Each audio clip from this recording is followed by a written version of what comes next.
ทางท้ายเนี่ยทำหน้าที่เป็นหัวได้ทั้งคู่พอแล่นไปถึงจุดหมายไอ้ฝ่ายหัวข้างหนึ่งพาไปพอไปถึงแล้วไม่ต้องกลับแหละนะใช้ท้ายในกลับเป็นหัววิ่งนำไปได้อีกอันนี้ก็เช่นเดียวกันเจ้าสองตัวนี้คุมหัวคุมท้ายนั้นที่จริงเป็นหัวได้ทั้งคู่นำกระบวนได้ทั้งหมดอันนี้เป็นข้อพิเศษของเขาอันนี้ข้อพิเศษเนี่ยเป็นเรื่องที่น่าสนใจบอกแล้วว่าข้อหนึ่งความมีกัลยาณมิตรก็เป็นเรื่องของปรโตโคสะเป็นเสียงบอกจากผู้อื่นอันนี้เป็นปัจจัยภายนอกส่วนโยนิโสมนสิการนั้นเป็นปัจจัยภายในอยู่ในตนเองนี้สำหรับคนทั่วไปนี่เราจะมาอาศัยเจ้าตัวแรกกัลยาณมิตรตาปัจจัยภายนอกมาเป็นตัวนำกระบวนพาชักพาให้ทั้ง7ทั้ง6ตัวข้างหลังเนี่ยเกิดขึ้นได้เพราะว่ากัลยาณมิตรนี่เป็นผู้ที่พัฒนาแล้วหรือพัฒนาไปมากกว่าตัวเราหรือตัวเด็กนั้นเพราะนั้นเขาก็จะมีคุณสมบัติทั้ง7ประการเนี่ยดีกว่าอันนี้เมื่อเขามีทั้ง7ประการนี้เขาสามารถกระตุ้นได้ทุกตัวกัลยาณมิตรนี่กระตุ้นได้หมดนะชักจูงให้เด็กรู้จักหากัลยาณมิตรก็ได้แล้วก็ให้เด็กรู้จักวินัยตั้งอยู่ในวินัยมีศีลก็ได้จะให้เกิดฉันทะก็ได้จะให้ฝึกตนก็ได้จะให้มีแนวความคิดถูกต้องก็ได้ให้มีความไม่ประมาทก็ได้แล้วก็ให้มีโยนิโสมนสิการก็ได้ทีนี้ในทางตรงข้ามกันก็โยนิโสมนสิการซึ่งเป็นปัจจัยภายในมีขึ้นในผู้ใดนี่ก็สามารถไปทำให้คุณสมบัติอื่นเกิดได้หมดเริ่มตั้งแต่การรู้จักเลือกหากัลยาณมิตรแม้แต่ว่าได้ปาปมิตรมิตรชั่วแกก็ยังหาประโยชน์จากปาปมิตรได้เลยเนี่ยไม่ต้องพูดถึงกัลยาณมิตรคล้ายๆว่าเหมือนกันในใจนี้สามารถพลิกเอาปาปมิตรให้กลับเป็นกัลยาณมิตรเช่นอย่างรายการทีวีเป็นตัวอย่างรายการทีวีมากับสื่อมวลชนมันเป็นรายการที่อาจจะไม่ดีถ้าเป็นรายการที่ดีก็แล้วไปก็เป็นกัลยาณมิตรในตัวนี่ถ้าเป็นรายการที่ดีเป็นโทษแต่เด็กมีโยนิโสมนสิการนี่แกกลับได้คติแกดูแล้วแกหาความรู้ได้แล้วก็หาคติความดีงามได้มองสิ่งที่ไม่ดีแล้วทำให้ได้แง่คิดซึ่งอันเนี้ยที่สำคัญประโยนิโสมนสิการนี่มันทำให้ได้ประโยชน์จากทุกอย่างก็เหมือนอย่างพระพุทธเจ้าของเราเนี่ยที่อยู่ในท่ามกลางสิ่งแวดล้อมอันเดียวกันกับคนอื่นแต่เขามองในขณะที่คนอื่นเขามองอย่างหนึ่งพระพุทธเจ้ามองอีกอย่างหนึ่งหรืออย่างพระสารีบุตรกับโมคคัลลานะก่อนที่จะบวชตอนแรกก็เป็นไปตามกระแสสังคมอยู่ในอำนาจของสภาพแวดล้อมชอบสนุกสนานไปกับเพื่อนฝูงมีเรื่องของการบันเทิงมีของงานนักขัตฤกษ์ก็ไปดูอย่างที่ตอนนั้นไปดูคิรคัสมัชชะเป็นมหรสพบนยอดเขาถ้าไปดูมาทุกปีก็สนุกสนานปีนั้นไปดูแล้วเกิดได้คติความคิดอีกอย่างเนี่ยโยนิโสมนสิการมันเกิดขึ้นมามองใหม่มองสิ่งเดิมแต่ไม่เห็นเหมือนเดิมเห็นได้ความคิดอะไรเนี่ยก็เป็นโยนิโสมนสิการเพราะฉะนั้นแม้แต่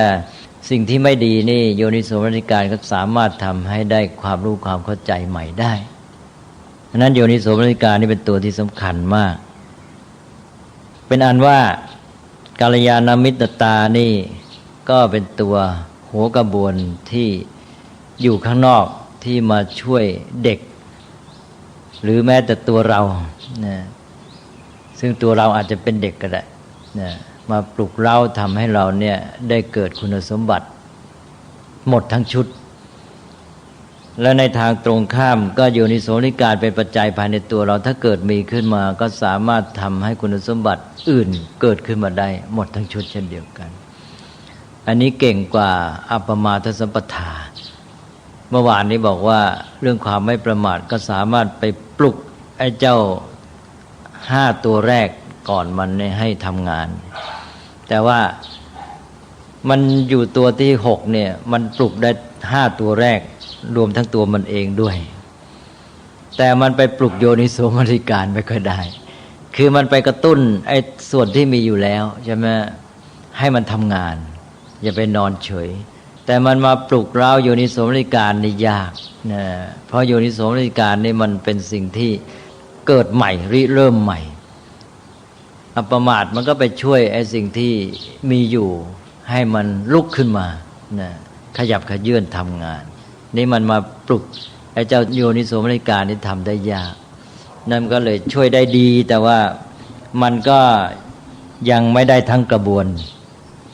อันนี้กัลยาณมิตรตานี่ก็ได้ทั้งกระบวนเลยนะเป็นหัวกระบวนอันแรกก็มาช่วยชักนำทั้งชุดส่วนโยนิโสมนสิการอยู่ข้างในก็ชักนำได้ทั้งชุดเช่นเดียวกันนะอันนี้ฝ่ายกัลยาณมิตรตานี่นอกจากว่าจะชักนำทั้งชุดนี้ก็คือว่าถ้าพูดโดยทั่วไปกัลยาณมิตรนี่จะมาเป็นแบบอย่างจะมาช่วย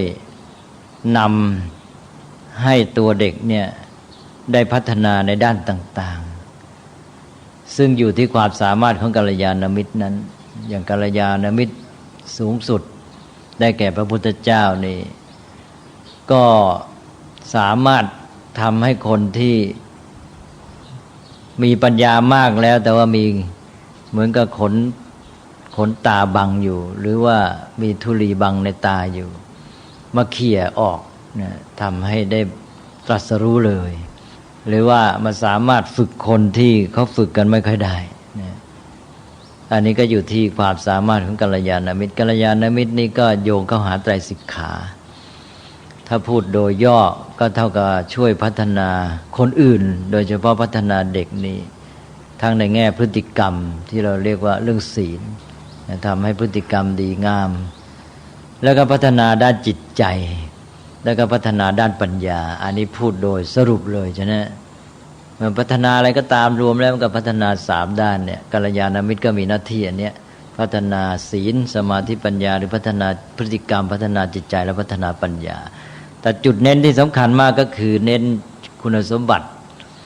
ชุดที่เรียกว่าบุพนิมิตแห่งมรรคเนี่ย7ประการแล้วท่านเน้นหนักเข้าไปอีกก็มาเน้นเรื่องโยนิโสมนสิการเนี่ยถ้าหากว่ากัลยาณมิตรมาเจาะปลุกเร้าชักนำให้เกิดโยนิโสมนสิการนี้ได้เป็นดีที่สุดเพราะอะไรเพราะว่ากัลยาณมิตรนั้นเป็นปัจจัยภายนอกอย่างที่ทราบอยู่แล้วอันนี้ตราบใดที่เด็กยังไม่มีโยนิโสมนสิการก็ต้องอาศัยผู้อื่นยังไม่เป็นอิสระพึ่งตนเองไม่ได้มีกัลยาณมิตรเช่นพ่อแม่ดีมีครูอาจารย์ดีหรือมีเพื่อนใกล้ชิดที่ดีคอยชักนำคอยหนุนคอยชี้แนะทำให้เกิดปัญญาทำให้ได้คติอะไรจากสิ่งต่างๆแต่ก็เป็นผู้อื่นถ้าตัวเองอยู่คนเดียวทำไม่ได้นี่ต้องอาศัยผู้อื่นขึ้นต่อผู้อื่นต้องพึ่งเขายังพึ่งตัวเองไม่ได้ยังไม่ปลอดภัยความสัมพันธ์กับกัลยาณมิตรก็อาศัยศรัทธาถ้าเรามีศรัทธาต่อกัลยาณมิตรหรืออย่างเด็กเนี่ยเด็กมีศรัทธาต่อพ่อแม่เชื่อฟังเห็นความสำคัญของพ่อแม่เห็นว่าพ่อแม่นี้เก่งโดยปกติแล้วเด็กๆเนี่ยจะเอาพ่อแม่นี้เป็นแบบอย่างเชื่อถือเป็นคนที่ยอดประเสริฐสุดดังนั้นเขาก็มีความเชื่อฟังก็อาศัยศรัทธาเนี่ยไปถึงครูก็เหมือนกันถ้ามีศรัทธาเขาก็พร้อมที่จะเชื่อฟังการแนะนำชักจูงก็ได้ผลแต่ถ้าขาดศรัทธาซะเมื่อไหร่แล้วกัลยาณมิตรก็ทำหน้าที่ยากเพราะเด็กจะหันไปมองที่อื่นเช่นเด็กสมัยนี้มีปัญหาเยอะเพราะว่ามีทีวีเป็นต้นบุกเข้าไปถึงในบ้านในห้องนอนถ้าแกไปเชื่อฟังทีวีมากกว่าเชื่อฟังพ่อแม่หรือบางทีก็ไม่เชื่อฟังพ่อแม่แต่เชื่อฟังเพื่อนมากกว่ามีเรื่องอะไรก็แทนที่จะปรึกษาพ่อแม่ก็ไปปรึกษาเพื่อนที่เพื่อนก็เลยชักจูงไปในทางเสียหายเพราะเพื่อนก็มีประสบการณ์น้อยอันนี้พ่อแม่ก็ไม่รู้จักวิธีที่จะพูดจาเป็นต้น เด็กก็ยิ่งเหินห่าง อันนี้ก็เป็นปัญหาอยู่ ก็ไม่ได้ประโยชน์จากกัลยาณมิตรนั่นก็ทำไงจะให้มีคุณสมบัติของกัลยาณมิตรเองด้วยพระพุทธเจ้าก็เลยตรัสย้ำมากเรื่องคนที่จะทำหน้าที่เป็นกัลยาณมิตรนี่ให้มีคุณสมบัติอย่างโน้นอย่างนี้อย่างชุดที่ก็มี7ข้อเหมือนกันนะกัลยาณมิตรธรรมมี7ข้ออย่างเดียวกับบุพนิมิตแห่งมรรคพระพุทธเจ้าตรัสไว้แม้แต่เป็นอาจารย์ให้กรรมฐานก็ต้องเป็นกัลยาณมิตรมีปิโยน่ารักคารุน่าเคารพภาวนีโยน่าเจริญใจหมายความว่าเป็นผู้ที่ควรแก่การภูมิใจของศิษย์หรือของลูกเป็นต้นเป็นตัวอย่างได้วัตตาเป็นนักพูดเป็นผลรู้จักพูดว่าจะนักขโมเป็นผู้อดทนต่อถ้อยคำคัมภีรัญจกถังกัตตาเป็นผู้รู้จักแถลงเรื่องลึกซึ้งมีอะไรยากลึกซึ้งก็พูดให้เข้าใจได้ทำของยากให้เป็นของง่าย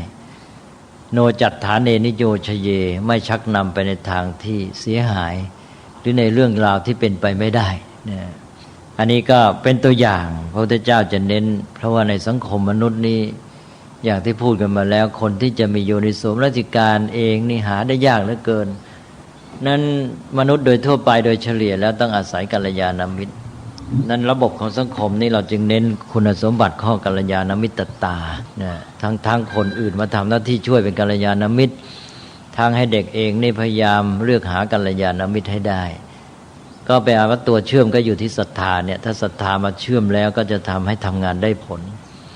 แต่กัลยาณมิตรต้องมีคุณสมบัติดีต้องเป็นผู้พัฒนาดีแล้วทั้งพฤติกรรมจิตใจและปัญญาแล้วก็พัฒนาความสามารถในการมาสัมพันธ์กับผู้อื่นในการช่วยชักนำเขาอย่างพระพุทธเจ้าที่เป็นยอดกัลยาณมิตรนี่เพราะมีทศพลญาณเลยทศพลญาณนี่มีปัญญาในการที่จะทำหน้าที่ช่วยแนะนำสั่งสอนผู้อื่นยกตัวอย่างเช่นมีความรู้เข้าใจตัวคนที่พระองค์จะไปทรงสั่งสอนมีญาณรู้จักบุคคลรู้จักแยกความแตกต่างระหว่างบุคคล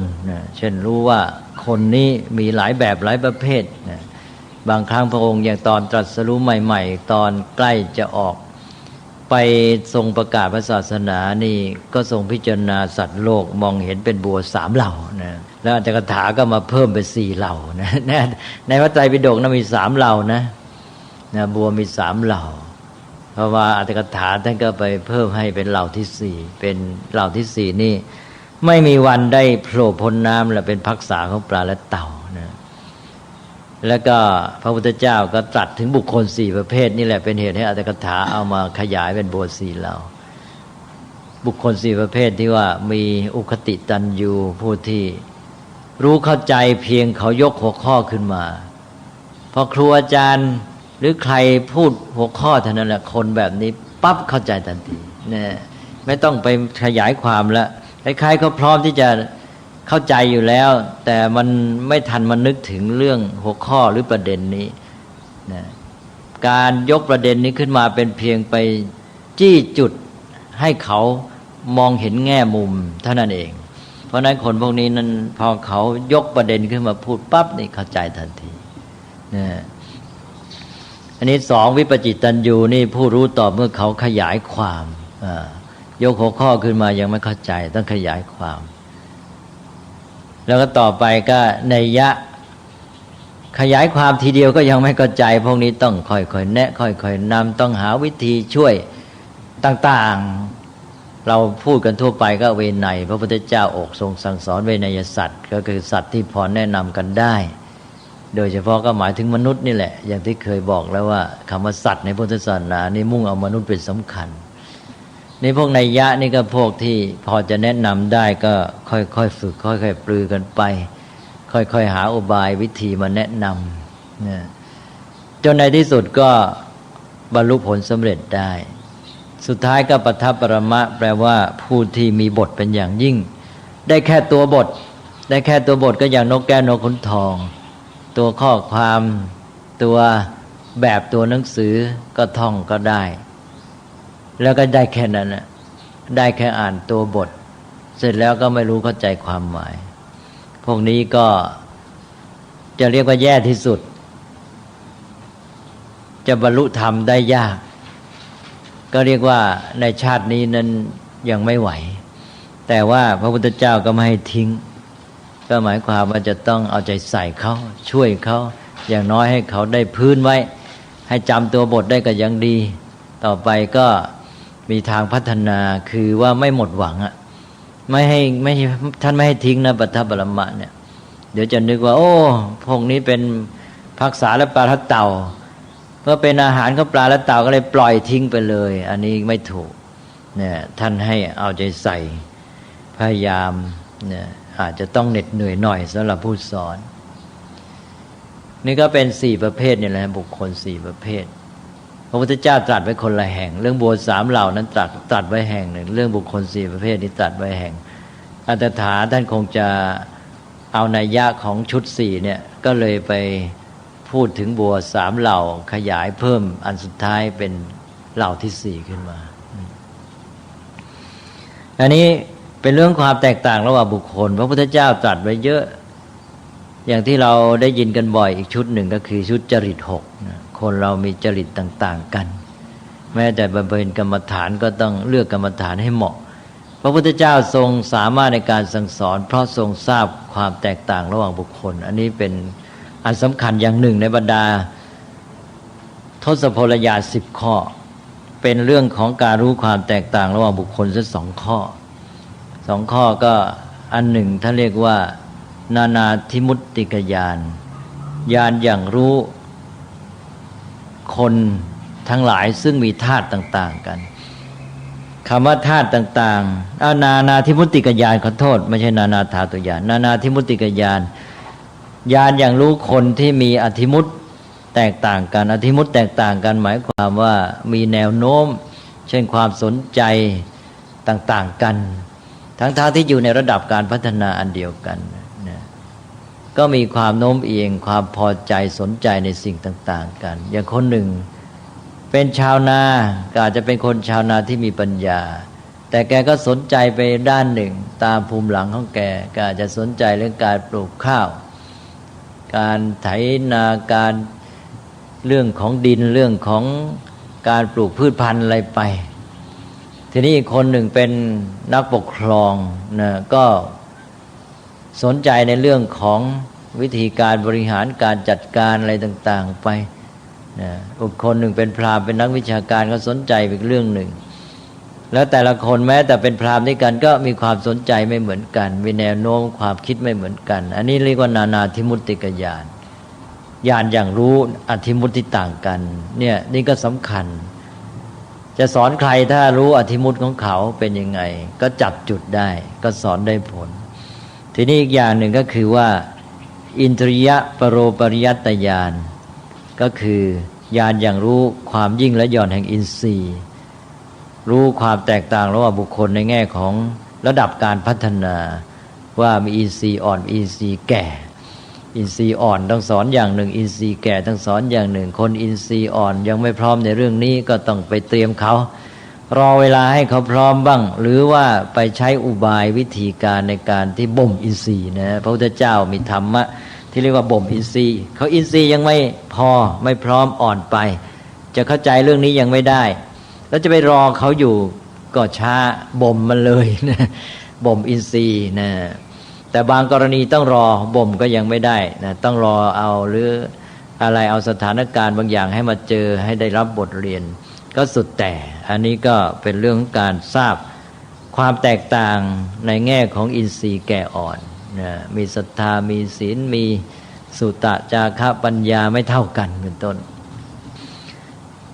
การรู้ความยิ่งหย่อนแห่งอินทรีย์ระดับการพัฒนาไม่เท่ากันความพร้อมของคนก็เป็นองค์ประกอบสำคัญในการที่จะสอนให้ได้ผลก็ต้องสอนให้เหมาะกับอินทรีย์ของเขา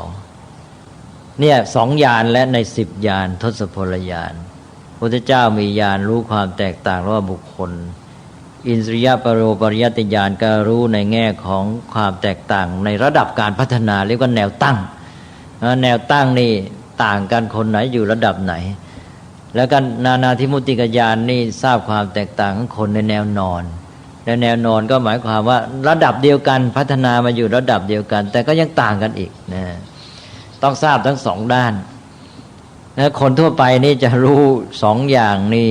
ยากนะเพราะนั้นการสอนของพระพุทธเจ้า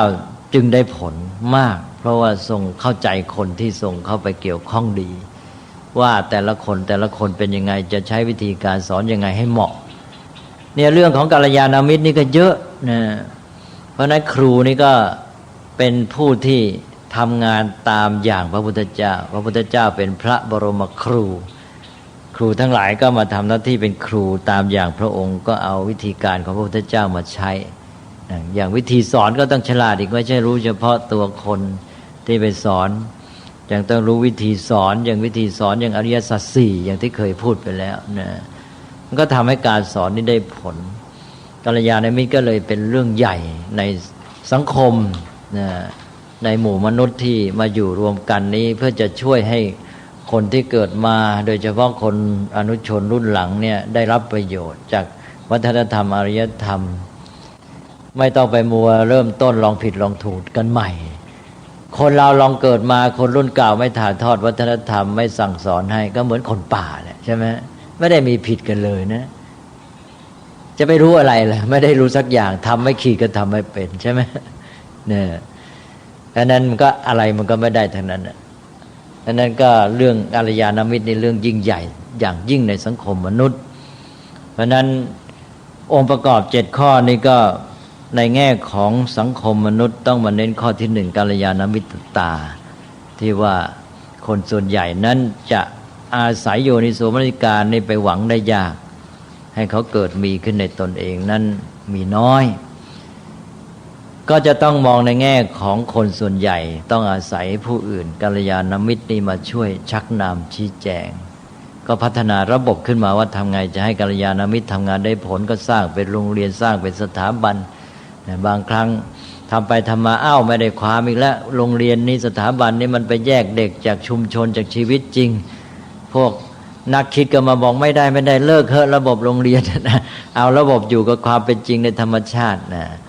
อย่างเรามองถึงการศึกษาในเมืองไทยเราสมัยก่อนเราก็ไม่มีชั้นเรียนอย่างยุคที่วัดเป็นศูนย์กลางของการศึกษาเนี่ยเด็กก็มาอยู่กับหลวงพ่อกับพระอาจารย์มาอยู่วัดก็เป็นโรงเรียนแต่ว่ามันไม่มีสถานที่ที่ชัดเจนใช่ไหมคือไม่เป็นตัวอาคารที่แยกเด็กออกไปจากชีวิตจริงเด็กก็อยู่ในวัดอยู่ในบรรยากาศของความเป็นอยู่ธรรมดานะไปช่วยหลวงพ่อไปประเคนภัตตาหารไปบิณฑบาตหลวงพ่อถือย่ามตามไปหรือถือบาตรตามไปนะหรือว่าเวลาหลวงพ่อจะไปไหนไปธุระไปเยี่ยมโยมลูกศิษย์ก็ถือย่ามหรือถืออะไรตามไปด้วยนะก็ไปอยู่ในชีวิตจริงหรือญาติโยมมาหาพระเด็กลูกศิษย์นี่ก็มาอยู่ใกล้ชิดคอยดูแลคอยฝึกหัดวิธีดำเนินชีวิตไปการร่วมสังคมฝึกหัดไปในตัวแล้วถึงเวลาเย็นหลวงพ่อก็อาจจะให้สอนเป็นพิเศษรู้วิชาหนังสือการรู้วิชาหนังสือเป็นเพียงส่วนหนึ่งของการศึกษาเดี๋ยวนี้เอาการรู้หนังสือมาเป็นการศึกษาไปเลยใช่ไหมอันนั้นเป็นเพียงส่วนหนึ่งของการศึกษาต้องรู้หนังสือไว้นะอ่านออกมานั่งกันที่หอสวดมนต์นั่งล้อมกันไปเนี่ยนั่งไปก็สอนกันไปมีอะไรเขียนก็เขียนกันไปนะมีเรื่องอะไรก็ว่ากันไปเหมือนชีวิตจริงพอเสร็จแล้วค่ำเดี๋ยวพอเด็กไปทานอาหารกันบางทีไปทานที่บ้านแล้วก็กลับมาใหม่แล้วกลับมาพอมืดค่ำสักหน่อยหลวงพ่อนอนเขนงอยู่ไอ้กงหน้ากุฏิบางทีหอสวดมนต์มานวดว่างั้นก็มานวดกันมานวดหลวงพ่อก็เล่านิทานชาดกบ้างอะไรบ้างให้ฟังประสบการณ์ของหลวงพ่อที่มีมาเด็กก็ได้รับความรู้ได้รับเรื่องของคติธรรมเรื่องของข้อแนะนำของหลวงพ่อไปในตัวมันเป็นชีวิตจริงดังนั้นการศึกษาแบบสมัยโบราณก็เป็นการศึกษาในชีวิตจริงแต่ว่าถ้าจะเอาเป็นวิชาชำนาญพิเศษนี่ก็จะได้น้อยการศึกษาสมัยใหม่จัดไปโรงเรียนสถาบันนี้ได้เก่งในแง่ความชำนาญพิเศษเฉพาะด้านสมัยก่อนก็ต้องอาศัยว่าไปฝากเนื้อฝากตัวกับอาจารย์หรือครูที่สอนวิชาช่างเป็นต้นเป็นเรื่องๆไปนะซึ่งมีมาตั้งแต่สมัยนิธิสาปาโมกเมืองตักกศิลานนท์เป็นผู้ชำนาญพิเศษ อันนั้นเป็นเพียงส่วนหนึ่งของการศึกษาตอนหลังมันสับสนกลายไปว่าการรู้เรื่องวิชาหนังสือการเรียนศิลปะชำนาญพิเศษนี่เป็นการศึกษาไปซะนะส่วนในตัวการศึกษาที่จริงเลยเลือนหายไป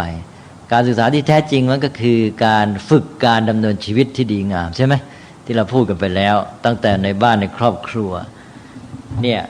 ผู้ใหญ่ทุกคนก็ทำหน้าที่ช่วยเด็กในการพัฒนาตัวเองให้เขามีการศึกษาดังนั้นชีวิตจริงนี่แหละที่สำคัญมากเป็นการศึกษาที่ถูกต้องตามความหมายส่วนเรื่องของการเรียนในโรงเรียนในสถาบันอะไรต่างๆเป็นการเรียนหนังสือรู้วิชาหนังสือและก็การฝึกในศิลปะวิทยาเฉพาะอย่างที่ชำนาญพิเศษเป็นเพียงส่วนหนึ่งของการศึกษา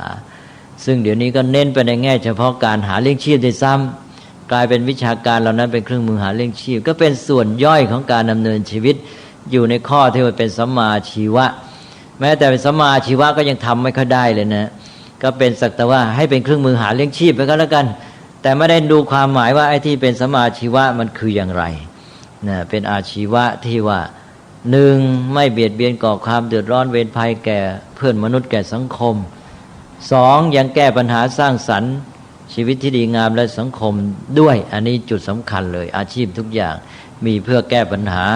ของสังคมแก้ปัญหาชีวิตหรือสร้างสรรค์อะไรอย่างใดอย่างหนึ่งต่อมาก็สัมมาอาชีพก็เป็นแดนของการฝึกฝนพัฒนาตัวเองด้วยอย่างที่ว่าเนี่ยเดี๋ยวนี้สัมมาอาชีพการเรียนวิชาในแง่อาชีพก็ไม่ได้คำนึงเลยเรื่องเหล่านี้ใช่ไหมสักแต่ว่าให้ได้เรียนวิชาไปหาเลี้ยงชีพก็พอแล้วเนี่ยเพราะนั้นมันก็แคบมากการศึกษาสมัยปัจจุบันนี้แล้วก็อย่างที่เคยพูดว่าในเมื่อความเข้าใจเกี่ยวกับชีวิตเกี่ยวกับความมุ่งหมายของชีวิตไม่ถูกต้องไม่รู้ว่ามนุษย์นั้นเป็นสัตว์ที่ต้องฝึกฝนพัฒนาจะมีชีวิตที่ดีงามด้วยการฝึกฝนพัฒนาก็นึกแต่ว่ามนุษย์นี่ก็คือจะต้องหาผลประโยชน์มาเสพต้องได้ผลประโยชน์เยอะๆใช่ไหมนี่การศึกษาก็เลยกลายเป็นเครื่องมือพัฒนาความสามารถที่จะหาสิ่งเสพมาบำเรอความสุขเท่านั้นเองและการศึกษาไปมามีความหมายอย่างนี้เยอะเลยนะเดี๋ยวนี้คนไม่น้อยมองแค่นี้การศึกษาทำไมล่ะเก่งในการที่จะไปหาเงินหาทองมาซื้อสิ่งของมาบำเรอตัวเองใช่ไหมก็เรียกว่าการศึกษามีความหมายแค่เป็นว่าเป็นการพัฒนาความสามารถที่จะหาสิ่งเสพหรือวัตถุบริโภคมาบำเรอความสุขของตนเองก็ไม่ได้พัฒนาความสามารถภายในเช่นศักยภาพในการที่จะมีความสุขใช่ว่าการศึกษามันมีความหมายอีกด้านหนึ่งว่าการศึกษาคือการพัฒนาความสามารถที่จะมีความสุขอันนี้ไม่มีก็เลยจบกันเลยยิ่งเรียนไปศึกษาไปก็ยิ่งเป็นคนขาดความสุขเป็นคนหมดความสามารถในการมีความสุขเป็นคนที่สุขได้ยากแทนที่จะสุขง่ายขึ้นปัญหาก็ตามมาหมดเพราะว่ารวมแล้วก็คือว่าการศึกษานี่มันไม่ใช่เป็นการศึกษาที่เกิดจากฐานของความรู้เข้าใจความจริงของโลกและชีวิตแล้วก็ไม่เป็นการศึกษาที่พร้อมทุกด้านเป็นบูรณาการพฤติกรรมจิตใจและปัญญาไม่เกิดจากความเข้าใจทั้งสิ่งแวดล้อมแล้วก็ตัวธรรมชาติของมนุษย์เองนะแล้วก็แยกส่วนออกมาเป็นความชำนาญพิเศษพรากเด็กหรือตัวผู้ศึกษาออกจากสังคมออกจากสิ่งแวดล้อมออกจากชีวิตที่เป็นอยู่จริงนะนั่นก็จะต้องมองหาประโยชน์ใช้ประโยชน์สิ่งเหล่านี้ให้ถูกต้องถ้าไปสุดโต่งก็จะกลายไปว่าเห็นว่าสิ่งนี้ไม่ดีก็จะล้มเลิกไปหมดต้องระวังเหมือนกันเดี๋ยวไม่ได้ความแล้ว บอกว่าโรงเรียนเลิก มหาวิทยาลัยเลิกอันนี้ก็อาจจะไปสุดโต่งสิ่งเหล่านี้มีแต่รู้ตามเป็นจริงว่ามันมีเพื่ออะไรมีประโยชน์อย่างไรโรงเรียนก็ดีสำหรับให้รู้วิชาหนังสือแล้วก็เพิ่มองค์ประกอบปัจจัยที่ขาดไปมหาวิทยาลัยก็ดีทำให้ชำนาญพิเศษดีแต่ว่ามันไม่บริบูรณ์ต้องเพิ่มการศึกษาด้านอื่น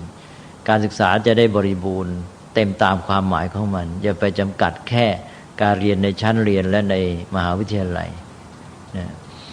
นี่ก็กิจกรรมของสังคมนี่ก็เป็นเรื่องใหญ่นะก็คือระบบกัลยาณมิตรเองหมายความว่าเรามีหลักกัลยาณมิตรแล้วทำไงจะให้กัลยาณมิตรนี่เกิดมีเป็นจริงในสังคมก็เลยจัดตั้งระบบกัลยาณมิตรขึ้นมานั้น ระบบการศึกษากระบวนการศึกษากิจการการศึกษาของรัฐของสังคมทั้งหมดก็คือระบบกัลยาณมิตรจัดตั้งนั่นเองนะไม่ใช่อะไรอื่นถ้าทำได้สำเร็จก็คือว่าจะให้กัลยาณมิตรมาทำหน้าที่อย่างได้ผลแล้วผู้ที่เกี่ยวข้องในเรื่องนี้ก็จะต้องมาช่วยกันทำหน้าที่ให้ดีโดยเฉพาะปัจจุบันก็สื่อมวลชนเนี่ยมีอิทธิพลอย่างสำคัญอย่างที่พูดว่าเข้าไปยึดครองอำนาจครอบครองดินแดนของพ่อแม่ในบ้านก็ยังได้นะแย่งบทบาทของพ่อแม่ไปทำแต่ว่าพอแย่งไปแล้วไม่ได้ทำได้ดีทำให้เสียซะอีกนะก็เลยยิ่งแยกกันไปกันใหญ่เอาละครับถึงยังไงก็ตามกัลยาณมิตรก็ต้องอาศัยปัจจัยภายนอกยังต้องพึ่งพายังต้องอาศัยศรัทธามาเป็นตัวเชื่อมนะถ้าศรัทธาไปอยู่ที่มิตรอันไหนนะเด็กก็จะไหลไปตามมิตรนั้นเช่นอย่างปัจจุบันนี้เด็กมีศรัทธาต่อทีวีมากนะเพราะฉะนั้นอิทธิพลทีวีก็จะเต็มที่เลยเด็กศรัทธาต่อพ่อแม่ครูอาจารย์น้อยลงปัจจุบันนี้ก็เลยไปเชื่อฟังทีวีมากกว่าเพราะนั้นพ่อแม่ครูอาจารย์จะต้องสร้างศรัทธาให้เกิดขึ้นเพื่อให้กระแสในการที่จะได้รับอิทธิพลจากกัลยาณมิตรนั้นมันมีกำลังเพียงพอนะเพราะฉะนั้นแล้วเด็กก็จะออกไปนอกลู่นอกทางไปศรัทธาทีวีไปศรัทธาเพื่อนซะนะไปศรัทธาเพื่อนดีไม่ดีก็ไปยาเสพติดไปเลยถ้าเพื่อนไม่ดีรวมแล้วก็คือยังเป็นระบบพึ่งปัจจัยภายนอกตราบใดที่ยังต้องอาศัยกัลยาณมิตรเด็กก็ยังพึ่งตัวเองไม่ได้จริงและยังไว้ใจเต็มที่ไม่ได้เพราะนั้นก็เลยต้องไปเอาข้อสุดท้ายมาถ้าเมื่อไรเด็กได้มีโยนิโสมนสิการในตัวเองคิดเองเป็นคราวนี้แล้วก็ได้ความละพึ่งตนเองได้นะเพราะนั้นจุดหมายของเราจึงอยู่ที่ข้อโยนิโสมนสิการเพราะเป็นปัจจัยภายในนะซึ่งจะทำให้เด็กนี้สามารถหาความรู้หาความจริงจากสิ่งทั้งหลายได้และหาประโยชน์เอาประโยชน์ได้จากทุกสิ่งทุกอย่างถ้าใครทำได้อย่างนี้ก็พึ่งตนเองได้เป็นอิสระนี่คือจุดหมายพอมีโยนิโสในการก็พึ่งตนเองได้มีแนวความคิดมีปัญญาพัฒนาตัวเองได้อย่างแท้จริง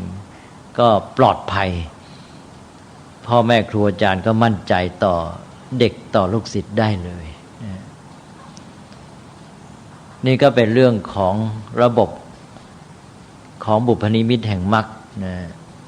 ก็มี7ข้อโยนิโสมนสิการนี่น่าจะสำคัญที่สุดนะครับสำคัญที่สุดสิฮะเป็นปัจจัยภายในที่ทำให้พึ่งตนเองได้เป็นอิสระถ้าตราบใดยังต้องอาศัยกัลยาณมิตรมันก็ต้องพึ่งพายังไว้ใจไม่ได้นะฮะเพราะเด็กมันยังไม่สามารถที่จะคิดได้ตนเองนะไม่สามารถเดินเข้าสู่ทางที่ถูกต้องด้วยตนเองแท้จริงยังต้องพึ่งพาอาศัยผู้อื่นกัลยาณมิตรมาช่วยนั่นข้อนี้กับข้อกัลยาณมิตรมันก็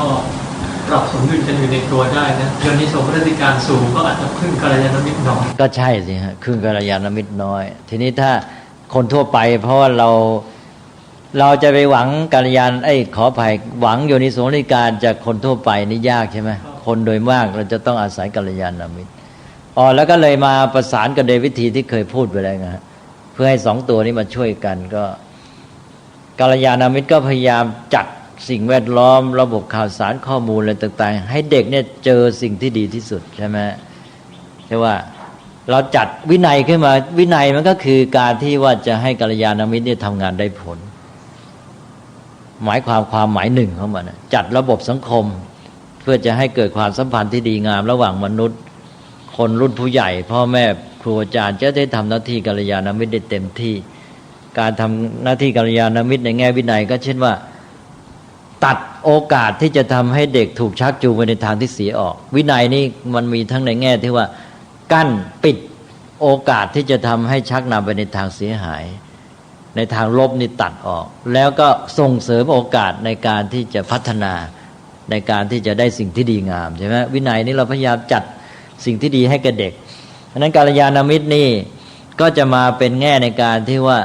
ตั้งใจจัดสรรสภาพแวดล้อมเช่นข่าวสารข้อมูลที่ดีที่สุดให้กับเด็กนี่เป็นคติของฝ่ายกัลยาณมิตรนะว่าจัดสรรที่ดีที่สุดจัดสรรสิ่งที่ดีที่สุดให้กับเด็กนะ แล้วเสร็จแล้วฝ่ายโยนิโสมนสิการก็กลายเป็นตรงข้ามบอกว่าพัฒนาในตัวเด็กให้สามารถหาความรู้ความจริงและประโยชน์ได้จากสิ่งที่เลวที่สุดจากสิ่งแวดล้อมอะไรต่างๆที่เลวที่สุดไม่ได้เรื่องเนี่ยถ้าเด็กโยมมีโยนิโสมนสิการก็หาประโยชน์หาความจริงได้ถ้ามิฉะนั้นแล้วมหาบุรุษไม่เกิดเพราะมหาบุรุษนี่เดินมาไปเกิดในยุคที่มันแย่อย่างพระพุทธเจ้าเขามีทุกข์มีความเดือดร้อนมากกลับสามารถที่จะหาคติหาความรู้หาความจริงหาความดีงามจากสภาพเช่นนั้นแล้วมาช่วยคนอื่นนั้นสองอันนี้ก็จึงมาบรรจบนะฮะประสานกันในแง่ที่ว่ากัลยาณมิตรจัดสิ่งที่ดีที่สุดให้แก่เด็กโยนิโสในการพัฒนาในตัวเด็กให้หาความรู้ความจริงและประโยชน์ได้จากสิ่งที่เลวที่สุดนะกลับกันถ้าได้สองอันนี้สบายเลยนี่จะเอาอย่างเดียวก็ไม่ได้เป็นนึกแต่คติว่าจัดสรรสิ่งที่ดีที่สุดให้แก่เด็กโธ่เด็กมันจะไปเจอสิ่งที่ดีที่สุดมันอยู่กับเราตลอดเมื่อไหร่ล่ะอยู่กับพ่อแม่อยู่กับครูอาจารย์ตลอดเมื่อไหร่ใช่ไหมเดี๋ยวมันก็ออกไปมันก็ไปเจอสิ่งที่ชั่วที่ร้ายแล้วไว้ใจได้หรือเด็กพึ่งตัวเองไม่ได้อันนั้นก็ต้องพัฒนาในตัวเด็กให้เอาประโยชน์ได้จากสิ่งที่เลวที่สุดด้วยถ้าได้อย่างนั้นก็สบายไปเลย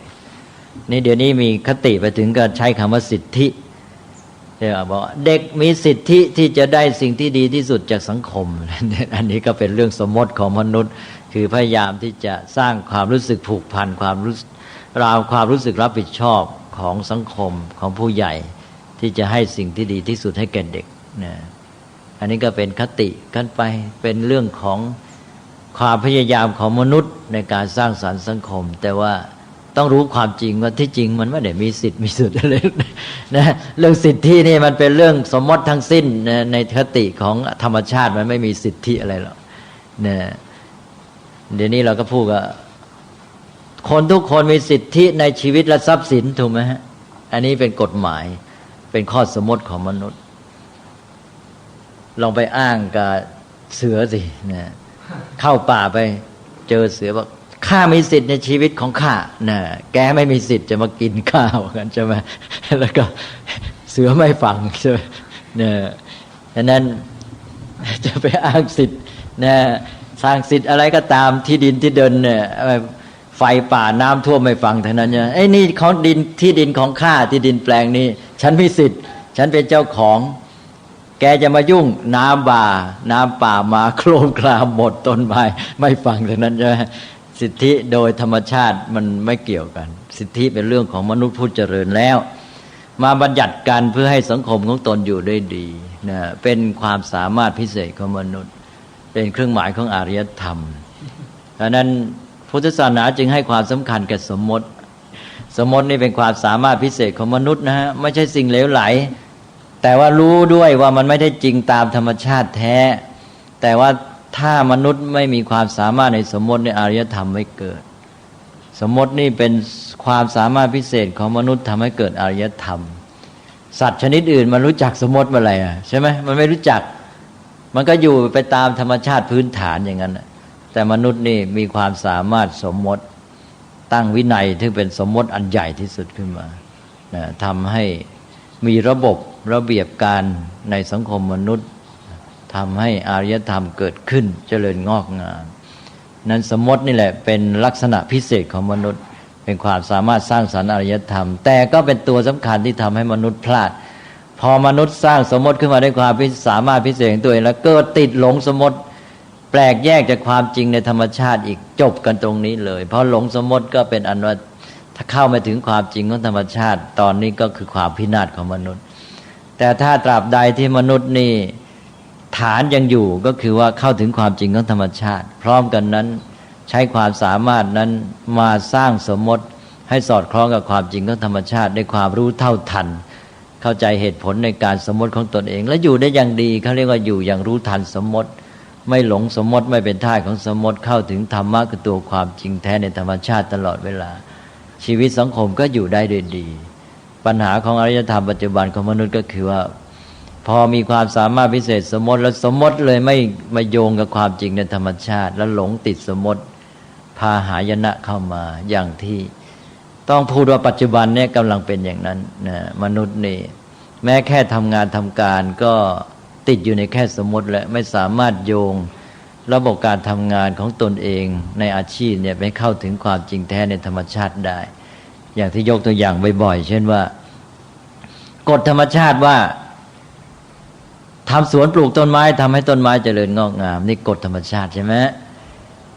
กฎมนุษย์นี่สมมติซ้อนขึ้นมาว่าทำสวน1 เดือนได้เงินเดือน 5,000 บาทใช่ไหมนี่กฎมนุษย์การทำสวนเป็นเหตุการได้เงินเดือน 5,000 บาทเป็นผลนี่เป็นกฎมนุษย์สมมติแล้วก็การทำสวนเป็นเหตุต้นไม้เจริญงอกงามเป็นผลนี่เป็นกฎธรรมชาติ2 อันนี้ซ้อนกันอยู่เราตั้งกฎสมมติขึ้นมาว่าให้ทำสวน1 เดือนได้เงินเดือน 5,000 บาทเพราะอะไรเพราะเรารู้ความจริงของธรรมชาติว่าทำสวนแล้วต้นไม้เจริญงอกงามไอ้สิ่งที่เราต้องการคือต้นไม้เจริญงอกงามถูกไหมเมื่อเราต้องการต้นไม้เจริญงอกงามเราก็ต้องทำสวนแต่นี้มนุษย์ฉลาดเพื่อจะให้การทำสวนนี่เป็นจริงเป็นจังมีคนทำหน้าที่มีการแบ่งงานกันทำแล้วเขาไม่ต้องกังวลเรื่องความเป็นอยู่เขาได้ตั้งใจทำงานทำสวนเต็มที่เราก็เลยตั้งกฎสมมติของมนุษย์ซ้อนขึ้นมาว่าทำสวน1 เดือนได้เงินเดือน 5,000 บาทแกไม่ต้องไปห่วงเรื่องทำมาหากินแล้วแกตั้งใจทำสวนไปนะก็เลยกฎมนุษย์นี่เป็นกฎสมมติขึ้นมาด้วยเหตุผลที่ต้องการผลตามกฎธรรมชาติกฎมนุษย์ก็ไปเสริมกฎธรรมชาติทำให้เราได้ผลที่ต้องการตามกฎธรรมชาติใช่ไหมนี่คือถ้าหากว่ามันเป็นไปตามนี้ผลที่ต้องการก็เกิดขึ้นนี่คืออารยธรรมมนุษย์ที่สามารถสร้างกฎสมมติมีระบบการทำงานเป็นวินัยทำให้คนเนี่ยทำงานทำสวน1 เดือนได้เงินเดือน 5,000 บาทนี่เป็นความสามารถพิเศษของมนุษย์แต่ว่าต้องโยงไปถึงความจริงของธรรมชาติก็คือว่าแกจะได้หายห่วงกังวลเรื่องการหาเงินหาทองมาเลี้ยงตัวเองเลี้ยงครอบครัวแกได้ตั้งใจทำสวนแต่คนที่ทำสวนนั้นจะต้องมีใจที่มุ่งผลตามกฎธรรมชาติคือทำสวนด้วยอยากให้ได้ต้นไม้เจริญงอกงามรักเหตุผลตามกฎธรรมชาติต้องการผลตามกฎธรรมชาติตราบใดที่คนทำสวนยังรักต้องการผลที่เป็นจริงตามกฎธรรมชาติคืออยากให้ต้นไม้เจริญงอกงามทำสวนด้วยความต้องการนั้นอยู่แล้วกฎสมมตินี้ก็จะมาหนุนให้เขาทำงานได้ผลจริงตามที่เราต้องการก็คือทำให้ต้นไม้เจริญงอกงามแต่ถ้าเมื่อไรคนสวนมาหลงสมมติก็คือว่าไม่ได้นึกถึงแล้วเรื่องว่าทำสวนนั้นทำให้ต้นไม้เจริญงอกงามเอาแต่เพียงว่าทำสวนแล้วเป็นเหตุแล้วได้เงินเดือน 5,000 บาทเป็นผลทำสวนเพื่อให้ได้เงินเดือน 5,000 บาทอย่างเดียวก็หลงสมมติพอหลงสมมติปั๊บตัดขาดแปลกแยกจากความจริงของธรรมชาติไม่ต้องการต้นไม้เจริญงอกงามทำสวนด้วยความจำใจแล้วโอ้ตัวฉันต้องการเงินเดือน 5,000 บาททำสวนเป็นเหตุเงินเดือน 5,000 บาทเป็นผลต้องการอยู่แค่นี้ใจไม่นึกถึงเลยเรื่องต้นไม้เจริญงอกงามตัวเองใจไม่เป็นสุขแล้วเพราะใจอยู่ที่ผลสมมติคือเงินเดือน 5,000 บาทนั้นการทำสวนกลายเป็นความทุกข์ทรมานจำใจทำไม่ตั้งใจไม่เต็มใจทำเป็นความทุกข์ไม่ตั้งใจทำงานไม่ได้ผลอีกเสียหมดเลยเพราะนั้นเมื่อมนุษย์เจริญในอารยธรรมสร้างสมมติขึ้นมาแล้วกลับหลงสมมติเสียนั่นก็คือความพินาศของมนุษย์เองที่แปลกแยกจากความจริงของกฎธรรมชาติก็ตัดขาดจากตัวธรรมะใช่ไหมเหลืออยู่แต่วินัยแล้ววินัยนั้นขาดความหมายวินัยก็คือสมมตินั้นขาดความหมายไปแล้วทำสวน1 เดือนได้เงินเดือน 5,000 บาทนี่เป็นวินัยกฎสมมติของมนุษย์แล้วไม่มีความหมายโยงไปถึงธรรมะที่เป็นผลตามกฎธรรมชาติก็คือมนุษย์นั้นอยู่อย่างเรียกว่าแปลกแยกจากธรรมชาติขาดความสุขที่ควรจะมีโดยธรรมชาติไปเสียและทำให้ระบบสังคมนั้นแปรปรวนวิปลาสก็เสื่อมเพราะนั้นจุดนี้ตอนนี้อารยธรรมมนุษย์กำลังถึงจุดนี้นะเป็นไปทั่วหมดเลยนั่นก็ถ้ายังขืนอยู่ในภาวะนี้ก็บอกได้เลยว่ากำลังจะไปสู่ความพินาศนะนอกจากจะกลับตัวได้ลักษณะที่มันจะไปสู่ความพินาศนี่อาจจะผิดสมดุลอย่างหนึ่งของธรรมชาติเลยครับมันเรื่องธรรมชาติมันไม่มีอะไรธรรมชาติมันไม่มีเสียหายแล้วธรรมชาติมันไม่มีเสื่อมมีเจริญเราบอกว่าธรรมชาติเสื่อมโทรม มันไม่ได้เสื่อมได้โทรมมันก็เป็นของมันตามเหตุปัจจัยใช่ไหมมันเป็นความเสื่อมโทรมในสายตามนุษย์อะไรที่มันไม่เกื้อหนุนต่อมนุษย์เราไม่ชอบใจมันเราก็บอกมันเสื่อมอะไรที่เราชอบเราก็บอกเจริญนะก็เป็นต้องให้คำจำกัดความเรื่องของมนุษย์นี่ต้นไม้มันจะหมดมันจะแห้งมันก็เป็นเรื่องธรรมชาติใช่ไหมมันก็เป็นภาวะตามเหตุปัจจัยก็เป็นไปของมันจนกระทั่งว่าโลกนี้ลุกเป็นไฟทั้งโลกมันก็เป็นธรรมชาติอยู่นั่นแหละมันก็ไม่ได้เป็นอะไรนะมีอะไรอีกไหมครับเดี๋ยวเลยว่าออกนอกเรื่องบุพนิมิตแห่งมรรคไปแล้วนะแต่มันโยงกันไปหมดนะตกลงว่าตัวสำคัญ7อย่างนี่แหละเป็นตัวนำเข้าสู่มรรคนะซึ่งจะต้องมันเน้นอย่าไปลืมอย่าไปมองข้ามมันแล้วก็ในบรรดา7ประการนี้ตัวแรกกัลยาณมิตรนี่สำคัญในสังคมมนุษย์ในหมู่มนุษย์ที่จะให้อยู่ร่วมกันได้ดีก็จะต้องเน้นว่าทำไงจะสร้างระบบกัลยาณมิตรให้ได้นะมันหมายถึงทั้งสังคมนะครับไม่ใช่เฉพาะจุดใดจุดหนึ่งมันหมายถึงตั้งแต่ผู้ปกครองประเทศนี่แหละถ้าได้กัลยาณมิตรมาก็สบายไปเยอะเลยทำไงเราจะได้ให้ผู้ปกครองประเทศที่เป็นกัลยาณมิตรใช่ไหมนะมีคุณสมบัติของกัลยาณมิตรมีความเข้าใจหมู่มนุษย์ที่เขามาปกครองแต่ว่าท้ายที่สุดก็ในตัวแต่ละคนนี้ในขณะที่แม้สังคมไม่มีกัลยาณมิตรเลยไอ้เจ้าโยนิโสมนสิการมีในตัวใครคนนั้นก็ไปรอดคนนั้นก็สามารถจะบรรลุธรรมได้แม้แต่ในท่ามกลางของความเสื่อมโทรมความวิบัติต่างๆนะบางทีตอนวิบัตินั่นแหละเขากลับได้ประโยชน์ซะอีกอย่างคนที่จะตายบางทีบรรลุธรรมตอนตายเลยใช่ไหมหาประโยชน์ได้จากความตายเขาบอกแล้วว่าโยนิโสมนสิการนั้นทำให้มนุษย์สามารถพลิกกลับสิ่งที่ว่าร้ายให้กลายเป็นดีหาประโยชน์ได้จากสิ่งที่เลวทรามที่สุดมีอะไรสงสัยไหมครับหลวงลุงหัวเราะอะไรผมฟังเรื่องจากคนป่วยทั้งหมดพอแล้วก็ผมคิดแล้วมันยากจังยากอะไรที่ยากเพราะมันไม่ช่วยกันไม่ต้องอย่างกัลยาณมิตรเนี่ยเดี๋ยวนี้ก็หาไม่ค่อยมีถึงมีมันก็ไม่ค่อยไปหากัลยาณมิตรกันใช่ไหมฮะเพราะมันไม่ได้เงินก็มาติดในสมมตินั่นเลยครับยากมันยุ่งเกี่ยวไปหมดเวลาก็มาคิดก็เราไม่ได้พัฒนาคนในแนวทางที่มันถูกต้องเนี่ยเพราะว่าเราไปพัฒนาการศึกษาว่าคือการพัฒนาความสามารถหาสิ่งเสพบำเรอความสุขของตนใช่ไหมนี่พอแค่จุดนี้มันก็ไปแล้วมันก็เรรวนหมดเลยเพราะตั้งจิตผิดแล้วทิฏฐิมันผิดเลยมันทิฏฐิสัมปทาไม่ได้แล้วข้อ5หายไปเลยเนี่ยว่าคือเรียนคืออะไร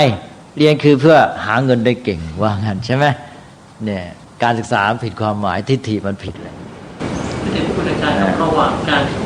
ตั้งเจตนาและการมีทิฏฐิอะไรควรจะต้องมาก่อนทิฏฐิมันเป็นตัวทำให้ตั้งเจตนา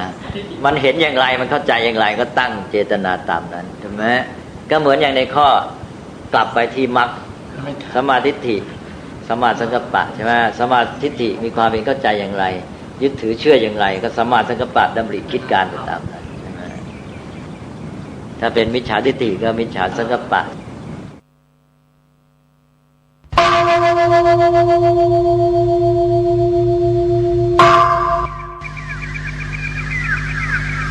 พรุ่งนี้เป็นวันพระขอเชิญลดละอบายมุขทำจิตใจให้สงบสะอาดปราศจากสิ่งเศร้าหมองทั้งปวงเข้าวัดฟังธรรมแล้วไหว้พระสวดมนต์ตามสมควร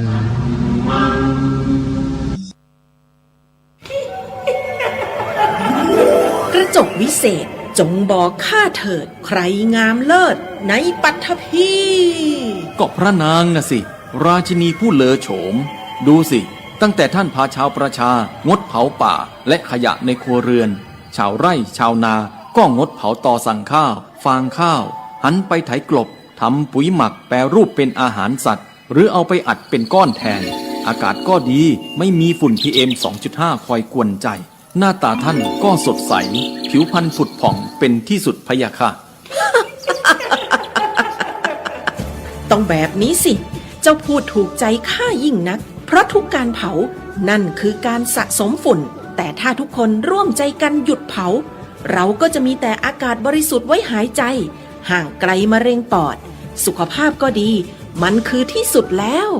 ราชินีจงเป็นอมตะ ราชินีจงเป็นอมตะ ข้าขอบูชาท่านพะยะค่ะ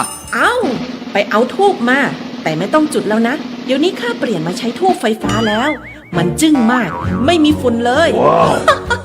คุณภาพอากาศดีด้วยการร่วมมือของทุกภาคส่วน ปรารถนาดีจากสำนักงานประชาสัมพันธ์ที่ 3 กรมประชาสัมพันธ์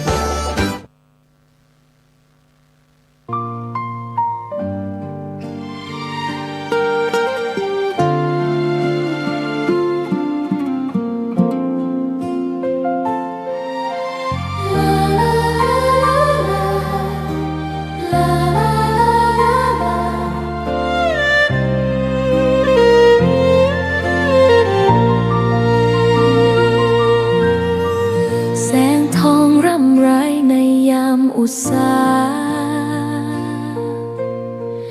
ยังเห็นพระเมตตาอยู่ทุกแห่งหน น้ำพระทัยฉโลมใจคน ทั่วพื้นแผ่นดินยังอบอุ่น รอยยิ้มพระพักตร์ยังส่องแสงในดวงใจไทยไม่ลืม เสียงสายลมแผ่วเบาเหมือนเอ่ยคำปลอบว่าพระองค์ยังอยู่ใกล้ ขอกราบแทบบาทด้วยรักนิรันดร์น้ำตาหลั่งพลันจากใจคนไทย แม้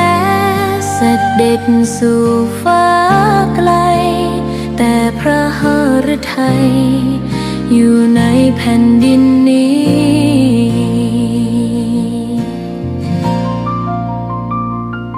สวนดอกไม้ยังบานดังวันเก่าราวกับเจ้าดอกไม้รู้ว่าพระองค์จากไป แต่กลิ่นหอมยังพัดผ่านใจ ให้ระลึกถึงพระเมตตา แผ่นดินนี้ยังส่องสว่างด้วยพระคุณอันยิ่งใหญ่ ขอเดินตามรอยเท้าแห่งพระแม่ไป ด้วยศรัทธาไม่เสื่อมคลาย ขอกราบแทบบาทด้วยรักนิรันดร์น้ำตาหลั่งพลันจากใจคนไทย แม้เสด็จสู่ฟ้าไกล แต่พระหฤทัยอยู่ในแผ่นดินนี้ ดวงใจไทยทุกดวงขอพักดีขอถวายรักนี้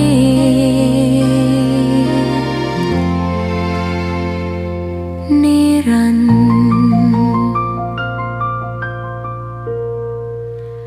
แด่พระพันปีหลวง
รมเรื่องการเทศนา การเขียน การค้นคว้า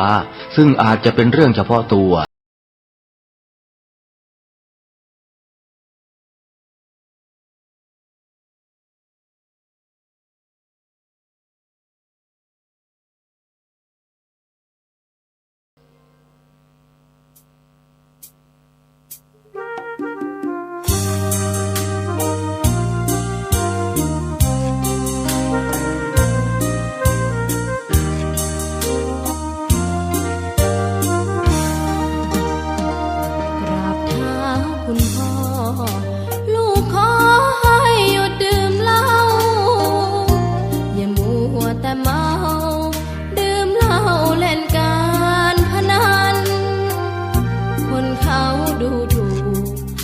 ว่าพ่อขี้เกียจทำงานชาวบ้านรังเกียจเดียดฉันต่างประจานคุณพ่อสิ้นดีสงสารคุณแม่ลำบากแท้หาเงินมาให้ได้มาเท่าใดพ่อใช้จนหมดไม่มีขัดสนจนยากลำบากคนแค้นเต็มทีอนาคตของลูกริบหรี่ความหวังที่มีมืดมนพ่อดื่มสุราเหมือนกินน้ำตาของแม่พ่อจะฐานะเราแย่หากไม่แก้ความจนแม่เตือนพ่อด่าตบตีแม่ชอกช้ำระกำมองมนซ้ำถูกคนเขานินทากราบเท้าคุณพ่อลูกขอให้หยุดดื่มเหล้าหากมัวแต่เมาคนเขาย้ำหมิ่นเรื่อยมากลับตัวเสียใหม่กลับใจมาพัฒนาพ่อจะมีคุณค่าเลิกดื่มสุราเลิกการพนัน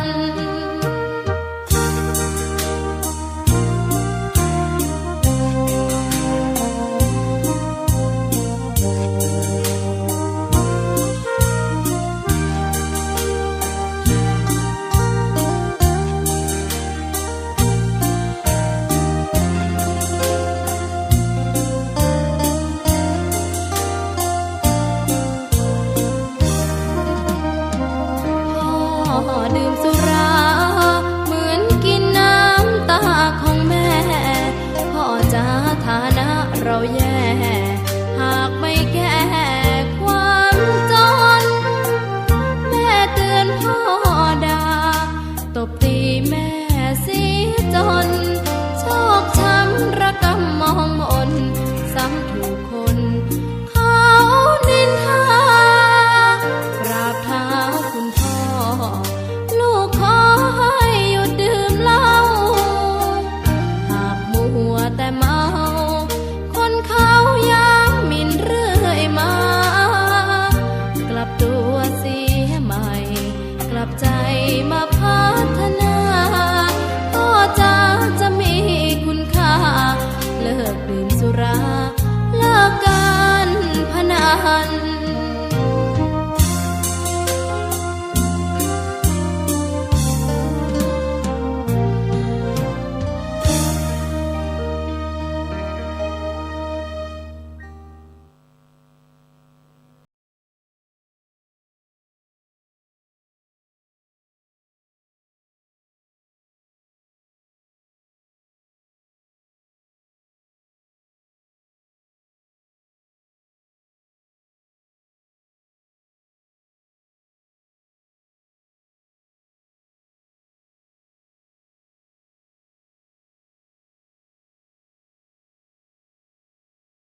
พล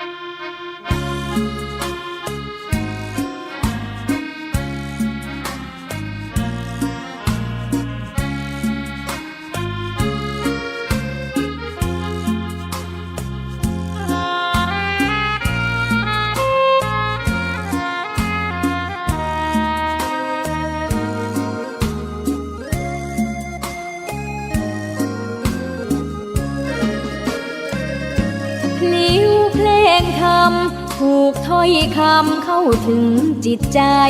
ฟังรายการวิทยุเสียงใสส่งถึงใจไปสู่ปลายนา สารธรรมน้อมนำมองพระศาสดา บอกผู้คนทั่วลาหันมาเข้าวัดฟังธรรม คลื่นเสียงนี้เป็นคลื่นธรรมะจากใจ ส่งถึงบ้านไกลบ้านไกล ฟังได้สุขใจล้ำยามดึกดื่นค่ำคืนมีงานต้องทำเป็นคลื่นสารธรรม เน้นย้ำธรรมะเพื่อนใจ เสียงคลื่นธรรมบอกหลักธรรมให้คลายความเหงา ฟังเสียงธรรมะเบาเบาบอกเล่าถึงคนบ้านไกล สื่อธรรมะบอกลดละละวางด้วยใจ สื่อไปถึงสวงใน เข้าใจหลักธรรมหลักดีพลิ้วเพลงธรรมถูกสัมพันธ์จิตใจร่าเริง ฟังสาระธรรมะบันเทิง รื่นเริงในชีวิตยามวันว่างเดินทางไปเยี่ยมสถานีนัดพบกันน้องพี่ วันนี้วันดีวันเสาร์สวดมนต์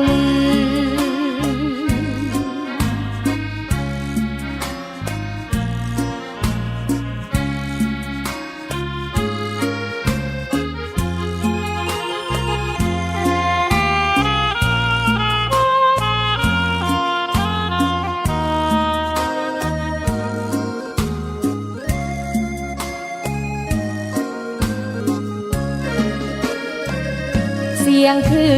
นธรรมบอกหลักธรรมให้คลายความเหงา ฟังเสียงธรรมะเบาเบาบอกเล่าถึงคนบ้านไกล สื่อธรรมะบอกลดละละวางด้วยใจ สื่อไปถึงสวงใน เข้าใจหลักธรรมหลักดีพลิ้วเพลงธรรมถูกสัมพันธ์จิตใจร่าเริง ฟังสาระธรรมะบันเทิง รื่นเริงในชีวิตยามวันว่างเดินทางไปเยี่ยมสถานีนัดพบกันน้องพี่ วันนี้วันดีวันเสาร์สวดมนต์ สวัสดีค่ะ วันนี้มาพบกับพี่ละออนะคะที่ผ่านมากับอาทิตย์ที่แล้วไม่ว่านะคะ ก็เมื่อวานนี้ติดภารกิจแล้วก็เหนื่อยมากเนาะค่ะเหนื่อยก็เลยติดภารกิจแล้วก็เหนื่อยก็เลยแบบบอกพระอาจารย์ว่าหนูไม่ไหวจริงๆถ้าคือมาจัดนี่คือไม่รู้เรื่องแน่ๆก็เลยบอกขอจัดวันนี้ แล้วก็เสาร์อาทิตย์ที่แล้วที่ผ่านมาอันนั้นไปปางอุ๋งก็ไป ไปแจกของนะคะแล้วก็ไปทำก๋วยเตี๋ยวพี่ละออก็ไปอยู่แผนกก๋วยเตี๋ยวน่ะ 3,000 ถ้วยนะรอบนี้นะครับข้าวของเยอะชาวบ้านเนี่ยบางที่ที่เราไปแจกของนะคะเขาสมมติเราไปทำอาหารไปเลี้ยงเขาส่วนมากจะเป็นก๋วยเตี๋ยวเนี่ยนะคะเขาจะกินทิ้งกินขว้างเขาไม่ค่อยสนใจแบบก็ ถ้ากินเนื้อกินลูกชิ้นเส้นอะไรเขาไม่สนใจเขาก็จะทิ้งของกินเยอะเค้กขนมอะไรพวกเนี้ยเขาจะกินทิ้งกินกว้างแต่เราไปที่ปางอุ่นเนี่ยทั้งเด็กและผู้ใหญ่ทุกคนแบบตั้งหน้าตั้งตากินมากๆเลยนะเขาไม่มีทิ้งกันเลยแบบกินจนหมดไม่อิ่มมาต่อรอบสองนะเราบอกว่าของที่เราทำให้เนี่ยคือมีเยอะมากๆทุกคนเนี่ยเป็นอะไรที่น่าประทับใจมากทุกคนเนี่ยกินก๋วยเตี๋ยวกินขนมเค้กขนมปังมีนมมีอะไรทุกอย่างเขาจะกินแล้วก็เขากินแล้วเขาก็คือไม่ได้ทิ้งเลยนะคะไม่ได้ทิ้งเลยแล้วก็เราก็จะบอกว่าดีนะอันนี้เปิด Wi-Fi แล้วเนี่ยเปิด Wi-Fi ก็คือเข้าใช่ไหมตะกี้เนี้ย พอดีอยู่ข้างนอกใช้ Wi-Fi ข้างนอกกำลังว่าจะเข้าอันนั้นไม่รู้ว่าจะเข้าได้หรือเปล่าลืมอันนี้เดี๋ยวถ้าไม่ได้แล้วค่อยว่ากันแล้วค่อยมาใช้อินเทอร์เน็ตมือถือนะคะตอนนี้มันเป็น Wi-Fi ได้อยู่นะก็ถือว่าเป็นอะไรที่ปีสุดท้ายที่จัดใหญ่ๆและครั้งต่อไปเนี่ยพี่ต่ายพี่โตเขาก็จะจัดแบบเล็กลงหน่อยไม่ใช่แบบเยอะขนาดนี้นะอันเนี้ย คือนั่งพับของตั้งแต่หัวค่ำยันเที่ยงคืนตีหนึ่งจัดขนมใส่ถุงนู่นนี่นั่นแบบจนแบบเยอะมากทำถึง2 วันนะก็เลยไม่ได้มาจัดรายการนะคะถามว่ามีอินเทอร์เน็ตเข้าถึงไหมเข้าได้แต่เราไม่สามารถเพราะว่าเที่ยงคืนเนี่ยยังนั่งแพ็คของกันอยู่เลยนะคะแล้ววันที่2เนี่ยก็คือสลบสลายกันแล้วนะคะก็เป็นว่าไปดอยมาแล้วก็เมื่อวานนี้มีธุระพี่ละออก็เลยเป็นอะไรที่ จัดมั่งไม่ได้จัดมั่งนะก็เอาตามเลิกสะดวกแล้วกันนะคะว่าช่วงนี้สะดวกช่วงไหนมีภารกิจหรือเปล่านั่นเองนะคราวนี้ก็เป็นเสาร์อาทิตย์หน้าวันอาทิตย์หน้าอย่าลืมนะคะเราไปต้องมีหน้าที่อย่างพวกเนี้ยเขาจะเป็นเลือกตั้งล่วงหน้านะคะเลือกตั้งล่วงหน้าของวันที่1วันนี้ไม่ใช่เหรอเลือกตั้งล่วงหน้าแล้วก็ ส่วนวันอาทิตย์หน้าเนี่ยจะเป็นเลือกตั้งนะคะก็ไปใช้สิทธิ์กันนะคะไปใช้สิทธิ์ ต้องขอไปนะคะเพราะว่าช่วงนี้อากาศเปลี่ยนแปลงนะคะแล้วก็เป็นหวัดทั้งไอนะมันก็เป็นอะไรที่ต้องดูแลสุขภาพนะคะพอดีพี่ละออนเนี่ยพักผ่อนน้อยมันก็เลยเป็นอะไรที่ป่วยง่ายอาทิตย์หน้ามีการเลือกตั้งนะคะทุกคน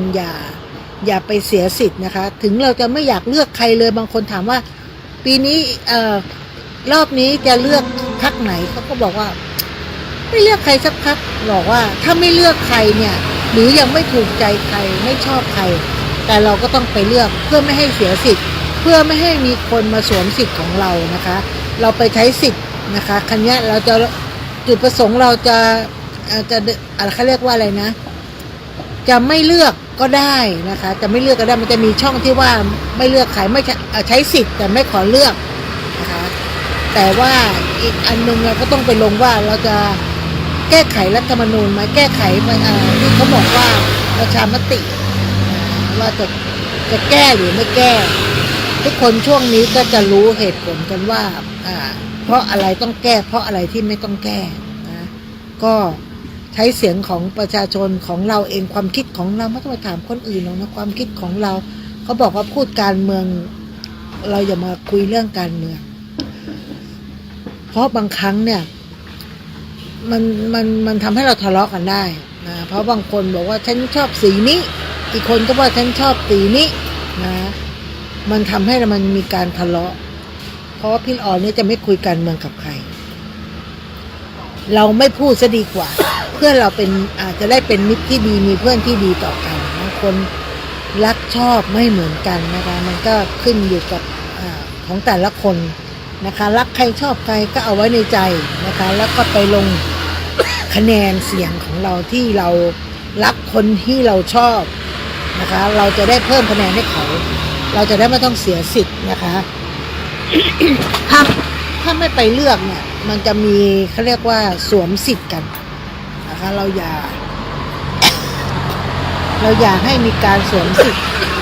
เราต้องไปใช้สิทธิ์ของเราให้เต็มที่ก็ทำไมไม่เข้ามานั่งให้มันในร่มไปตัดน้ำค้างทำไมมันก็มีน้ำค้างนะคะ ก็ช่วงนี้อากาศเย็นก็ต้องดูแลตัวเองให้มากๆตอนนี้ก็ยังมีเขาเรียกว่ามีภาวะอากาศที่เย็นอยู่ในกรุงเทพก็เย็นแล้วทุกคนก็จะไอนะเป็นหวัดลงคออีกอย่างหนึ่งช่วงนี้บางคนจะเป็นไข้หวัดกันเยอะนะคะก็บางคนเขาก็บอกว่าสุ่มเสี่ยงการเป็นไข้หวัดใหญ่นะคะเราก็สมควรที่จะไปฉีดวัคซีนไข้หวัดใหญ่นะคะ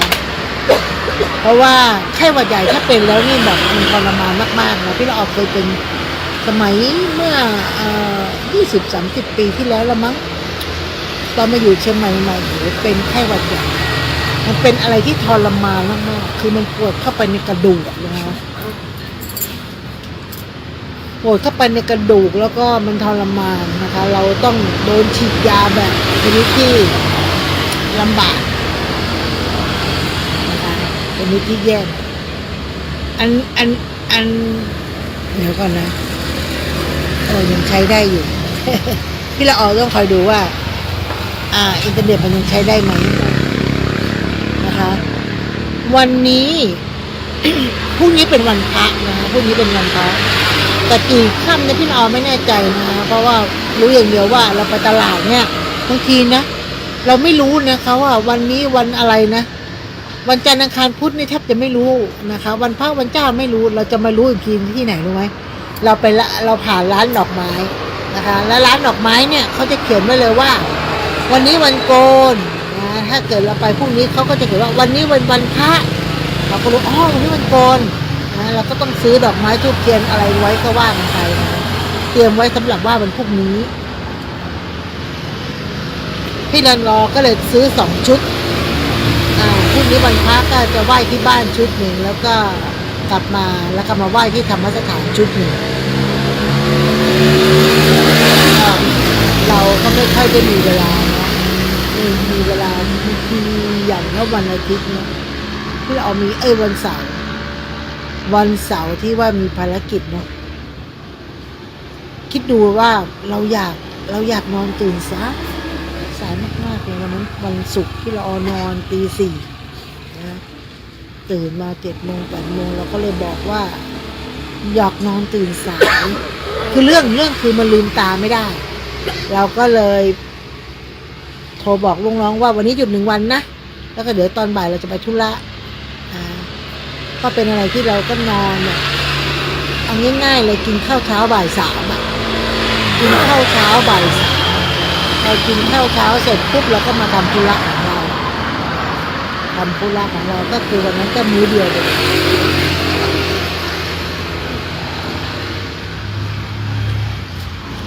จัดรายการทีไรตาอึ่งตกใจเขาใครย่องมาตรงนี้ตาตุ้ยนุ้ยนะฮะก็ต้องใช้เสียงตะโกนหน่อยเพราะว่าพี่ละออไม่ได้ติดไมค์เนาะไม่ได้ไปซื้อไมค์เพราะหวังว่าทุกคนคงจะได้ยินนะคะก็ใช้พลังเสียงในการตะโกนหน่อยนึงเพราะแล้วก็อีกอย่างหนึ่งแข่งกับรถที่วิ่งไปวิ่งมาพี่ละออไม่สามารถที่จะไปที่สถานีทันนะคะและก็ไม่สามารถที่จะไปที่ห้องที่เราจัดรายการที่มีทำอยู่ตรงนั้นนะคะก็ไม่สามารถไปไม่ทันนะขนาดวันนี้นะคะร้านยังเก็บไม่ทันเลยเนี่ยเห็นไหมยังวางอิเล็กเคขะอยู่เลยเก็บร้านไม่ทันนะเพราะว่าคือช่วง5 ทุ่มเนี่ย5 ทุ่มกว่ายังมีลูกค้าอยู่แล้ววันนี้พี่เราออกมาสายด้วย ลูกค้าก็สู้ ลูกค้าก็สู้นะอยู่มาถึงก็5 ทุ่มครึ่งก็เลยบอกว่าปิดไฟดีกว่าไม่ทันละเดี๋ยวจะไม่ได้จัดรายการอีกก็เลยปิดไฟเดี๋ยวมันจะเสียแรงที่ว่า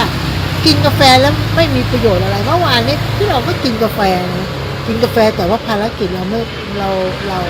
ม่เสร็จแล้วถ้าจะจัดรายการมันก็คือมันไม่โอเคนะมันก็จะคือสมองมันไม่รับสมองมันไม่รับก็เลยเอาเป็นว่าเอาออนก็เลยเอาเป็นว่าจัดเท่าที่เราจัดไหวนะคะเพราะว่าบางทีเราขายของเนี่ยมันก็เลยไม่สามารถที่จะแบบพูดมาคุยกันได้เข้าเรื่องอลัมพบทมา15 นาทีแล้วนะคะอลัมพบทมา15 นาทีก็เลยว่าวันนี้เราจะคุยเรื่องอะไรเมื่อเช้าก็ฟังรายการธรรมะนะคะฟังรายการธรรมะก็มีการพูดการสอนการอะไรอย่างนี้นะคะก็พูดว่าการใช้ชีวิตนะคะเราจะไปโทษคนนู้นคนนี้โทษตัวเองนะคะน้องออนการขาวนวลก็คือการใช้ชีวิตนะคะการใช้ชีวิตเนี่ยของแต่ละคนไม่เหมือนกันบางคนก็อยู่ในบางคนก็ใช้ชีวิตแบบอยู่ในโลกโซเชียลนะคะพอมาเจอกับความเป็นจริงเนี่ยก็ทำอะไรไม่ถูกกับสภาพตัวเองไม่ได้เพราะวันๆอยู่กับโทรศัพท์อยู่กับคอมอยู่กับโน้ตบุ๊กอยู่กับอะไรก็แล้วแต่เช้ามาก็ดูตื่นจากที่นอนมาลืมตามาก็หยิบโทรศัพท์ขึ้นมาดูเช็คนู่นนี่นั่นเสร็จสายมาก็มาอาจจะมาเล่นนิดๆหน่อยๆก็คือ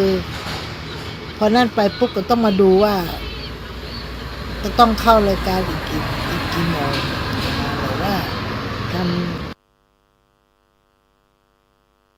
รายการอีกกี่ชั่วโมงนั่นเองนะก็ประมาณ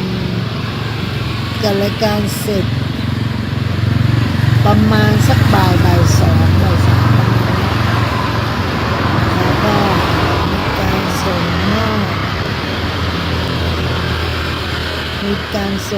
อบ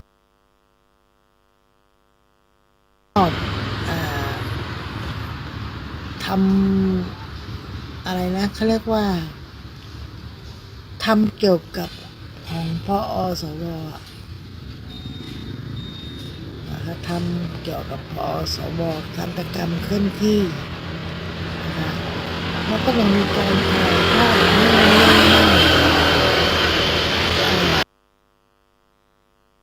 เสร็จแล้วก็มาติวกันอีกทีหนึ่งก็คือที่สำเร็จแล้วก็อีกอย่างหนึ่งนะคะ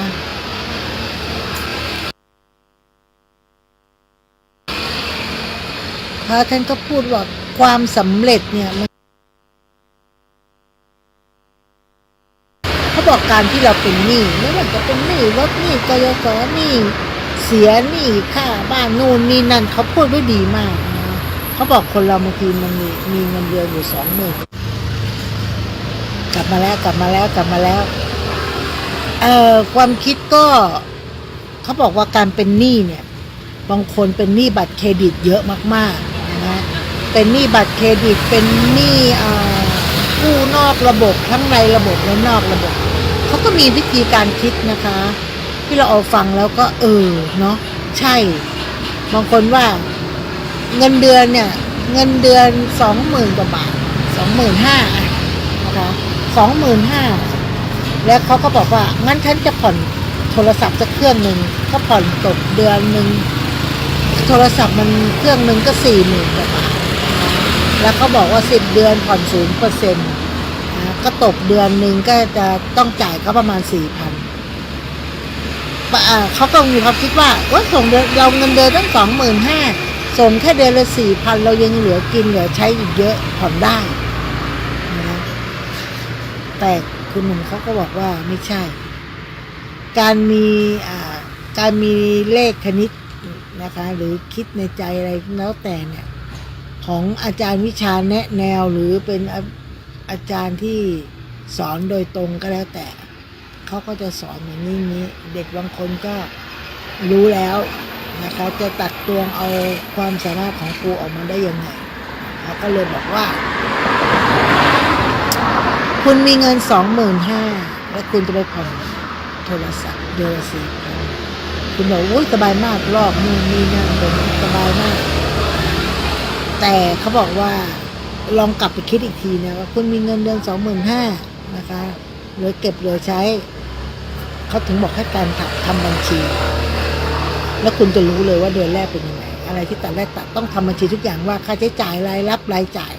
มีอะไรบ้างทำคนเดียวเลยรู้คนเดียวนะคะเขาก็เลยบอกว่าแม่ของลูกเขาเนี่ยเขาเรียกว่าเป็นทำงานบริษัทแห่งหนึ่งแล้วกันเขาก็ไม่มีความรู้เกี่ยวกับเรื่องไม่มีความรู้เกี่ยวกับเรื่องการเงินการบริหารจัดการนู่นนี่นั่นนะเพราะว่าโอเคก็ลงก็เข้าไปลงเขาบอกว่าเท่านั้นแหละไม่นานก็จะมีจักรยานคันเดิมคันที่พี่ล้มเนี่ยนะคะพี่ก็ว่าอ้าวนะคะเขาบอกว่าทายาซะแต่น้องสาวก็ไม่สนใจก็เลยไม่ได้สนใจเขาเลยถามว่าเงินเดือน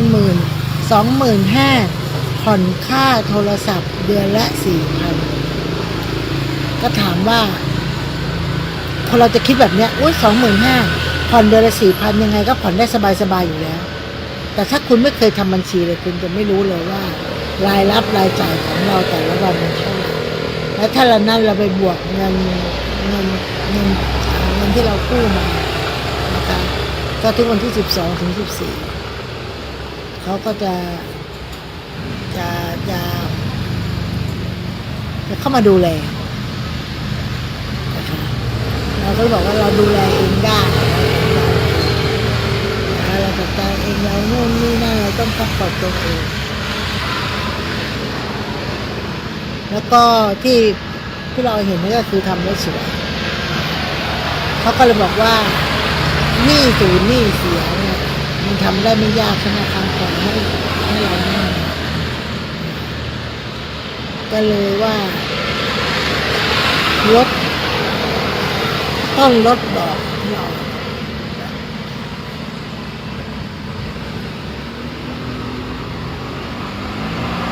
แล้วก็กำลังคิดอีกทีหนึ่งนะครับว่าการที่เราผ่อนนู่นผ่อนนี่นะครับมีคำถามว่าที่คุณบอกว่าคุณจะผ่อนไหวเนี่ยเดือนละ 4,000 นะคะเขาเลยย้อนถามว่าแล้วทุกวันเนี่ยคุณมีเงินเก็บเดือนละ 4,000 ไหมที่คุณจะไปผ่อนจริงเราก็ไม่ได้คิดถึงข้อนี้กันนะคิดอย่างเดียวว่าเงินเดือนฉัน 25,000 ฉันผ่อนโทรศัพท์เดือนละ 4,000 โอเคมากสบายมากแต่เราลืมคิดไปว่าเราผ่อนบ้านผ่อนรถผ่อนบัตรเครดิตผ่อนอีออนผ่อนบัตรเครดิตก็คือไปผ่อนทางธนาคารเพราะว่ามันก็น่าสนใจนะคะตอนนี้รถมันไม่ค่อยมีแล้วมันไม่ค่อยมีโบวีบางบริษัทมันติดมาให้เลยนะแต่บริษัทที่พี่เราแล้วก็อีกอย่างหนึ่งมันเป็นอะไรที่เร็วมาก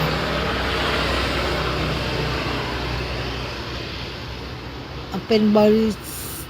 กำลังคิดที่ว่าบริษัททุกที่นะคะบางทีเขาบอกว่าทำไมเด็กทำไปปุ๊บให้เด็กมันคิดไปเองได้นะคะไม่งั้นจะไม่ต้องมีบัตรเครดิตเยอะแยะมากมาย อันนี้อีกกรณีหนึ่งนะคะก็คือเรามีหนี้เราอย่าไปสร้างหนี้เพิ่มเราต้องมาทำบัญชีแล้วเราก็มาคิดดูด้วยว่า อันเนี้ยสมควรที่จะจ่ายก่อนจ่ายหลัง หรืออันเนี้ยสมควรที่จะไม่จ่ายเราไม่ได้สอนให้ทุกคนเบิกค่าเขาเรียกว่าค่าน้ำปีหรอกนะเพราะว่าปีมันเป็นอย่าง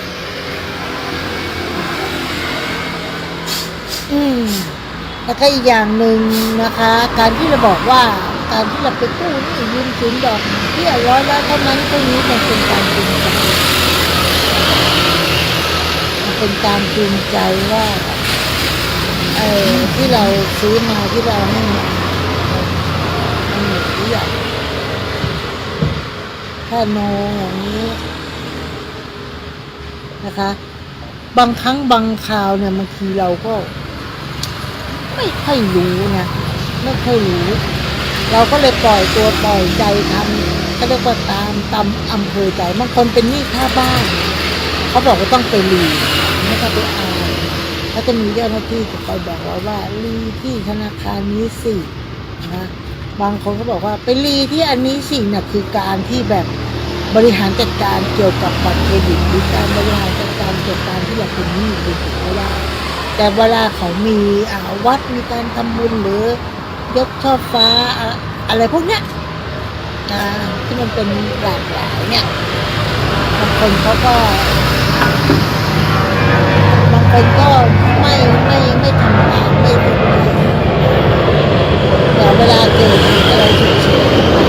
ไม่มีใครช่วยเราต้องช่วยตัวเองเขาจะบอกเขาจะบอก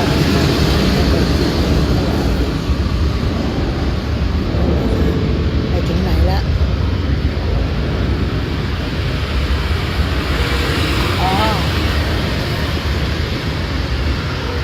เรื่องไปเอาเงินออกจากธนาคารซึ่งเป็นเงินสดธนาคารเขาเอาไว้หมุนนะเขาไม่ให้เราง่ายๆนะคะนอกเสียจากทางธนาคารต้องยื่นเรียกว่าเอกสารสำคัญใช่ไหมคะก็ไปส่งให้น้องนะคะแล้วก็อีกอย่างหนึ่งการที่เราเขาเรียกว่าบางคนเนี่ยการเป็นหนี้เนี่ยเขาจะมีการอย่างหนี้บ้านเขามีการให้เป็นรีไฟแนนซ์3 เดือนก็3 ปีนะคะแต่ที่เราผ่อนมาพอ3 ปีไปแล้วเขาให้เราไปรีนะเราถ้าเกิดเราเป็นพนักงานดีเด่นนะคะโน่นนี่นั่นอะไรก็ไม่ได้นะเสร็จแล้วก็จะมานอนกับพวกกลุ่มเราก็ต้องรับนะแต่ว่าถ้าคุณคิดจะไปก็ต้องไปให้ตลอดถ้าคุณคิดจะไปต้องไปให้ตลอดแต่คืออยู่แล้วมีปัญหาก็ไม่สมควรที่จะอยู่นะคะเราไป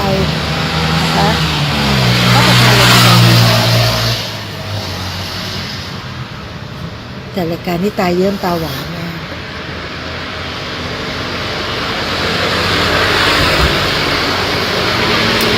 ก็มันเป็นอะไรที่เราแต่รายการเนี่ยเรามีโอกาสได้มานั่งพูดคุยกันนะคะแลกทัศนคติซึ่งกันและกันบางคนก็อยากจัดรายการเมื่อก่อนจัดรายการผีแล้วอย่างนี้ไม่จัดแล้วผีไม่มีละเมื่อก่อนที่เจอผีเยอะผีมีตอนนี้ไม่เจอไม่มีละแต่ไม่อยากเจอนะไม่ได้ท้าทายไม่อยากเจอเพราะเป็นคนที่ขี้กลัวแล้วก็อะไร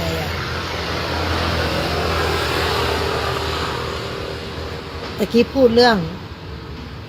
งอะไรนะการขับรถแล้วเราหลับตาปิ้นไปพอหลับตาไปนะเราก็จะไปเห็นลอกไปแล้วไปเห็น17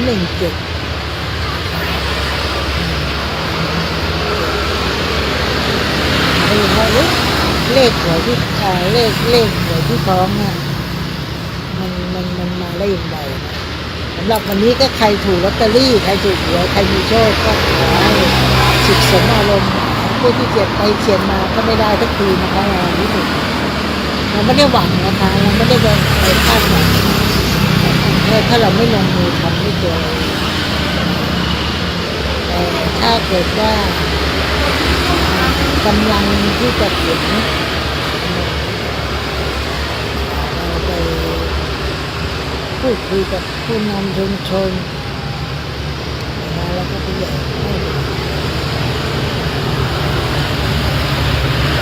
แล้วก็กรณีหนึ่งการค้าขายแม่ค้าเนี่ยค่ะขายของอยู่ด้วยกันที่กระทบกระทั่งกันนิดๆหน่อยๆมันก็ไม่มีอะไร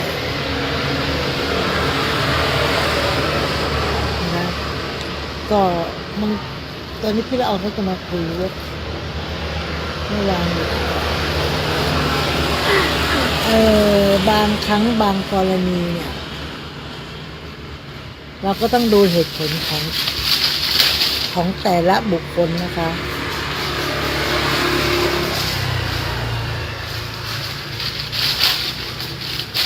ไอ้อย่างหมาเหรอ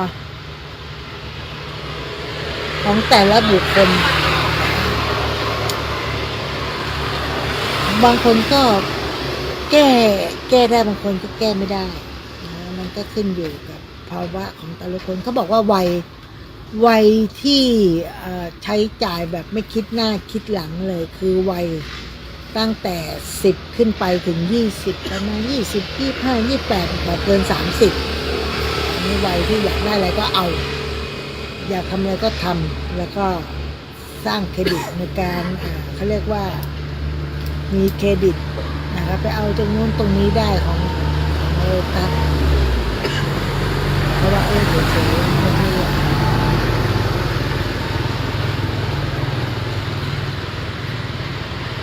แล้วก็กรณีที่เราจะพูดว่า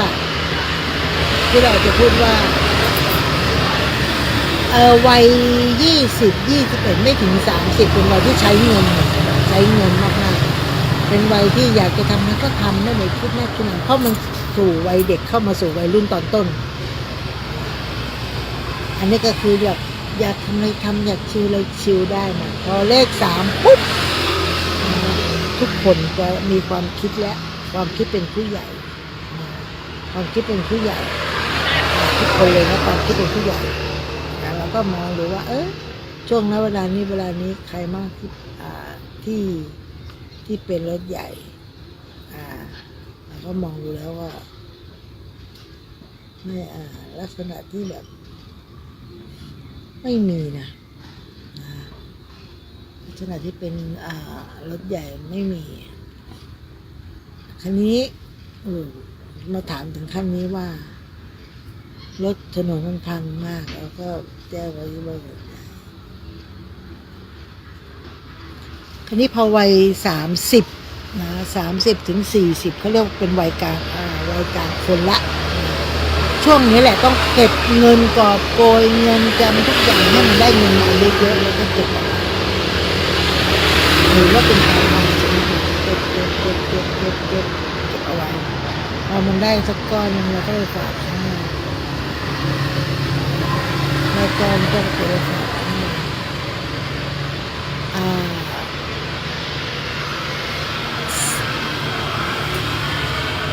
30มันก็จะเป็นอะไรที่ต้องมานั่งเริ่มต้นหรือบางคนก็บอกว่าเริ่มสร้างหนี้เราว่าอันนี้คือวัยที่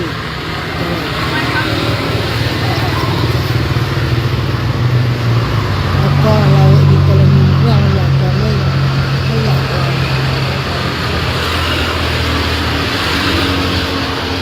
ซึ่งวัยเนี้ยมันจะเป็นวัยที่ก่อร่างสร้างตัวคนมีคู่ก็แล้วไปเขาไม่มีคู่ก็คนไม่มีนะคะ อีกกรณีหนึ่งก็จะเป็นวัย40 ถึง 50วัยนี้เป็นวัยที่เขาเรียกว่าเงินเดือนก็เยอะขึ้นแล้วนะคะฐานะทางบ้านก็เริ่มดีขึ้นความมั่นคงก็จะมีเขาเรียกว่ามั่นคงขึ้นดีขึ้นนะดีขึ้น เราก็มามองย้อนคิดที่ว่าประพักสองดีที่คนเนี้ยดีแล้วก็เขาเรียกว่าอะไรนะสายสัมพันธ์อะไรก็แล้วแต่ถ้ามันเกิดขึ้นอีกกรณีหนึ่งนะคะก็จะเป็นช่วงเวลา4ตะกี้30ไป40ถึง50ใช่ไหมคราวนี้พอเราไหว้เกษียณเราต้องเก็บเงินตั้งแต่อายุ40เก็บเงินตั้งแต่อายุ40เก็บไปเรื่อยๆนะคะเขาเรียกว่าออมเอาไว้เพื่ออะไรเพื่อวันหนึ่งเราจบวัยเกษียณขึ้นมา60เขาปลดเราจะได้มีงานทำเราจะได้มีเงินเรามีเงินใครก็อยากเอาไปอยู่ด้วยนะแล้วก็พอจบปุ๊บเราก็มาทำงานโน่นนี่นั่นเสร็จก็ไปรู้จักพี่ท่านหนึ่งเขาก็บอกว่า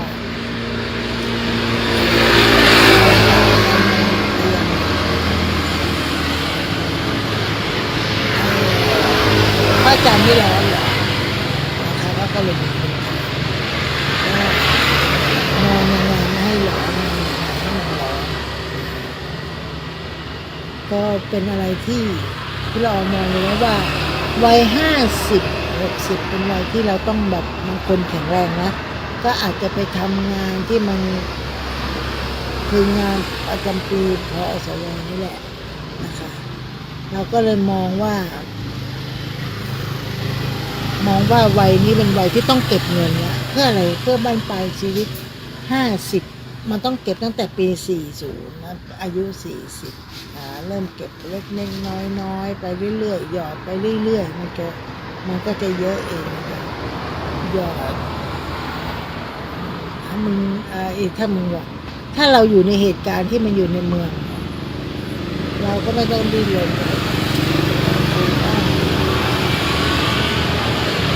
คือนี่ก็5 ทุ่มกว่าวัยนี้มันวัยต้องเก็บเงินเพื่ออะไรเพื่ออนาคตของตัวเราเองแล้วก็อนาคตของลูกเรากรณีบอกว่าฉันปลูกผักไม่เก่งฉันมีราวอย่างเงี้ยฉันจะอะไรทะลุหมู่บ้านเลย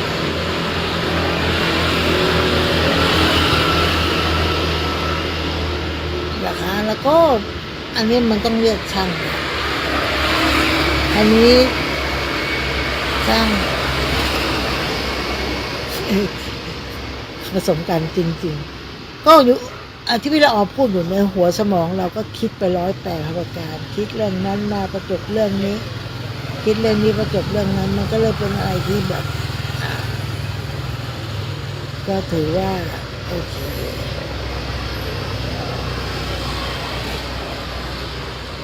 มันมีหลายกรณีที่ก็ถามเลยเขาถามว่าวันนี้วันอะไรเขาบอกไม่รู้จริงเหรอไม่รู้วันนะคะ40-50บางคนก็ทำถึงอายุ60แต่60บางคนนี่ยังเก่าเสร็จ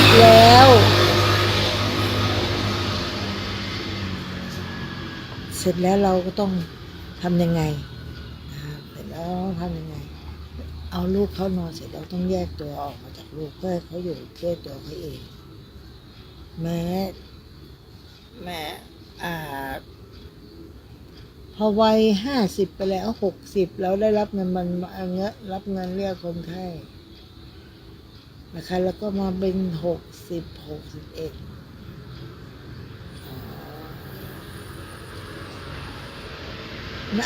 ในกรณีที่เราต้องเก็บนะคะออมเขาบอกว่า50เราต้องออมไว้จนเยอะแล้วเพื่อมั่นปลายเราอาจจะไปซื้อประกันชีวิตเพื่อคนข้างหลังเราอาจจะออมเงินแล้วแต่ได้ทุกกรณีนะคะแต่ว่าเราจะต้องเขาเรียกว่าถือเอกสารสิทธิ์ที่มันชัดเจนคือเขาเรียกอะไรมันจะขาดอีกนิดนึงหย่อมนึง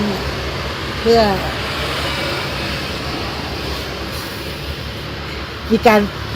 เขาเรียกว่ามีการรับช่วงต่อกันด้วยนะมีการรับช่วงต่อ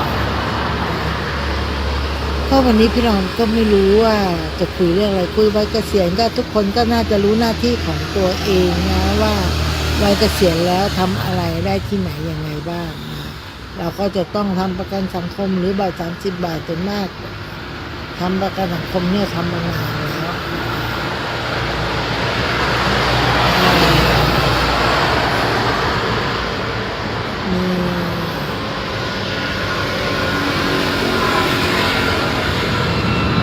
อีกกรณีหนึ่งนะครับพี่ละออก็มัวแต่มองข้อความเป็นไม่ได้มองเป็นมองโทรศัพท์เครื่องข้างล่างว่ามีคนว่าพี่เราก็จะมานั่งดูเลขกันไม่ได้นะมันผิดกฎระเบียบของทางวัดเขานะครับเพราะว่าเราใช้คลื่นทางวัดเท่านั้นเองนะเราก็ไม่อยากจะไปวุ่นวายปิดก็ปิดไปเลยอะไรนะบางคนก็บอกว่าพี่เราพูดอะไรพูดเรื่องนั้นไปกระโดดไปเรื่องนี้พูดเรื่องนี้กระโดดไปเรื่องนั้นคือในหัวสมองในเขาเรียกว่าชีวิตของเขาเรียกอะไรนะสารเนอะไรก็ไม่รู้สักอย่างมันเรียกยากมากแต่ก็บอกว่าหุงข้าวแต่น้อยๆหุงน้อยๆเราจะได้มีข้าวเพียง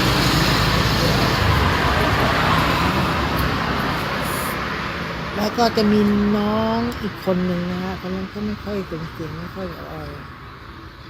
ไม่ค่อย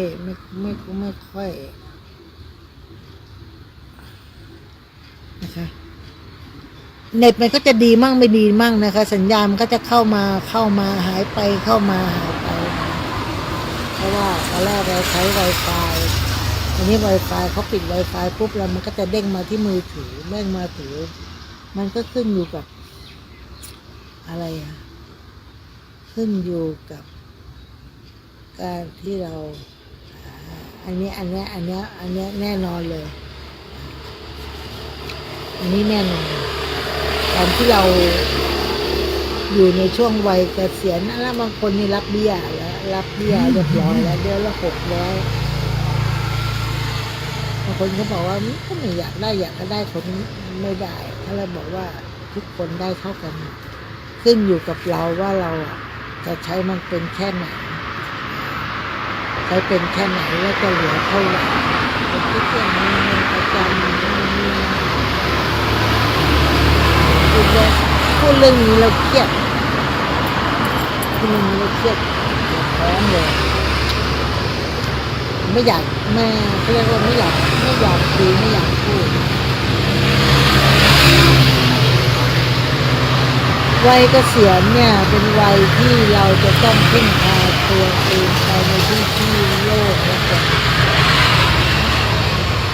เป็นอะไรที่ไม่เคยเห็นมา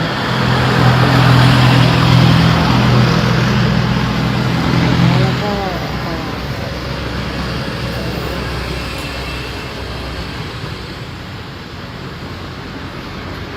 มองไม่เห็นตอนนี้พี่ละออปวดท้องเครียดเรื่องการวางแผนแล้วก็เล่นมาเตือนการตอบสนองมันช้าลง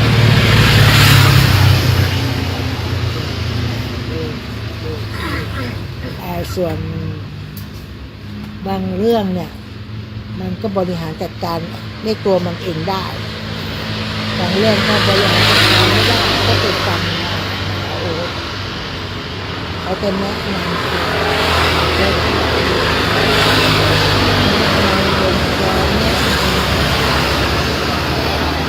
หลายอย่าง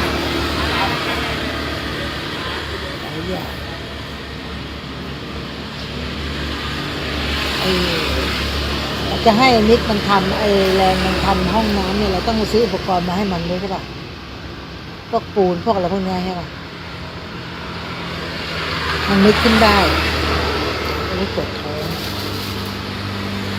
รอตีหนึ่งพอตีหนึ่งเสร็จปุ๊บเราต้องมานั่งเก็บของมันเก็บไม่เสร็จเลยนั่งปวดท้องพอดึกมานี่ห้องน้ำปิดหมดนะปวดท้องนะก็ยังมีเดี๋ยว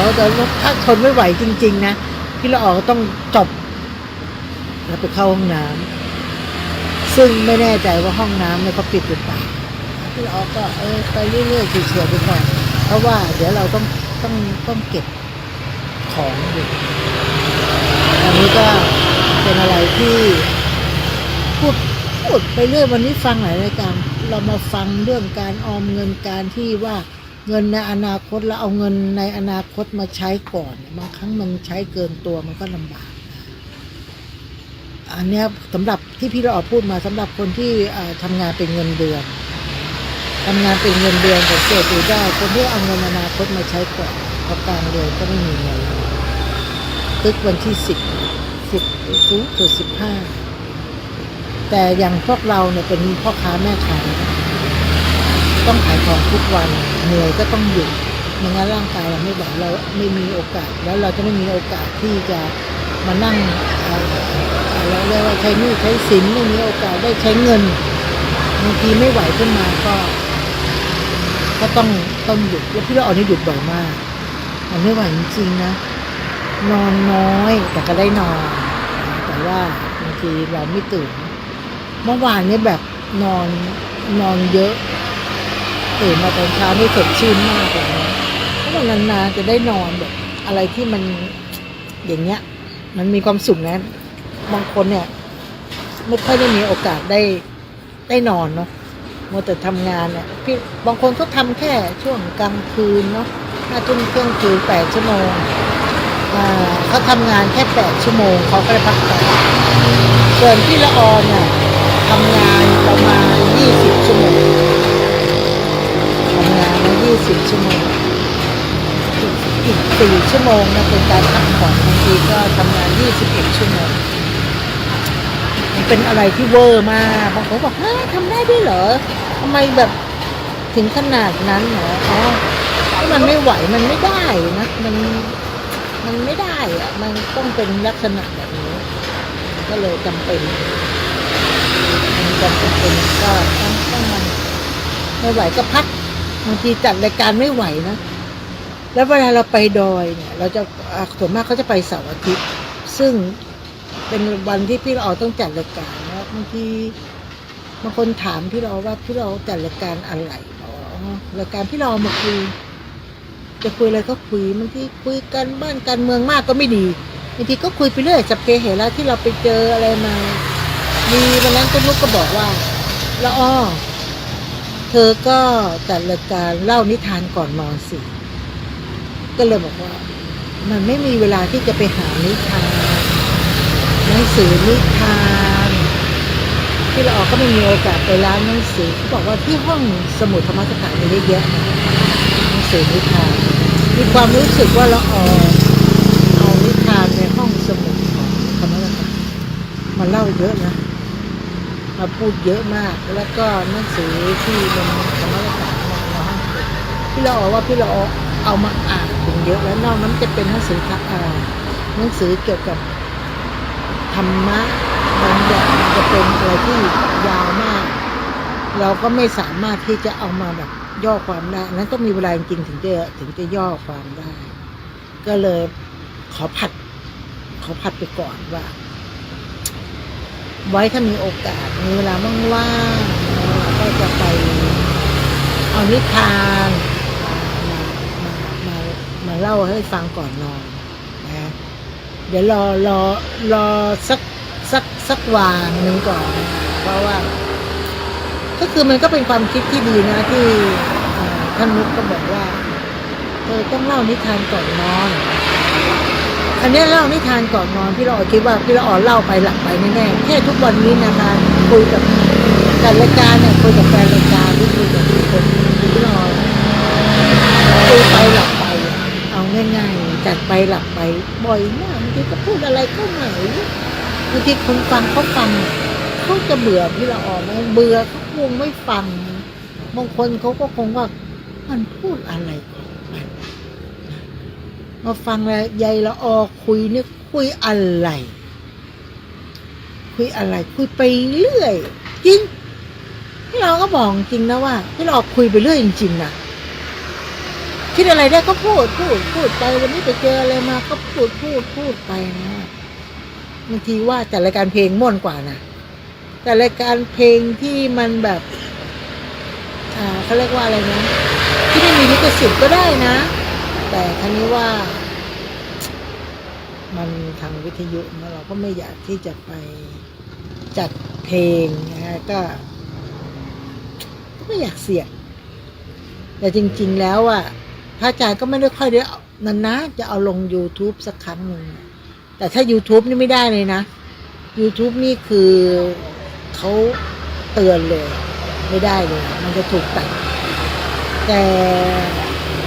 ทางวิทยุเนี่ยมันได้อยู่เขาก็จะเปิดเพลงเก่าๆเหมือนตู้รายการตู้สมัครนั่นแหละนะจะเป็นอะไรเพลงสมัยเก่าๆเลยนะซึ่งไม่มีลิขสิทธิ์เพลงสมัยใหม่ที่ไม่มีลิขสิทธิ์ก็มีเยอะก็แต่รายการเพลงเป็นอะไรที่ง่ายเราแค่เปิดเพลงแล้วก็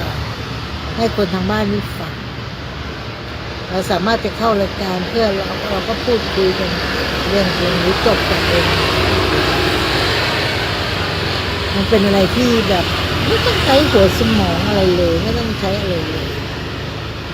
แค่เปิดเพลงแล้วก็คุยมีความรู้เรื่องเพลงมันอีกมันก็โอนะพี่ละออว่านะอย่างของรายการพี่ละออเนี่ยที่ว่าพี่ละออมาคุยไปเรื่อยบางทีมันวันหนึ่งเนี่ยจะแต่ครั้งหนึ่งจะหาสาระสัก5 นาทีนอกนั้นไม่มีสาระเลยไร้สาระมาก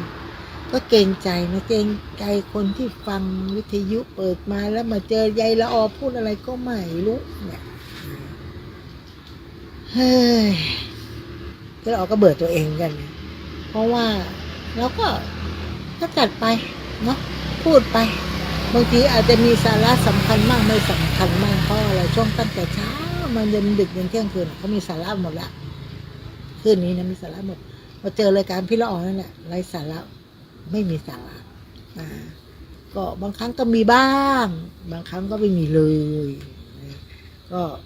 เป็นเขาเรียกว่าเป็นอะไรที่เขาถ้าเกิดว่าจัดบางที่เขาคงดีดเราออกจากสถานีไปแล้วนะ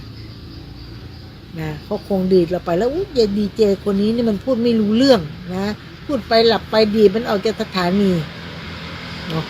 แต่มันมีเมฆพระอาจารย์เมฆที่เราออกก็จัดไปอยากจัดไปอยากพูดอะไรก็พูดไปจะขายของไปจัดไปก็ได้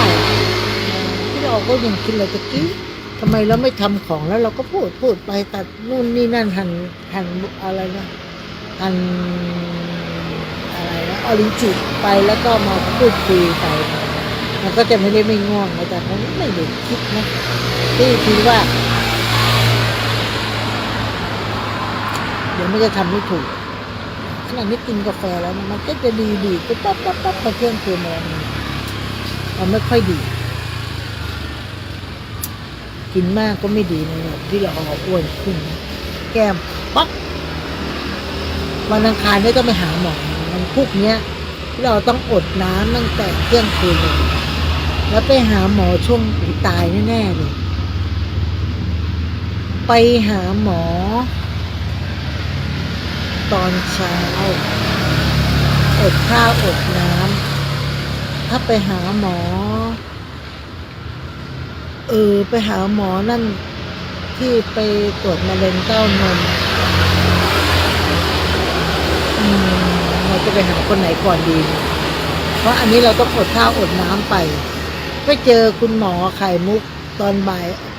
พี่ละออตายแน่ไม่ได้กินข้าวกินน้ำลืมคิดไปนะบริหารจัดการนะเดี๋ยวเข้าไปดูตลาดแล้วพวกนี้ต้องอดข้าว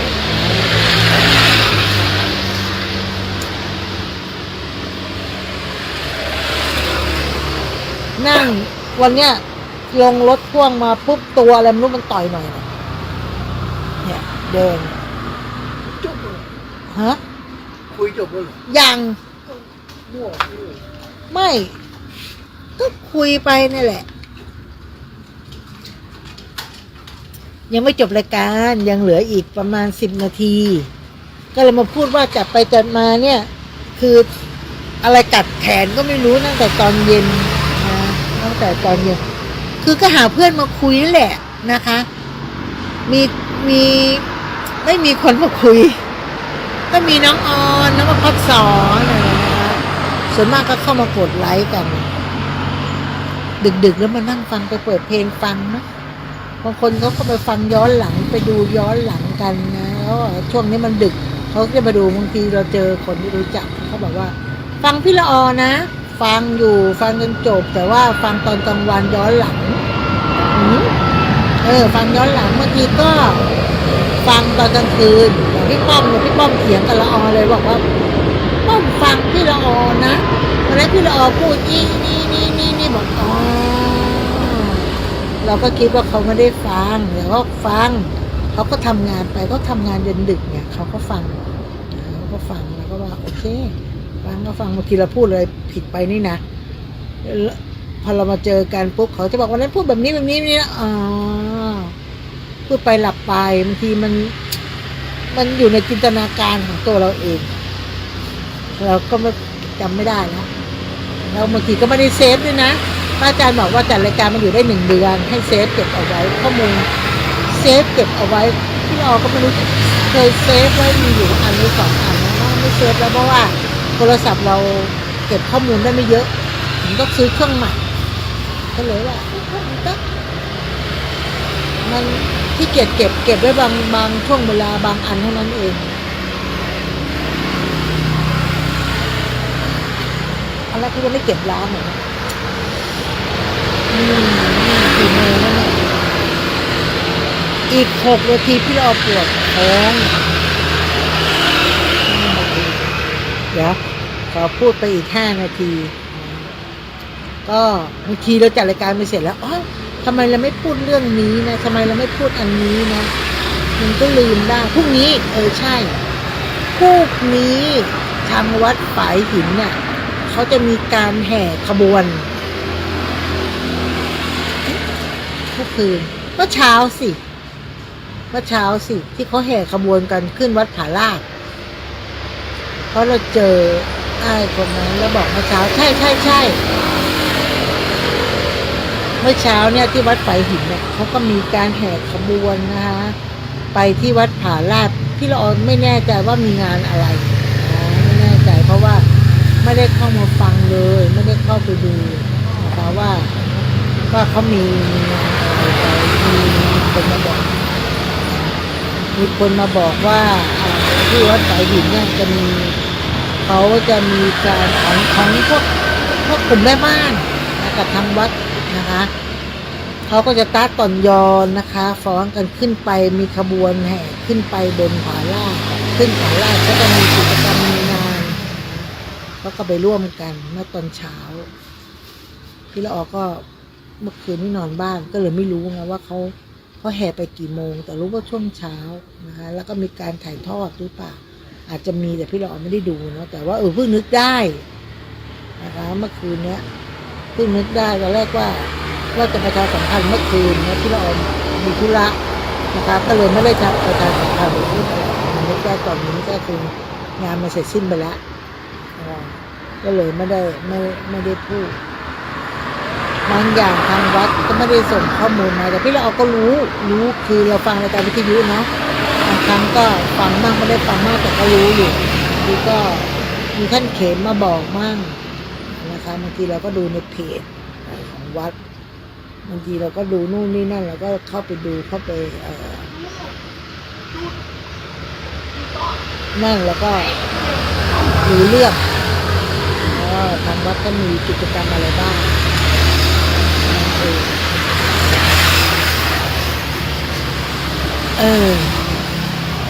ค่อยผ่อนคลายพอผ่อนคลายปุ๊บมันก็ไม่ปวดท้องล้างของเสร็จกลับบ้าน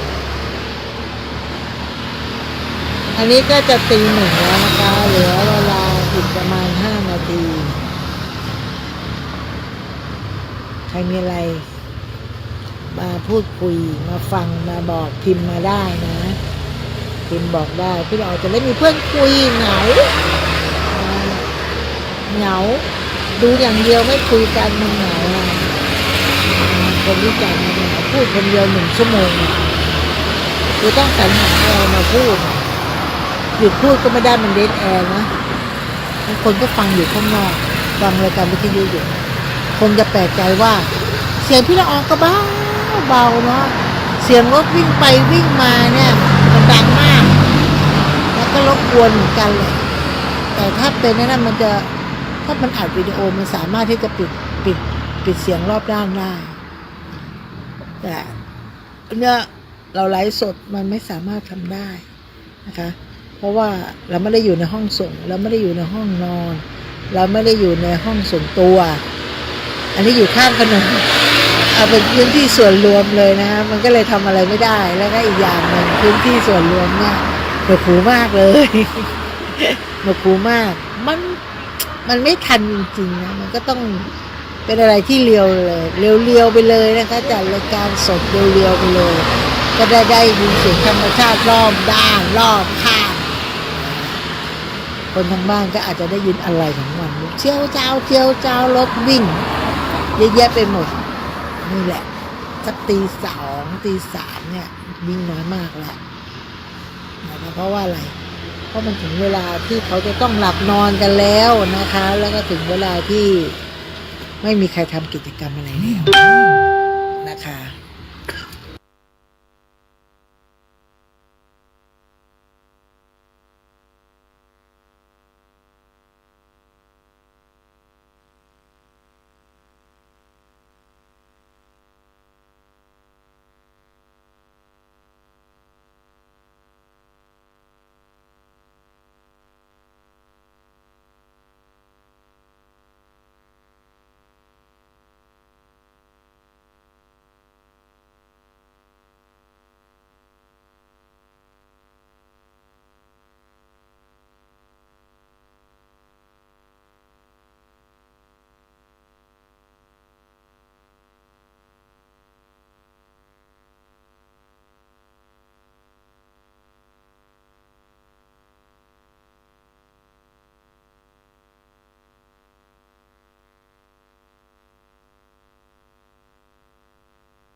ขณะนี้ท่านกำลังฟังสถานีวิทยุกระจายเสียง FM 104.5 เมกะเฮิรตซ์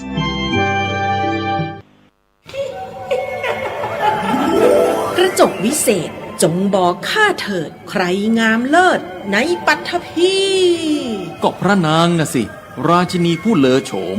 ดูสิ ตั้งแต่ท่านพาชาวประชางดเผาป่าและขยะในครัวเรือน ชาวไร่ชาวนาก็งดเผาตอสั่งข้าว ฟางข้าว หันไปไถกลบทำปุ๋ยหมักแปรรูปเป็นอาหารสัตว์ หรือเอาไปอัดเป็นก้อนแทน อากาศก็ดีไม่มีฝุ่น PM 2.5 คอยกวนใจ หน้าตาท่านก็สดใส ผิวพรรณผุดผ่องเป็นที่สุดพะยะค่ะ ต้องแบบนี้สิ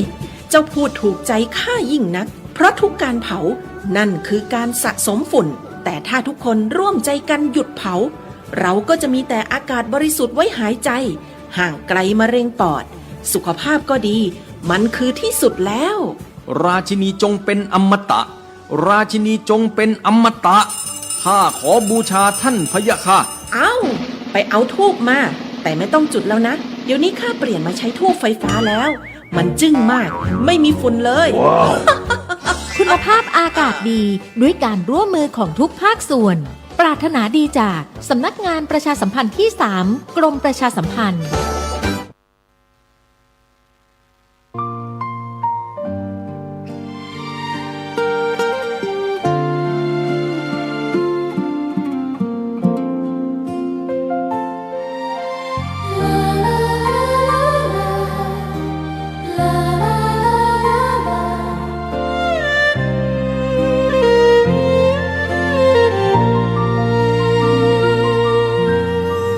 แสงทองร่ำไรในยามอุตสา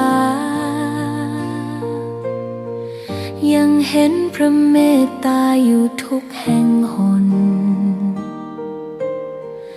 น้ำพระทัยฉโลมใจคน ทั่วพื้นแผ่นดินยังอบอุ่น รอยยิ้มพระพักตร์ยังส่องแสงในดวงใจไทยไม่ลืม เสียงสายลมแผ่วเบาเหมือนเอ่ยคำปลอบว่าพระองค์ยังอยู่ใกล้ ขอกราบแทบบาทด้วยรักนิรันดร์น้ำตาหลั่งพลันจากใจคนไทย แม้เสด็จสู่ฟ้าไกล แต่พระหฤทัยอยู่ในแผ่นดินนี้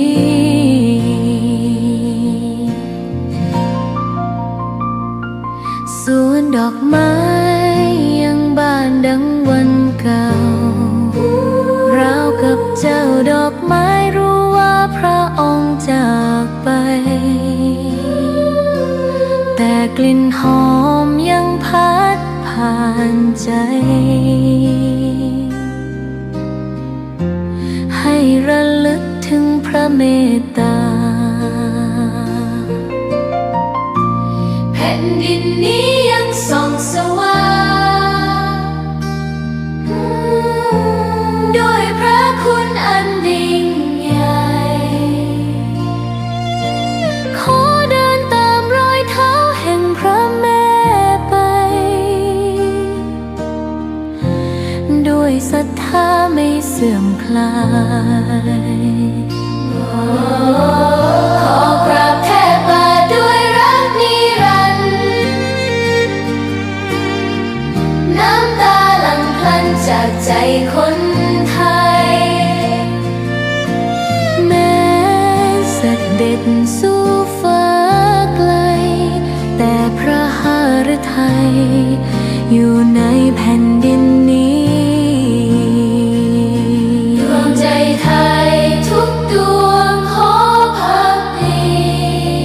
ขอถวายรักนี้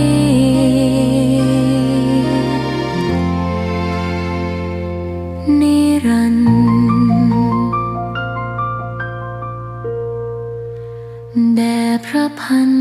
ปีหลวง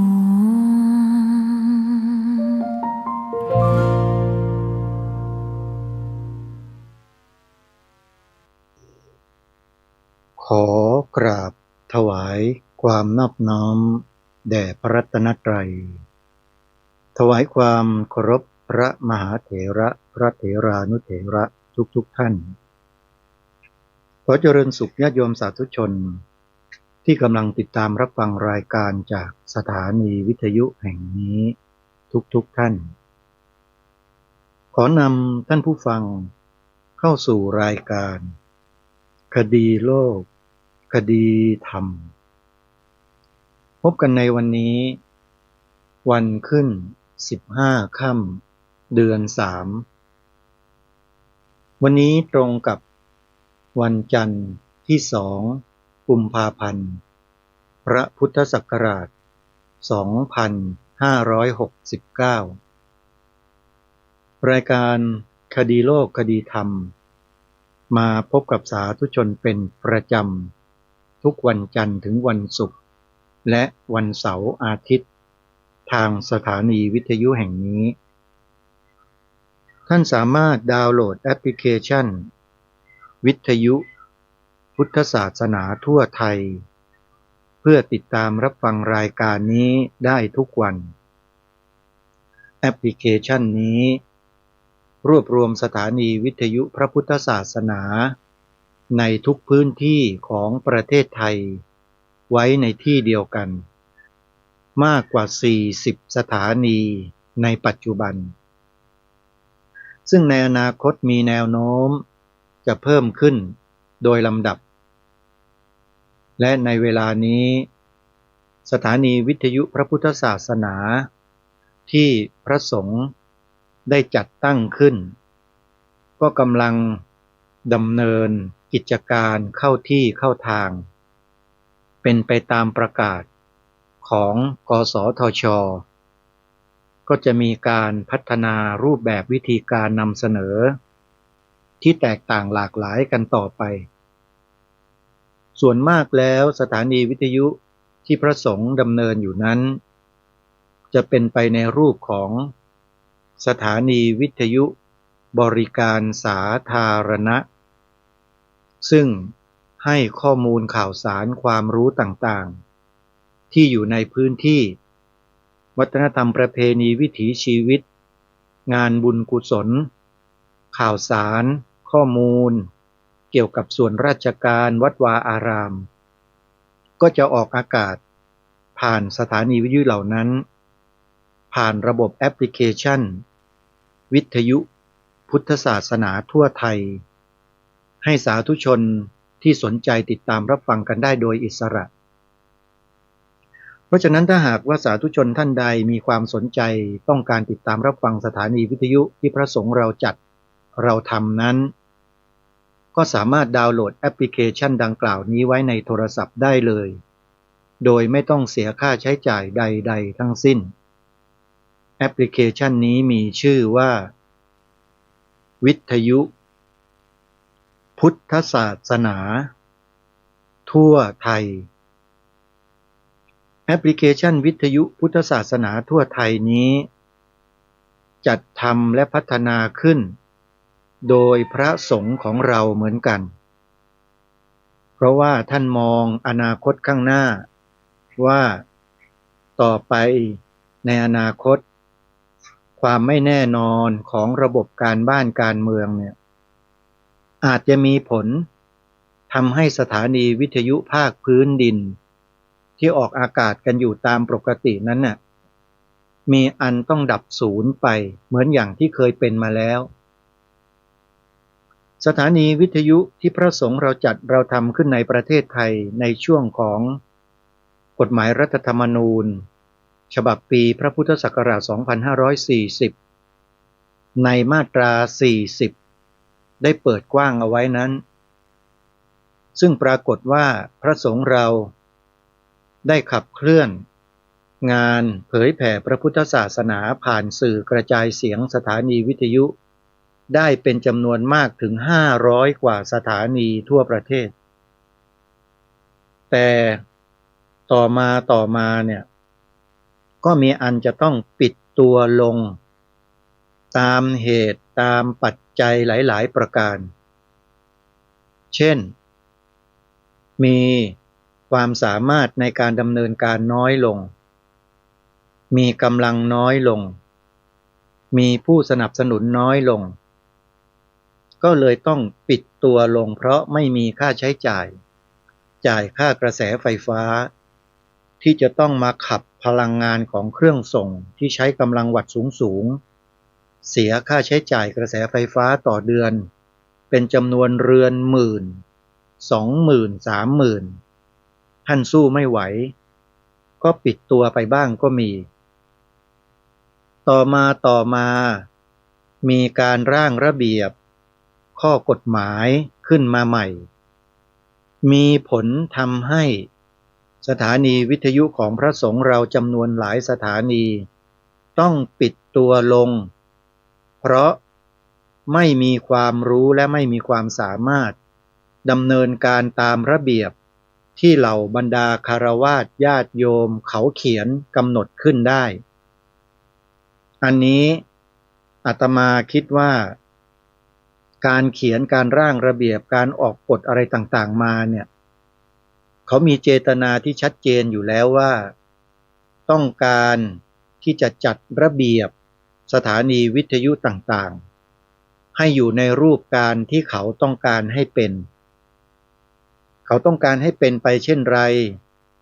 มันก็จะเป็นไปตามที่เขาต้องการเช่นนั้นโยมเพราะฉะนั้นสถานีวิทยุของพระสงฆ์เราจำนวนไม่น้อยจาก500กว่าสถานี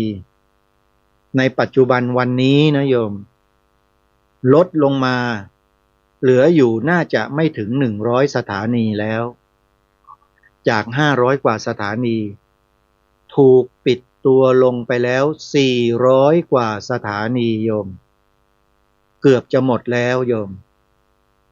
ที่เหลืออยู่ทุกวันนี้เนี่ยถือว่าครูบาอาจารย์พระสงฆ์เหล่านั้นท่านมีความตั้งใจ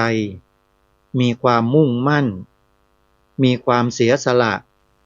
มีความอดทนและญาติโยมสาธุชนก็ร่วมด้วยช่วยพระคุณเจ้ารักษาสถานีวิทยุเหล่านี้เอาไว้อาตมาจึงได้พยายามที่จะติดต่อกับสถานีวิทยุทั้งหลายเหล่านั้นในปัจจุบันเพื่อจะให้มารวมตัวกันอีกครั้งหนึ่งอย่างน้อยก็ได้มาพบปะพูดคุยแลกเปลี่ยนความคิดความเห็นในที่ประชุมร่วมกันซึ่งในเร็วๆนี้จะมีการออกหนังสือนิมนต์ผู้อำนวยการสถานีวิทยุพระพุทธศาสนาเท่าที่ได้รวบรวมรายชื่อเอาไว้เนี่ยมาประชุมกันในส่วนกลางอีกครั้งหนึ่งแต่อยู่คนละส่วนงานแต่ก่อนนั้นเรามีความเชื่อมั่นว่าสถานีวิทยุพระพุทธศาสนาแห่งชาติที่อยู่ในกำกับของมหาเถรสมาคมนั้นจะได้รับการอุปถัมภ์ส่งเสริมได้รับการคุ้มครองเป็นอย่างดีแต่พออยู่มาเหมือนกับว่าเป็นแค่เสือกระดาษไม่สามารถทำให้สถานีวิทยุของพระที่จัดตั้งขึ้นมาด้วยความมุมานะเสียสละนั้นดำรงอยู่ได้มีอันเป็นไปถึง400กว่าสถานีทั่วประเทศเกือบหมดดีเดชะบุญว่ามีพระสงฆ์จำนวนหนึ่ง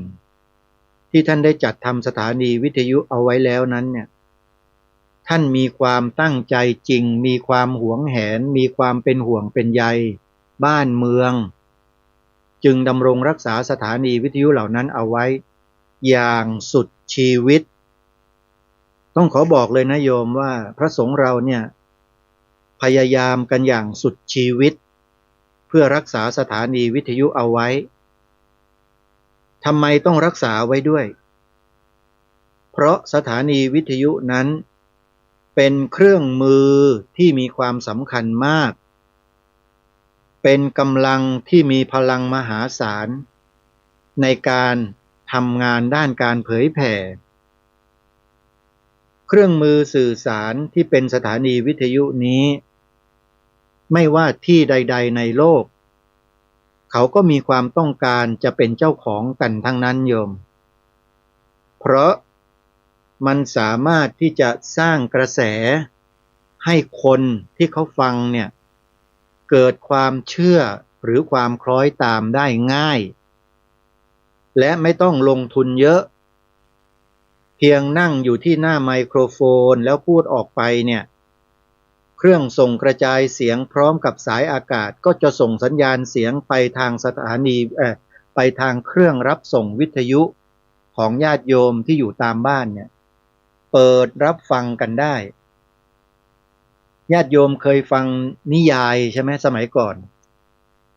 นิยายจากคณะเกตทิพย์ใช่ไหมโยมสมัยก่อนๆเนี่ยโอ้โหติดกันแจเลยนิยายจากคณะเกตทิพย์โอ้ยอาตมาเนี่ยเมื่อก่อนนี่แม่นี่เปิดฟังประจำเลยจนจำได้หรือไม่ก็ฟังข่าวตะบันไฟบรรลัยกันอย่างเงี้ยเป็นต้นนะฮะฟังได้จากวิทยุนี่แหละโยมได้ความรู้ติดตามสถานการณ์อย่างใกล้ชิดรู้จักอะไรต่อไม่อะไรเป็นอะไรในโลกในบ้านในเมืองก็จะมีการนำเสนอผ่านสถานีวิทยุนี่แหละสมัยอาตมาเด็กๆเคยเห็นเขาจัดรายการวิทยุสดๆอยู่ที่บริเวณลานพระบรมรูปทรงม้าใกล้ๆกับสวนสัตว์ดุสิตเขาดินวนาตอนนั้นรู้สึกว่าจะเป็นงาน5 ธันวามหาราชอาตมาเดินจากวัดมหาธาตุเนี่ยไปลานพระบรมรูปทรงม้าเพื่อเดินเที่ยวดูภาพยนตร์หนังกลางแปลงเขาฉายหนังกลางแปลงกันตั้งแต่ตีนสะพานพระปิ่นเกล้าเนี่ยโยมไปตลอดถนนราชดำเนินเดินในราชดำเนินกลางราชดำเนินนอกยาวไปจนถึงนู่นสะพานพุทธยอดฟ้าจุฬาโลกแล้วก็ยาวไปถึงลานพระบรมรูปทรงม้านู่นถนนศรีอยุธยาเต็มไปหมดเลยเป็นพันจอโยมสมัยนั้นนะสนามหลวงนี่ไม่ต้องพูดถึงทั้งจอทั้งเสียงทั้งอะไรตีกันนี่ฟังกันแทบไม่รู้เรื่องแต่คนก็มากันเต็มไปหมดเลยสมัยก่อนเนี่ยโยมหนังกลางแปลงอาตมาได้อยู่ในบรรยากาศสมัยนั้นโยมสามารถนำมาเล่าเป็นคุ้งเป็นแควให้โยมฟังได้เลยแหละเพราะเป็นลูกศิษย์วัดอยู่ตรงนี้ข้างๆสนามหลวงนี่โยมวัดมหาธาตุเนี่ยหลวงลุงท่านเป็นญาติทางฝ่ายมารดาเป็นพี่ชายโยมแม่ท่านอุปสมบทอยู่ที่วัดนี้มาตั้งแต่ปีพระพุทธศักราช 2497 แล้วท่านก็เป็นพระเถระผู้ใหญ่ที่นี่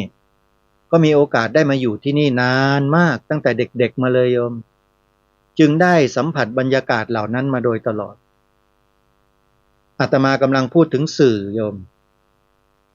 เวลาเขาสู้กันในโลกเนี่ยนะโยมสมัยที่ผ่านมาเนี่ยแม้แต่ในปัจจุบันก็ตามเขาใช้เครื่องมือสื่อสารนะโยมในการต่อสู้กันในสังคมในการแย่งชิงมวลชนนี่ตอนนี้เราจะเห็นกันชัดเจนเลยกำลังเกิดการแย่งชิงมวลชนกันอยู่อย่างยกใหญ่เลยตอนนี้โดยใช้สื่อนี่แหละคืออะไรรู้ไหมการหาเสียงเลือกตั้งใครที่มีสื่ออยู่ในมือและใช้สื่อได้อย่างมีประสิทธิภาพก็จะได้ประสิทธิผลจากการเลือกตั้งในครั้งนี้สามารถที่จะจูงใจคนได้มากที่สุดเพราะฉะนั้นสื่อต่างๆจึงมีอิทธิพลต่อมวลมนุษยชาติอย่างยิ่งถ้าหากว่าสื่อเหล่านี้ไม่ว่าจะเป็นสถานีวิทยุสถานีโทรทัศน์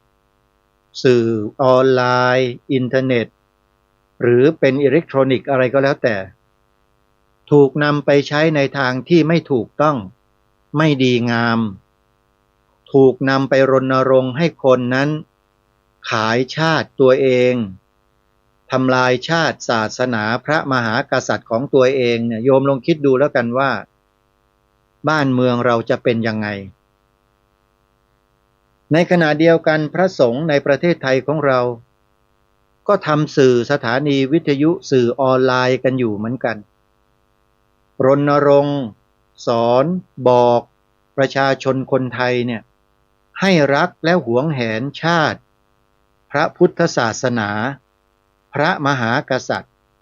อันเป็นเสาหลักของประเทศชาติบ้านเมืองไทยเราอย่างแข็งขันเช่นเดียวกัน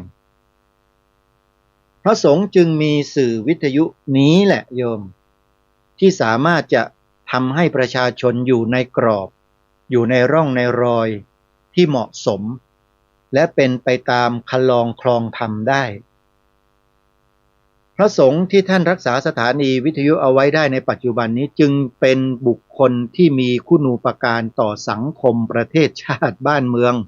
พระพุทธศาสนาและสถาบันพระมหากษัตริย์ของเราอย่างยิ่งมีเหตุการณ์บ้านเมืองอะไรที่ส่งผลกระทบต่อ3สถาบันพระสงฆ์เหล่านี้ก็จะออกมาชี้แจงมาแสดงมาบอกกับประชาชนถึงเหตุเพศภัยเหล่านั้นเพื่อให้พวกเราได้เตรียมตัวระวังและป้องกันและช่วยกันปกปักรักษาป้องกัน3สถาบันหลักของชาติเอาไว้นี่แหละคือกำลังที่คอยคานกับสิ่งที่ไม่ดีทั้งหลายที่มีอยู่ในโลกสื่อสารมวลชนในปัจจุบันนี้โยมอย่างน้อยเนี่ยก็ทำให้ประชาชนคนไทยเรานั้นไม่หลงคารมใครได้ง่ายๆคนที่มีวาทกรรมซ่อนเร้นใช้วาทศิลป์ในการปลุกเร้าความรู้สึกของลูกหลานเยาวชนคนไทยเราให้คล้อยตามไปแล้วไปลงคะแนนให้เนี่ยนะโยมนี่คือสิ่งที่น่ากลัวที่สุดปัจจุบันนี้ถ้าหากว่าเราไม่ร่วมด้วยไม่ช่วยกันเนี่ยเราอาจจะพลาดพลั้งตกเป็นเบี้ยล่างของแนวความคิดที่ผิดเหล่านั้นได้และไอ้ลูกหลานเรานี่แหละที่ไปเดินตามไปคล้อยตามคนพวกนั้นนั่นน่ะจะมาเป็นปฏิปักษ์กับเราผู้เป็นผู้ปกครองไม่ว่าจะเป็นพ่อเป็นแม่พี่ป้าน้าอาปู่ย่าตายายเราจะเป็นศัตรูกันกับลูกหลานของเรากันเองและสัญญาณเหล่านี้มันเป็นสัญญาณที่บ่งบอกถึงอนาคตว่ามันจะเกิดสงครามกลางเมืองขึ้นในอนาคตได้เพราะประชาชนในชาติถูกยุแย่ให้แตกแยกทางความคิดเมื่อถูกยุแย่โดยสื่อเหล่านั้นให้แตกแยกกันทางความคิดทางอุดมการณ์ชาติแล้วเนี่ยนะแน่นอนมันต้องเกิดการขัดแย้งกันแน่พวกเราเดินมาตามแนวทางที่ถูกต้องเป็นวิถีเป็นอัตลักษณ์ของชาติบ้านเมืองมาโดยตลอดยึดโยงกับสถาบันชาติสถาบันพระพุทธศาสนาสถาบันพระมหากษัตริย์เหนียวแน่นมั่นคงมาโดยตลอดแต่ต่อมาก็มีสื่อบางประเภทที่ถ่ายทอดกันอยู่ในโลกโซเชียลก็ดีสถานีวิทยุต่างๆก็ดีเนี่ยนำเสนอเนื้อหาสาระที่เป็นไปในทางตรงกันข้ามเสร็จแล้วก็ใช้ตรรกะใช้เหตุใช้ผลจูงใจคนยุคใหม่ที่เป็นคนชอบเหตุชอบผลมากกว่าชอบเรื่องของกรรมเวรนรกสวรรค์เด็กเยาวชนสมัยนี้เขาไม่เชื่อไม่สนใจเรื่องกรรมเวรนรกสวรรค์กันแล้วโยมเขาเชื่อตรรกะที่เป็นเหตุเป็นผลทีนี้คนเหล่านั้นน่ะเขาเข้าใจใช้วาทกรรมหลอกล่อปลูกฝังเด็กเยาวชนของเราเนี่ยให้หลงผิดได้โดยง่าย หลงผิดได้โดยง่ายจริงๆโยมก็โยมลองดูเดี๋ยวเมื่อไม่กี่ปีที่ผ่านมาเนี่ยเด็กเยาวชนนักเรียนนักศึกษาออกไปกลางถนนราชดำเนินไปดักขบวนเสด็จของเจ้าฟ้าเจ้าแผ่นดินแล้วไปชู3 นิ้วกันแบบเนี้ยนี่คือผลที่เกิดขึ้นจากการใช้สื่อในทางที่ผิดๆแล้วมาปลุกปั่นเด็กๆลูกหลานเยาวชนเราให้กระทำความผิดอันนี้คือตัวอย่างที่ชัดเจนที่สุดที่มันเกิดขึ้นมาแล้วและในปัจจุบันนี้คนกลุ่มนั้นหรือคนเหล่านั้นก็ยังคงทำหน้าที่ของเขาอยู่คือปลูกฝังสิ่งผิดๆให้กับลูกหลานเยาวชนและคนไทยของเราโดยมีเครื่องหลอกล่อให้ติดกับเป็นนโยบายขายฝันว่ามันจะดีอย่างนั้นจะประเสริฐจะเลิศอย่างนี้จะมีสันติภาพมีเสรีภาพทุกคนจะอะไรต่อไม่อะไรยกกันขึ้นมาหลอกล่อแล้วก็จะปราบโกงปราบคอร์รัปชันจะต้องทำอย่างนั้นอย่างนี้อะไรต่างๆพูดสารพัดคนที่เขาฟังแล้วเนี่ยส่วนมากถ้าไม่มีพื้นความรู้ที่แท้จริงที่ถูกต้องนะก็จะคล้อยตามคนเหล่านี้ไปคิดว่าสิ่งที่เขาพูดนั้นมันจะเป็นจริงได้และมันจะทำได้เขาก็เทกันไปไหลกันไปสุดท้ายก็ไปกลายเป็นเครื่องมือเขาเมื่อเขาขึ้นไปบนอำนาจเขาก็นำเสนอสิ่งต่างๆที่มันย้อนแย้งกับความเป็นจริงของชาติบ้านเมืองของเราเช่นเสนอแก้ไขรัฐธรรมนูญบางมาตราที่เกี่ยวข้องกับสถาบันพระมหากษัตริย์บางกลุ่มบางพวกก็เสนอให้ยกเลิกมาตรา1ของรัฐธรรมนูญทิ้งไปเลยโยมเคยอ่านมาตรา1ของรัฐธรรมนูญไทยเราไหมที่เขาบอกว่าประเทศไทยเป็นราชอาณาจักรอันหนึ่งอันเดียวจะแบ่งแยกมิได้นี่คือมาตรา1มีคนเสนอให้ยกเลิกแล้วโยมแล้วก็มีคนจำนวนหนึ่งซึ่งเป็นกลุ่มที่คล้ายๆกันนี่แหละบางทีอาจจะเป็นกลุ่มเดียวกันก็ได้เสนอให้ยกเลิกมาตรา112ซึ่งเกี่ยวกับสถาบันพระมหากษัตริย์เห็นไหมโยมแล้วคนกลุ่มเดียวกันนี่แหละเสนอในสภาบอกว่าไม่ให้รัฐบาลเนี่ยหรือให้รัฐบาลเนี่ยยกเลิกสนับสนุนส่งเสริมพระพุทธศาสนาได้แล้วไม่ควรมีในรัฐธรรมนูญในกฎหมายหรือในประเพณีทั้งสิ้นไม่ต้องไปส่งเสริมศาสนาพุทธอีกต่อไปเนี่ยญาติโยมลองคิดดูการนำเสนอแนวคิดแบบนี้แล้วผ่านออกสื่อออกไปเนี่ยคนที่ไม่มีข้อมูลไม่มีเหตุผลเชื่อคนได้ง่ายๆก็จะคล้อยตามคนเหล่านี้ไปและมันก็เป็นไปแล้วด้วยที่ผ่านมา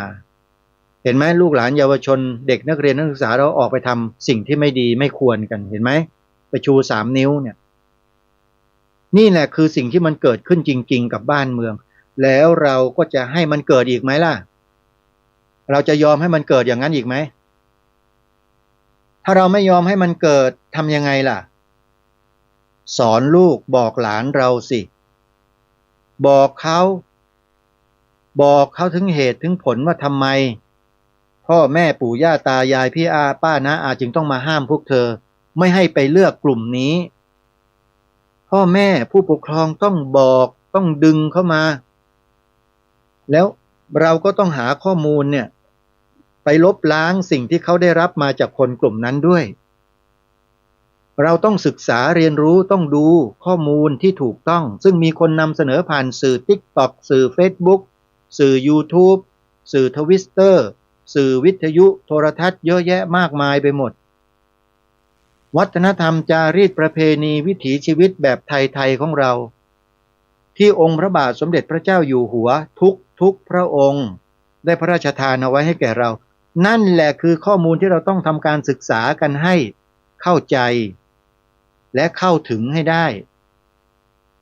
ถ้าเราไม่เข้าใจเราก็ไม่เข้าถึงเมื่อเราไม่เข้าถึงเราจะนำอะไรไปสอนบอกลูกหลานเราล่ะซึ่งเขากำลังจะถูกล้างสมองกันอยู่นี่แหละคือสิ่งที่เราจะต้องช่วยกันแบบนี้ท่านผู้ฟัง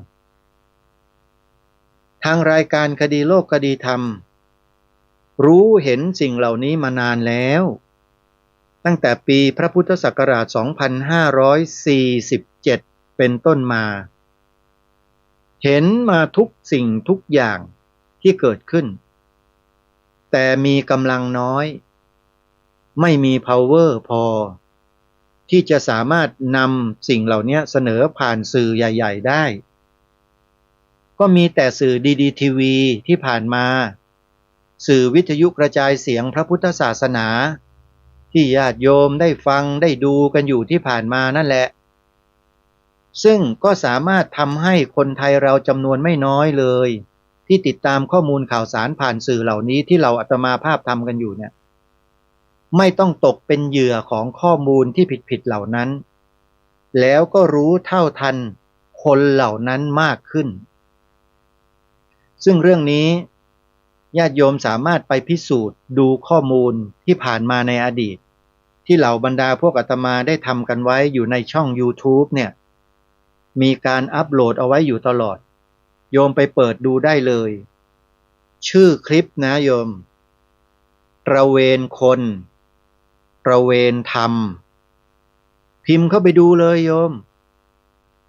ตระเวนคนคอควายไม่ใช่คอควายคอคนนะคนตัวนี้คือคอคนนะโยมไม่ใช่คอควายนะตระเวนคนตระเวนธรรมธรรมะเนี่ยโยมไปเปิดดูใน YouTube ไล่ดูเลยตั้งแต่ปี 2553 ไล่มาเรื่อย54 55 56 57 58 59 60 61 62 63 64แล้วก็หนีไป65หมดจอดับไม่มีตังค์จ่ายค่าสัญญาณดาวเทียมดีทีวีเลยปิดจออยู่ณขณะนี้แต่ถ้าหากญาติโยมจะถามว่าไม่มีแล้วใช่ไหมสถานีโทรทัศน์ช่องนี้ดับและหายไปหมดแล้วยกเลิกแล้วใช่ไหมอาตมาขอตอบกับโยมว่ายังไม่หายไปไหนยังอยู่เรายังเป็นเจ้าของช่องนี้อยู่นะโยมแต่เราไม่มีปัจจัยที่จะไปจ่ายค่าเช่าสัญญาณที่ค้างเอาไว้เนี่ยได้หมดทางท่านผอ.ดีทีวีเองท่านก็ทุกข์ใจจนกระทั่งอาพาธจนกระทั่งป่วยต้องกลับไปรักษาตัวอยู่ที่จังหวัดนครศรีธรรมราชทุกวันนี้ญาติโยมถ้าใครจะให้กำลังใจท่านเนี่ยโยมก็สามารถโทรศัพท์เข้าไปให้กำลังใจถวายท่านได้เลยโยมสอบถามท่านดูว่าต้องการจะให้โยมช่วยอะไรได้ยังไงหรือไม่อาตมาเชื่อว่าชาวพุทธเราที่มีกำลังเนี่ยมีเยอะนะมีเยอะแต่ว่าไม่ทราบเองว่าเกิดอะไรขึ้น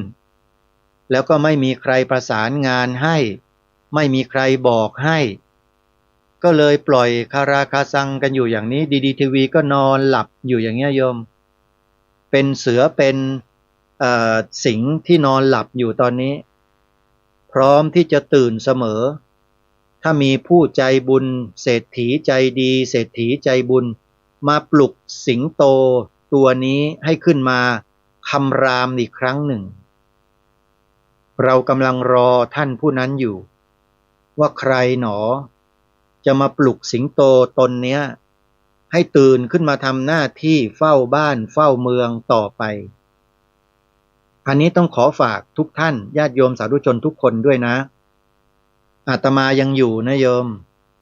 ในฐานะเป็นผู้บริหารสถานีโทรทัศน์นี้อยู่ด้วยรูปหนึ่งและเป็นพิธีกรหลักในรายการตระเวนคนตระเวนธรรมรายการที่แนะนำให้ไปดูใน YouTube นี้ด้วยโยมกดเข้าไปจะเจอหน้าอาตมานี่แหละเสนอหน้าอยู่หน้าจออยู่คนเดียวรายการสดนี่แหละโยมที่ทำหน้าที่มาโดยตลอด 10 กว่าปีประมาณนะโดยประมาณ10 ปีนะไม่ถึงอาจจะไม่ถึง9 ปีก็ได้ประมาณนั้นทำมาโดยตลอดไม่ได้หยุดเลยไม่มีวันไหนเลยที่อาตมาต้องหยุดถ้านับเป็นจำนวนเปอร์เซ็นต์แล้วเนี่ยปีหนึ่งไม่ถึง0.5%ที่อาตมาหยุดนะโยมอาจจะเป็นเพราะมีภารกิจมีอะไรต่อมีอะไรแต่บอกได้เลยว่าดำเนินรายการทุกวันไม่เคยขาดตั้งแต่วันจันทร์ถึงวันอาทิตย์ตั้งแต่วันอาทิตย์ถึงวันจันทร์โยมไปเปิดดูใน YouTube นะโยมนะพิมพ์ชื่อคลิปว่าตระเวนคนตระเวนธรรมตอเต่ารอเรือสระอะสระเอวอแหวนนอหนูตระเวนชายแดนตระเวนอะไรนี่แหละคำว่าตระเวนเนี่ยนะตระเวนคนคอคนแล้วก็นอหนูตระเวนธรรมธรรมะทรรมนี่แหละโยมไปกดดูใน YouTube นะโยมแม่จันทิพย์โยมแม่ฟองจันทร์โยมแม่ศรีนวลรันจวนและญาติโยมที่ฟังรายการคดีโลกคดีธรรมทุกท่านถ้าต้องการเห็นหน้าอาตมาชัดๆพร้อมกับการพูดการจาในรายการโทรทัศน์เนี่ยโยมอาตมาทีมงานเจ้าหน้าที่ของดีดีทีวีได้อัปโหลดไว้ใน YouTube หมดแล้วไปเปิดดูในชื่อนี้ได้เลยแล้วโยมก็ไปเลือกดูได้เลยโยมจะเห็นลีลาน้ำเสียงการนำเสนอของอาตมาในจอนั่นแหละอาตมาทำสถานีโทรทัศน์กันมาตั้งแต่ปี53ทำสถานีวิทยุกันมาตั้งแต่ปี49และรายการคดีโลกคดีธรรมอาตมาก็อยู่ยั้งยืนยงมาจนถึงวันนี้เนี่ยโยมเริ่มดำเนินรายการมาตั้งแต่ปี49ชื่อรายการคดีโลกคดีธรรมยังไม่เคยเปลี่ยนรายการนี้ใครจะมาเปลี่ยนอาตมาก็ไม่ยอมเปลี่ยนเพราะนี่คือรายการที่อาตมาตั้งชื่อด้วยตัวของอาตมาเองไม่มีใครแนะนำด้วยอาตมาต่างหากที่ตั้งชื่อนี้ขึ้นมาแล้วแนะนำให้ศูนย์พิทักษ์พระพุทธศาสนาแห่งประเทศไทยเนี่ยไปตั้งชื่อเป็นรายการของศูนย์พิทักษ์เมื่อสมัยเริ่มต้นของการออกอากาศออนแอร์ทาง1422 AM แต่ว่าทางคณะกรรมการไม่ใช้ชื่อนี้เขาใช้ชื่อว่ารายการอะไรนะรายการอะไรทำนี่แหละอาตมาก็จำไม่ได้แล้วเมื่อทางศูนย์พิทักษ์เขาไม่รับชื่อนี้อาตมาก็เลยนำเอาชื่อนี้มาตั้งชื่อเป็นรายการวิทยุของตัวเองเลยแล้วก็เริ่มดำเนินการออกอากาศออนแอร์ครั้งแรกที่สถานีวิทยุพระพุทธศาสนาแห่งชาติที่พุทธมณฑลเนี่ยโยมตำบลสาลายาอำเภอพุทธมณฑลจังหวัดนครปฐมเนี่ยอยู่ในพุทธมณฑลเลยสถานีวิทยุเนี่ย 104.25 เมกะเฮิรตซ์สมัยนั้นท่านพระอาจารย์บุญร่วมปุญญมโนท่านเป็นหัวหน้าสถานีวิทยุอยู่ที่นั่นก็จัดในชื่อของรายการคดีโลกคดีธรรม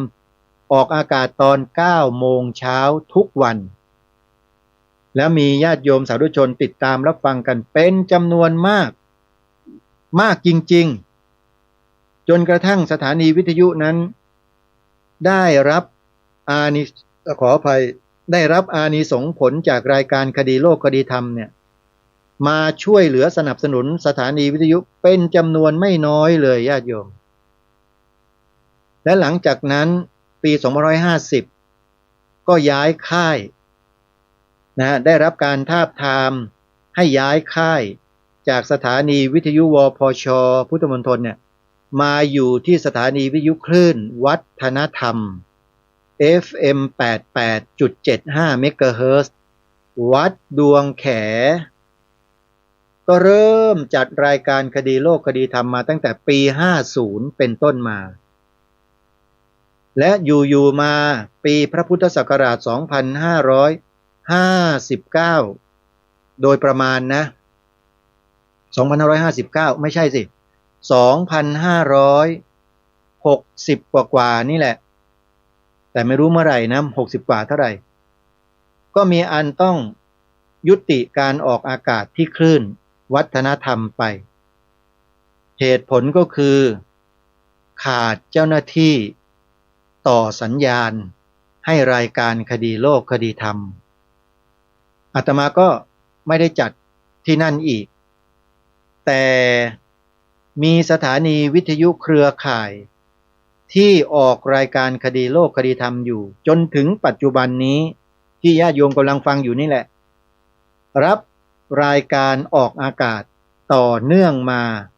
ทุกวันจนถึงวันนี้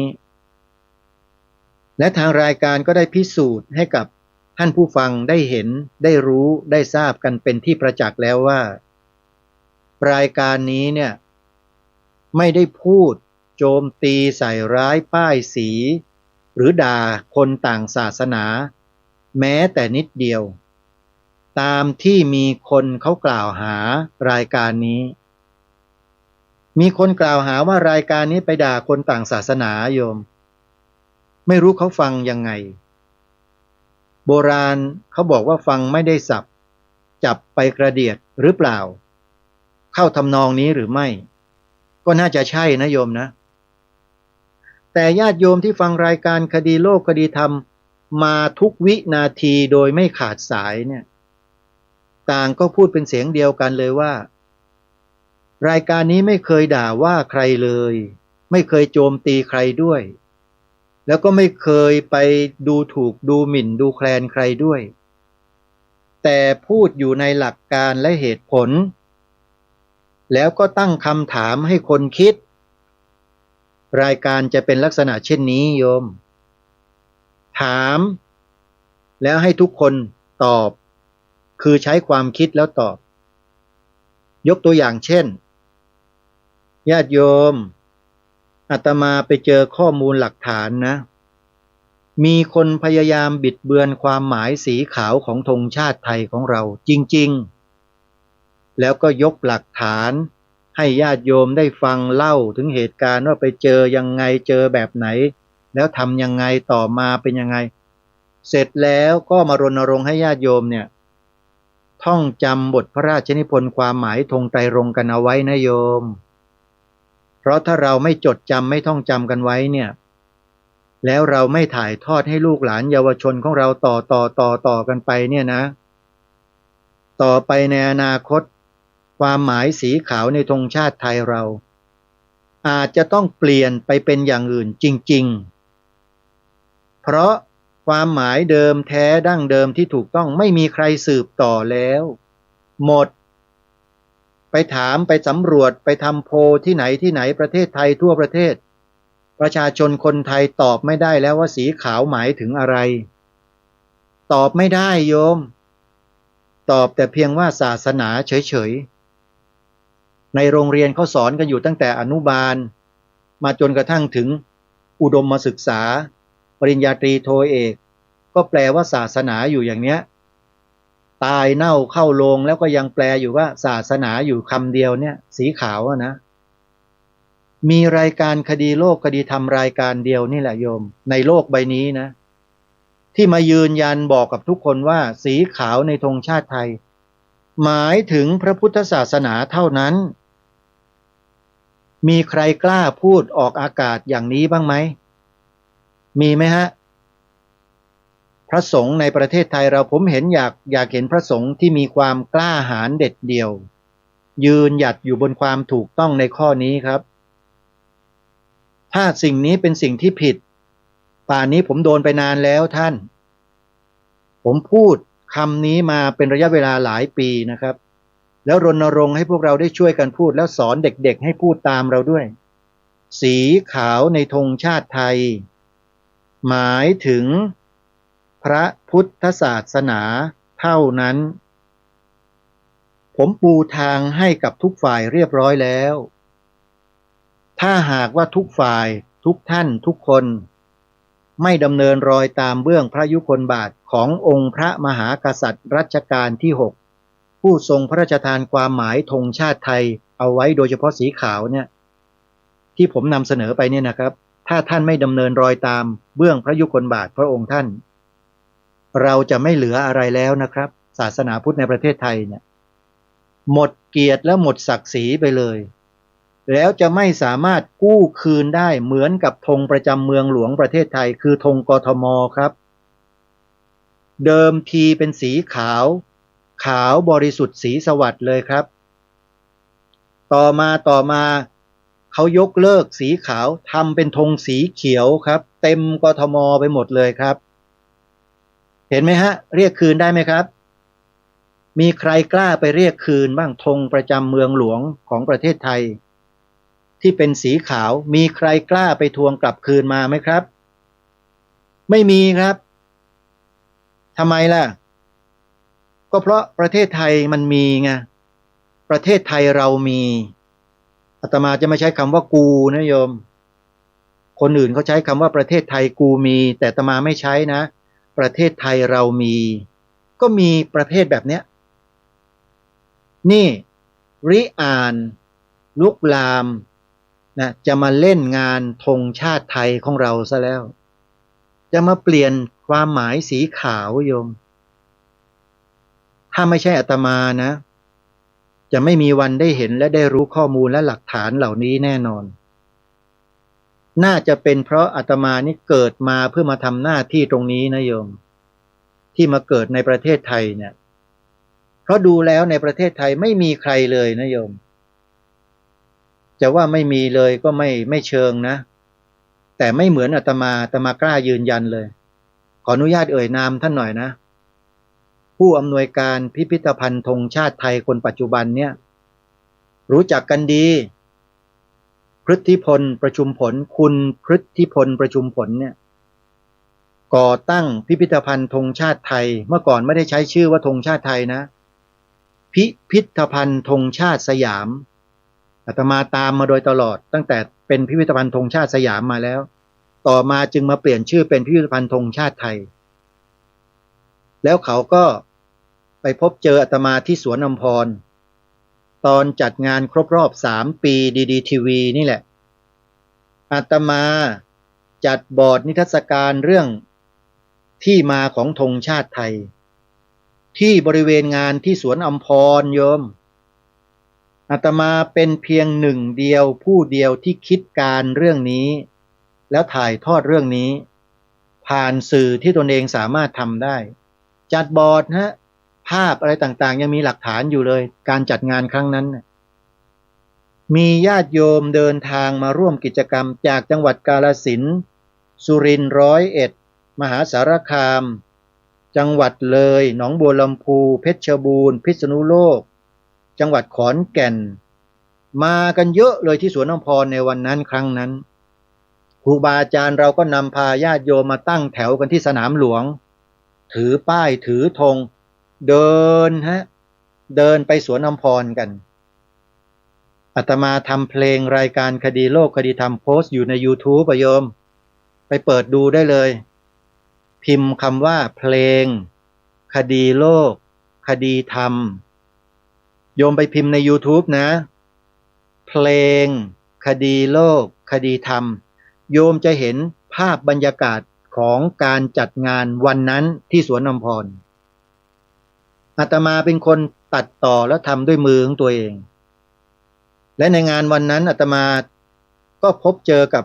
ผู้อำนวยการพิพิธภัณฑ์ธงชาติไทยคนปัจจุบันนี่แหละเขามาหาอาตมาทำไมรู้ไหมมานิมนต์อาตมาให้ไปให้สัมภาษณ์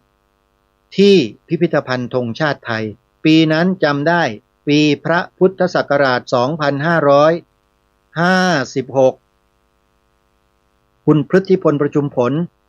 มานิมนต์อาตมาปี 56อาตมาไปให้สัมภาษณ์ที่พิพิธภัณฑ์ธงชาติไทยปี 58คือทิ้งระยะเวลาไว้ถึง2 ปีจึงไปให้สัมภาษณ์ทำไมจึงต้องไปเพราะหลังจากปี 56ที่คุณโยมพฤทธิพลประชุมผลมาพบกับอาตมาและมานิมนต์เนี่ยอาตมาก็ดูพฤติกรรมคำพูดการทำงานของคุณพฤทธิพลประชุมผลตลอด2 ปีดูมาโดยตลอดให้คนไปสืบไปค้นไปดูไปตามอะไรต่างๆจนกระทั่งรู้แล้วว่าคนคนนี้บริสุทธิ์ใจแล้วทำพิพิธภัณฑ์ขึ้นมาก็เพื่อจะเผยแพร่ พระราชนิพนธ์ความหมายธงไตรรงค์ที่องค์พระบาทสมเด็จพระมงกุฎเกล้าเจ้าอยู่หัวรัชกาลที่ 6พระราชทานไว้จริงๆจึงเดินทางไปพิพิธภัณฑ์วันนั้นเลยซอยลาดพร้าว43ใครที่ผ่านมาในกรุงเทพไปแถวๆลาดพร้าวก็อย่าลืมแวะไปดูนะไปชมได้โยมเข้าไปชมได้พิมพ์ไปใน Google ข้อมูลจะอยู่ในนั้นพิมพ์คำว่าพิพิธภัณฑ์ธงชาติไทยแล้วข้อมูลทั้งหมดก็จะขึ้นมาโยมก็ติดต่อเข้าไปเองบอกว่าเปิดถามดูว่าจะเปิดวันไหนเปิดเมื่อไรเวลายังไงเนี่ยโยมก็ถามเองเลยนะอาตมาไม่สามารถตอบแทนได้เพราะว่าคุณพุทธิพลบางทีไม่อยู่พิพิธภัณฑ์เนี่ยพิพิธภัณฑ์ก็ปิดพอปิดแล้วก็ไม่สามารถที่จะเข้าไปดูได้เพราะฉะนั้นต้องโทรศัพท์เข้าไปติดต่อก่อนนะอันนี้แจ้งให้ทราบนะโยมไม่ใช่ดุมเข้าไปเลยนะบางทีอาจจะไม่เปิดก็ได้เพราะว่าคุณพฤติพลเนี่ยเขาจะมีภาระหน้าที่ไปบรรยายที่นู่นที่นี่ไปบรรยายที่สำนักนายกรัฐมนตรีไปบรรยายที่รัฐสภาไปบรรยายที่วุฒิสภาไปบรรยายที่หน่วยราชการต่างๆไปบรรยายในกองทัพบกกองทัพเรือกองทัพอากาศไปบรรยายในที่ต่างๆที่เขาขอมาเชิญมานี่แกก็ไปเคยไปเจอกันหลายที่ไปเจอแกก็ยกมือไหว้ทักทายเป็นอย่างดีเพราะรู้จักคุ้นเคยกันทำงานในลักษณะเดียวกันฉะนั้นโยมพฤติพลคนนี้ใช้ได้นะโยมคนนี้บอกได้เลยว่าใช้ได้นะฮะเขาไม่หักหลังประเทศไทยแน่นอนและอาตมากล้ายืนยันเลยว่าสิ่งที่รณรงค์มาโดยตลอดเนี่ยสอดรับและสอดคล้องกับผู้อำนวยการพิพิธภัณฑ์ธงชาติไทยท่านนี้ที่ทำหน้าที่อยู่สอดคล้องกันเลยฮะไม่ผิดเพี้ยนไม่บิดเบือนเด็ดขาดอันนี้ขอยืนยันเลยแล้วคลิปที่อาตมาให้สัมภาษณ์พิพิธภัณฑ์ธงชาติไทยปัจจุบันก็เผยแพร่อยู่ใน YouTube ที่อาตมาได้อัปโหลดลงเอาไว้แล้วโยมพิมพ์2ชื่อถ้าจะเข้าไปดูคลิปนี้นะพิมพ์2ชื่อพิมพ์ชื่อแรกว่าบิดเบือนธงชาติดีทีวีมีอักษรพยัญชนะขออภัยพยัญชนะภาษาอังกฤษนะดีทีวีต่อท้ายด้วยต่อท้ายไปด้วยนะโยม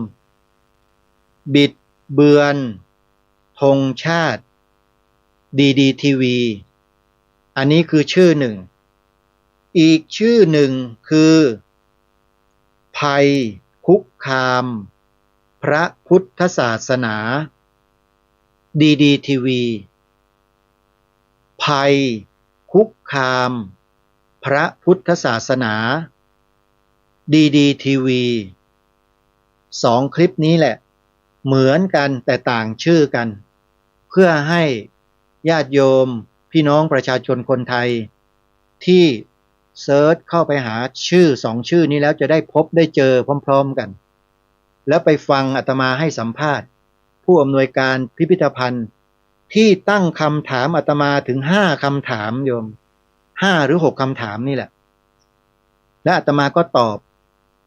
ออกมาจากหัวจิตหัวใจไม่มีสคริปต์ไม่มีการเตรียมกันกับคุณพุทธิพลไม่มีเตรียมนะคุณถามอะไรฉันจะตอบตรงนั้นเลยเพราะฉันได้ผ่านประสบการณ์เรียนรู้ได้เห็นอุปสรรคและปัญหาที่มันเกิดขึ้นในเรื่องเหล่านี้ด้วยตัวของฉันเองคุณถามอะไรคุณถามได้เลยทุกกรณีฉันจะตอบคุณด้วยปากเปล่าๆไม่มีการถือสคริปต์ไม่มีการโน้ตช็อตโน้ตไม่มีจะมาตอบด้วยความรู้สึกของตนเองที่รู้และเข้าใจและสุดท้ายมันก็ออกมาในรูปนั้นเลยโยมลองไปเปิดดูกันนะโยมนะบอกชื่ออีกครั้งหนึ่งคลิปที่จะมาให้สัมภาษณ์ผู้อำนวยการพิพิธภัณฑ์ธงชาติไทยนะชื่อที่1บิดเบือนธงชาติดีทีวีชื่อที่2ภัยคุกคามพระพุทธศาสนาดีทีวีเวลาของรายการหมดซะแล้วท่านผู้ฟังก็ถือโอกาสได้แนะนำให้ทุกท่านได้ทราบถึงที่มาที่ไปตรงนี้ด้วยก็ถือว่าเป็นการแลกเปลี่ยนความคิดความเห็นและความรู้ด้วยกันนะโยมนะ รมีข้อสงสัยประการใดโยมโทรมาถามอาตมาโดยตรง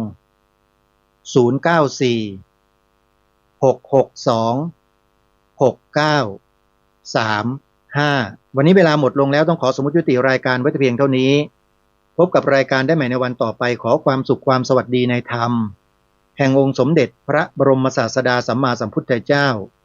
จงปรากฏเกิดมีขึ้นในจิตใจของท่านผู้ฟังทุกท่านทุกคนเทินขอเจริญพร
อบรมเรื่องการเทศนา การเขียน การค้นคว้าซึ่งอาจจะเป็นเรื่องเฉพาะตัวแต่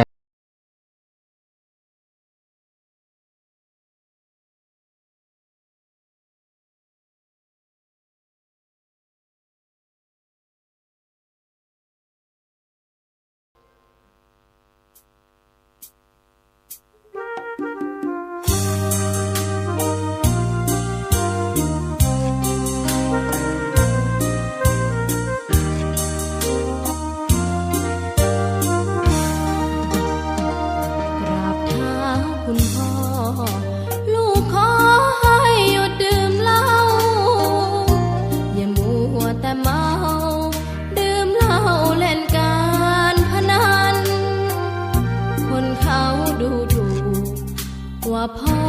ขี้เกียจทำงานชาวบ้านรังเกียจเดียฉันต่างประจานคุณพ่อ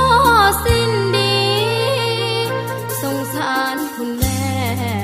ลำบากแท้หาเงินมาให้ได้มาเท่าใดพ่อใช้จนหมดไม่มีขัดสนจนยากลำบากคนแค้นเต็มทีอนาคตของลูกริบหรี่ความหวังที่มีมืดมนพ่อดื่มสุราเหมือนกินน้ำตาของแม่พ่อจ๋าฐานะเราแย่หากไม่แก้ความจนแม่เตือนพ่อด่าตบตีแม่ช้ำระกำมองมนซ้ำถูกคนเขานินทากราบเท้าคุณพ่อลูกขอให้หยุดดื่มเหล้าหากมัวแต่เมาคนเขาย้ำหมิ่นเรื่อยมากลับตัวเสียใหม่กลับใจมาพัฒนาพ่อจะมีคุณค่าเลิกดื่มสุราเลิกการพนัน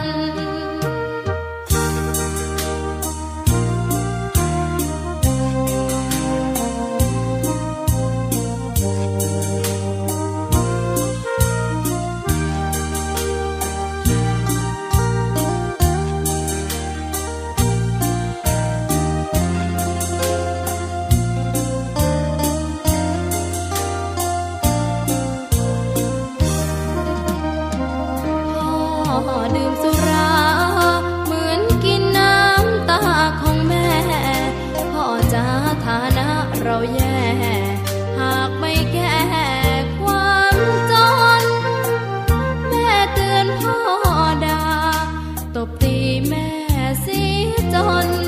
โชคช้ำระกำมองมนซ้ำถูกคนเขา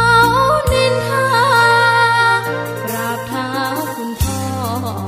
ลูกขอให้หยุดดื่มเหล้าหากมัวแต่เมาคนเขาย้ำหมิ่นเรื่อยมากลับตัวเสียใหม่กลับใจมาพัฒนาก็จะมีคุณค่าเลิกดื่มสุราเลิกการพนัน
เสียงธรรม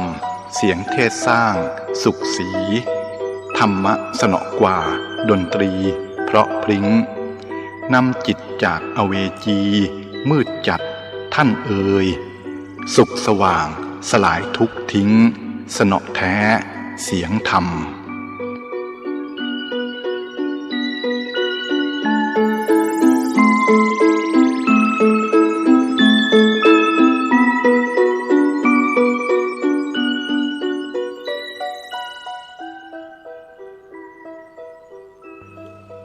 เจริญสุขสวัสดี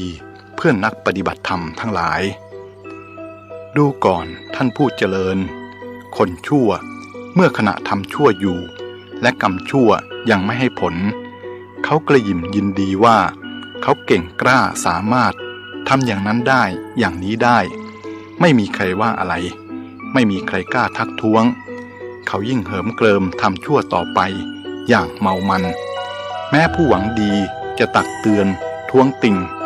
ก็ดูหมิ่นผู้ตักเตือนนั้นว่าเป็นผู้เยาว์กว่าบ้างมีศักดิ์ศรีน้อยกว่าบ้างเขาหลงตนหลงอำนาจวาสนาอันเป็นของชั่วคราวแต่เมื่อใดกรรมชั่วอันเขาสั่งสมวันละน้อยเพิ่มพูนมากขึ้นและวิบากแห่งกรรมดีแต่เก่าก่อนก็ร่อยหลอลงวันละน้อยจนหมดสิ้นไม่มีแรงต้านทานอีกแล้วเมื่อนั้นเขาต้องเสวยกรรมอันทารุณแสบเผ็ดและไม่มีสิ่งใดทัดทานได้เมื่อนั้นแหละเขาย่อมจะรู้สึกตัวแต่ก็แก้ไขอะไรไม่ได้เสียแล้ว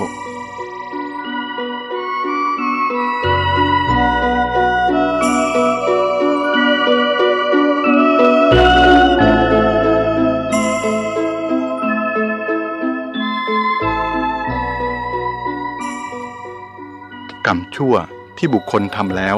ยังไม่ให้ผลเหมือนน้ำนมที่รีดใหม่ในขณะนั้นยังไม่ทันแปรไปภิกษุทั้งหลายบาปกรรมก็ย่อมตามแผดเผาคนพาลเหมือนไฟ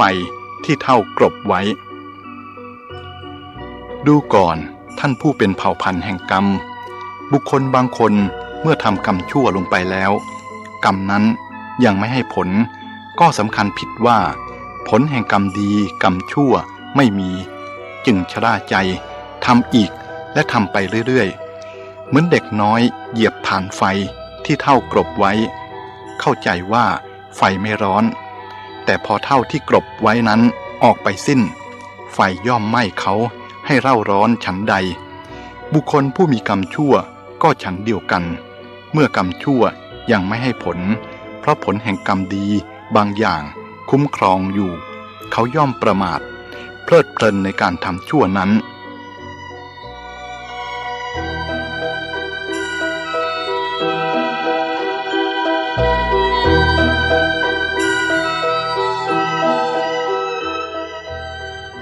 เมื่อไฟไหม้บ้านภาชนะเครื่องใช้ที่เจ้าของนำออกไปได้ของนั้นก็เป็นประโยชน์แก่เจ้าของที่นำออกไปได้ส่วนภาชนะของใช้ที่เจ้าของนำออกไม่ได้ก็ถูกไฟไหม้วอดวายอยู่ณที่นั้นเองฉันใดเมื่อโลกนี้ถูกไฟคือความแก่ความตายไหม้อยู่ก็ฉันนั้นคือผู้ฉลาดย่อมนำของออกด้วยการให้ทานของที่บุคคลให้แล้วชื่อว่านำออกดีแล้วมีความสุขเป็นผลส่วนของที่ยังไม่ได้ให้หาเป็นเช่นนั้นไม่แต่โจรอาจขโมยเสียบ้างไฟ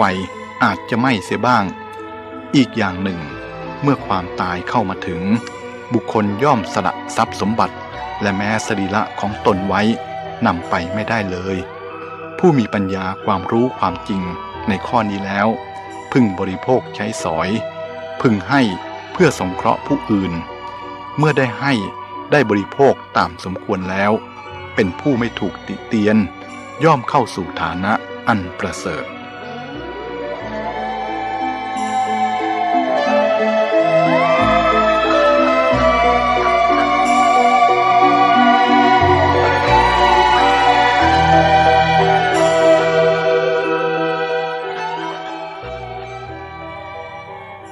พระพุทธองค์ตรัสว่าความตนีลาภเป็นความโง่เขลาเหมือนชาวนาผู้ไม่ฉลาดไม่ยอมหว่านพันธุ์ข้าวลงในนาเขาเก็บพันธุ์ข้าวปลูกไว้จนเน่าและเสีย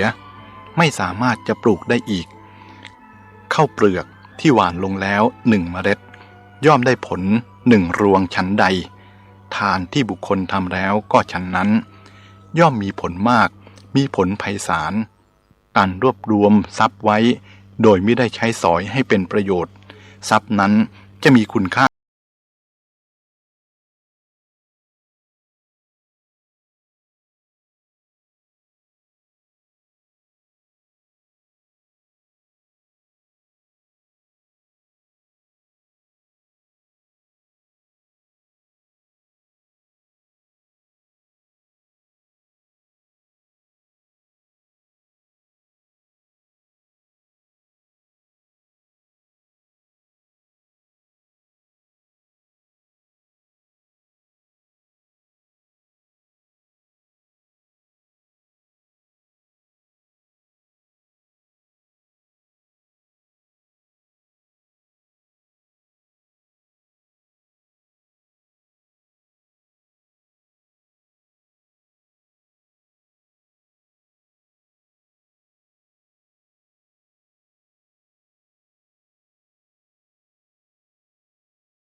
เรียบร้อย สะอาด เยือกเย็น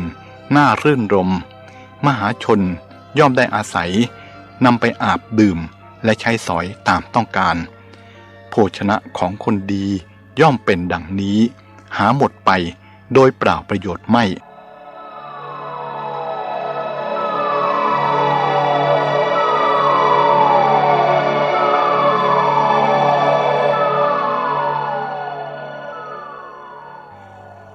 ดูก่อนท่านทั้งหลาย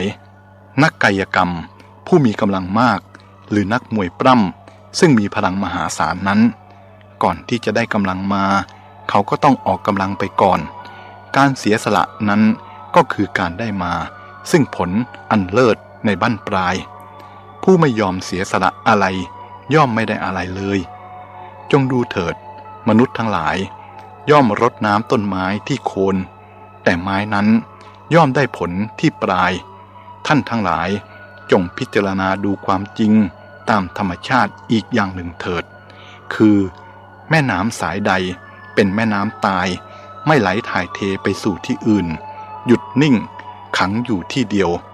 แม่น้ำสายนั้นย่อมพลันตื้นเขินและสกปรกเน่าเหม็นเพราะสิ่งสกปรกตกลงมามิได้ถ่ายเทนอกจากนี้บริเวณใกล้ๆแม่น้ำสายนั้นจะหาพันธุ์พืชธัญญาหารที่สวยสดก็หายากแต่แม่น้ำสายใดไหลเอื่อยลงสู่ทะเลหรือแตกสาขาออกไปไหลเรื่อยไปมันไม่รู้จักหมดสิ้นคนทั้งหลายได้อาศัยอาบดื่มและใช้สอยตามปรารถนามันจะใสสะอาดอยู่เสมอ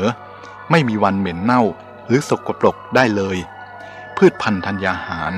ณบริเวณใกล้เคียงก็เขียวสดสวยงามบุคคลผู้ตระหนี่มีมือไม่ปล่อยแล้วเมื่อได้ทรัพย์ก็เก็บตุนไว้ไม่ถ่ายเทให้ผู้อื่นบ้างก็เหมือนกับแม่น้ำตายไม่มีประโยชน์อะไรแก่ใครส่วนผู้ไม่ตระหนี่เป็นเหมือนแม่น้ำที่ไหลเอื่อยอยู่เสมอกระแสไม่ขาดทั้งยังเป็นประโยชน์แก่มนุษย์ทั้งหลายเพราะฉะนั้นสาธุชนได้ทรัพย์แล้วพึงบำเพ็ญตนเสมือนแม่น้ำที่ไหลใสสะอาดไม่พึงเป็นเช่นแม่น้ำตายเพราะฉะนั้นบุคคลไม่ควรประมาทว่าบุญหรือบาปแม้เพียงเล็กน้อยจะไม่ให้ผลหยาดน้ำไหลลงทีละหยดยังทำให้มอน้ำเต็มได้การสั่งสมบุญหรือบาปแม้ทีละน้อยก็ฉันนั้นผู้สั่งสมบุญย่อมเปี่ยมล้นไปด้วยบุญผู้สั่งสมบาปย่อมเพียบแปร่ไปด้วยบาป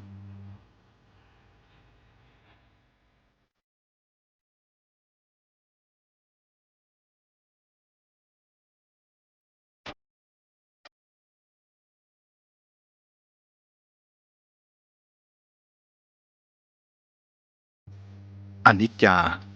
ชีวิตทาสช่างลำบากและกังวลเสียนี่กะไรรับใช้ใกล้ชิดเกินไปก็หาว่าประจบสพห่างเหินไปหน่อยเขาก็หาว่าทอดทิ้งธุระของนายพูดเสียงค่อยเขาก็ว่าไม่เต็มใจตอบพูดเสียงดังไปหน่อยเขาก็ว่ากระโชกโฮกฮากใครเล่าจะสามารถรับใช้นายได้อย่างสมบูรณ์ชีวิตทาสเป็นชีวิตที่ลำเค็ญเหนื่อยยากทั้งที่เป็นอย่างนี้คนทาสส่วนมากก็เป็นคนซื่อสัตย์เสียสละและกตัญญูเสรีชนด้วยซ้ำไปส่วนมากคอยแต่ตลบตะแลงเอารัดเอาเปรียบและคดโกงมีตัวอย่างที่หาได้ง่ายสำหรับทาสซึ่งซื่อสัตย์กตัญญูและเสียสละต่อนายของตนแต่สำหรับนายแล้วหาได้ยากเหลือเกินที่จะเพียงแต่เสียสละเพื่อทาสเท่านั้นอย่าพูดถึงความซื่อตรงเลยนายส่วนมากมักจะใช้ทาสไม่เป็นเวลาใช้วาจาหวานล้อมให้ทาสหวังอย่างลมๆแรงๆเหนียวบำเหน็จทำความผิดน้อยก็เป็นความผิดมากส่วนความดีความชอบนั้นมิค่อยจะได้พูดถึง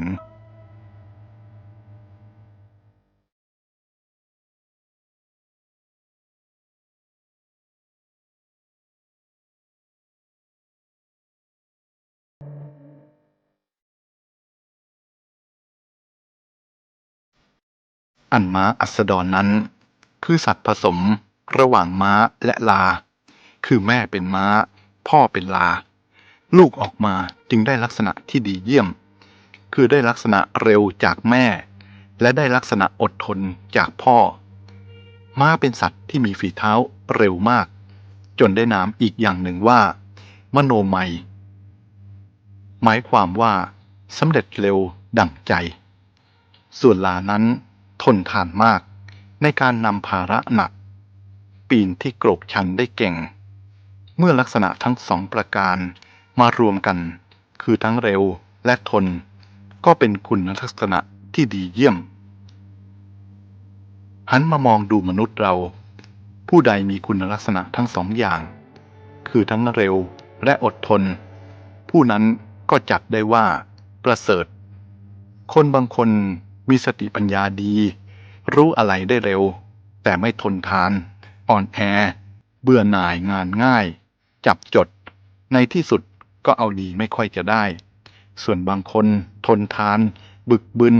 แต่ขาดสติปัญญารู้อะไรได้ช้าจึงทำให้เสียเวลามากเกินไปในการทำสิ่งใดสิ่งหนึ่งและคนในโลกส่วนมากก็มักจะได้ลักษณะเดียวแต่ดูเหมือนพระศาสดาจะทรงสรรเสริญความเพียรพยายามมากอยู่เมื่อได้พยายามแล้วไม่สำเร็จสมประสงค์ใครเล่าจะลงโทษผู้นั้นได้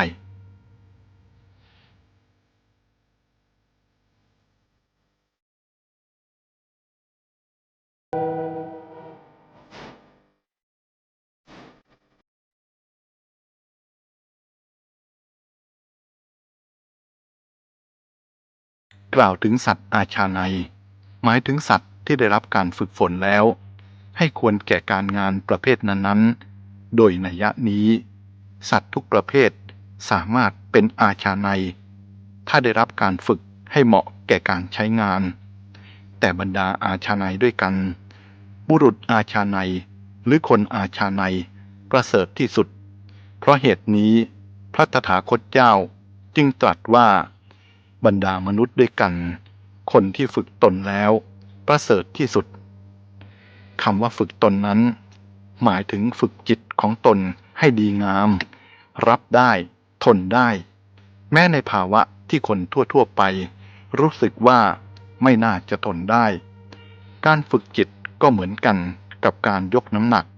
ต้องค่อยทำค่อยไปเมื่อได้ที่แล้วก็เป็นจิตที่ทนทานและมีอภินิหารเป็นอัศจรรย์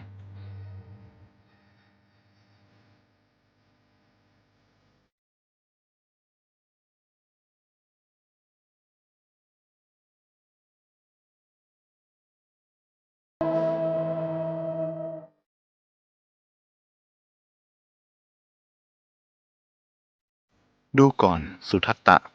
ผู้ตื่นอยู่มิได้หลับย่อมรู้สึกว่าราตรีหนึ่งยาวนานผู้ที่เดินทางจนเมื่อยล้าแล้วรู้สึกว่าโยชน์หนึ่งเป็นหนทางที่ยืดยาวแต่สังสารวัฏคือการเวียนเกิดเวียนตายของสัตว์ผู้ไม่รู้พระสัจธรรมยังยาวนานกว่านั้นดูก่อนสังสารวัฏนี้หาเบื้องต้นเบื้องปลายได้โดยยากสัตว์ผู้พอใจในการเกิดย่อมเกิดบ่อยๆและการเกิดบ่อยๆนั้นตถาคตกล่าวว่าเป็นความทุกข์เพราะสิ่งที่ติดตามความเกิดมาก็คือความแก่ชราความเจ็บปวดทรมานและความตายความต้องพลัดพรากจากสิ่งอันเป็นที่รักความต้องประสบกับสิ่งอันไม่เป็นที่รักความแห้งใจความคร่ำครวญความทุกข์กายทุกข์ใจและความคับแค้นใจอุปมาเหมือนเห็ดซึ่งโผล่ขึ้นมาจากดินและนำดินติดขึ้นมาด้วยหรืออุปมาเหมือนโคซึ่งเทียมเกวียนแล้วจะเดินไปไหนก็มีเกวียนติดตามไปทุกคนทุกแห่งสัตว์โลกเกิดมาก็นำทุกข์ประจำสังขารติดมาด้วยตราบใดที่เขายังไม่สลัดความพอใจในสังขารออกความทุกข์ก็ย่อมติดตามไปเสมอเหมือนโคที่ยังมีแอกเกวียนครอบคออยู่ล้อเกวียนย่อมติดตามไปทุกฝีก้าว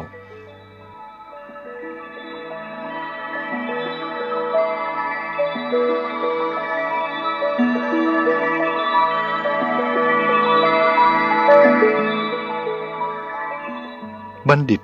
เมื่อประสบลาภผลมีความเจริญรุ่งเรืองย่อมสงเคราะห์คนอื่นด้วยธรรมวิธีคือทางอันถูกต้องและแนะนำในสิ่งที่ควรแนะนำให้สิ่งที่ประกอบด้วยประโยชน์หาโทษมิได้เมื่อประสบทุกข์ก็ไม่ทิ้งธรรมไม่นำความเดือดร้อนให้แก่ผู้อื่นเหมือนอ้อยเข้าสู่หีบยนต์ก็ไม่ทิ้งรสหวานคชสารเข้าสู่สงครามอยู่ท่ามกลางอันตรายก็ไม่ทิ้งลีลาอันสง่างามทองคำแม้เข้าสู่เบ้าสูบก็ไม่กลับกลายเป็นทองแดงหรือกระเบื้องคนพาลยิ่งประสบทุกข์ยิ่งทิ้งธรรมละเมิดธรรมและจะละเมิดธรรมมากขึ้นเมื่อประสบผลดีมีความสุขแต่บัณฑิตมีลักษณะตรงกันข้ามยิ่งประสบทุกข์ยิ่งเห็นธรรมและเมื่อประสบความสุขมีลาภสรรเสริญก็ยิ่งจะได้โอกาสประพฤติธรรมมากขึ้น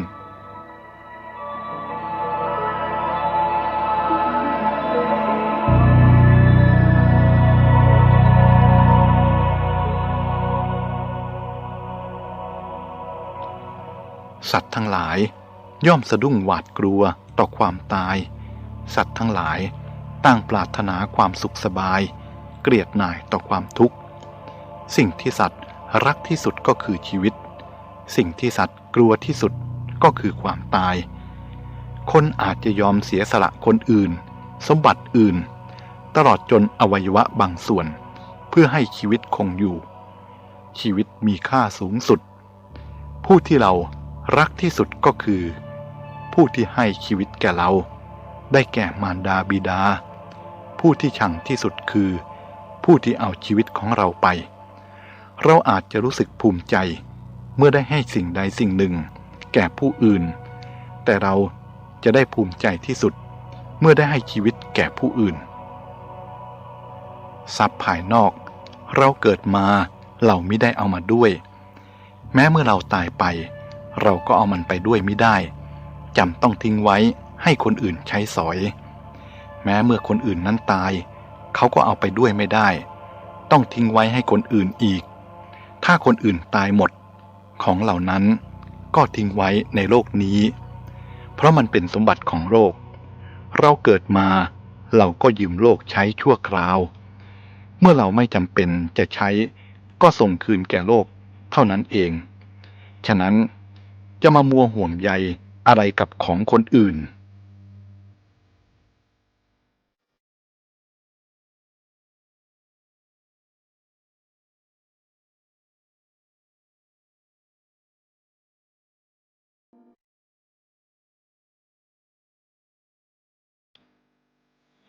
การที่ท่านเอาชนะสิ่งยั่วยวนต่างๆได้ไม่ตกอยู่ในอำนาจของสิ่งยั่วยวนต่างๆอันยั่วให้กำหนัดขัดเคืองรุ่มหลงและมัวเมานั่นเรียกว่าท่านเป็นผู้ชนะตนเองการชนะตนเองนี้เป็นสิ่งที่ชนะได้ยากชนะคนอื่นง่ายกว่า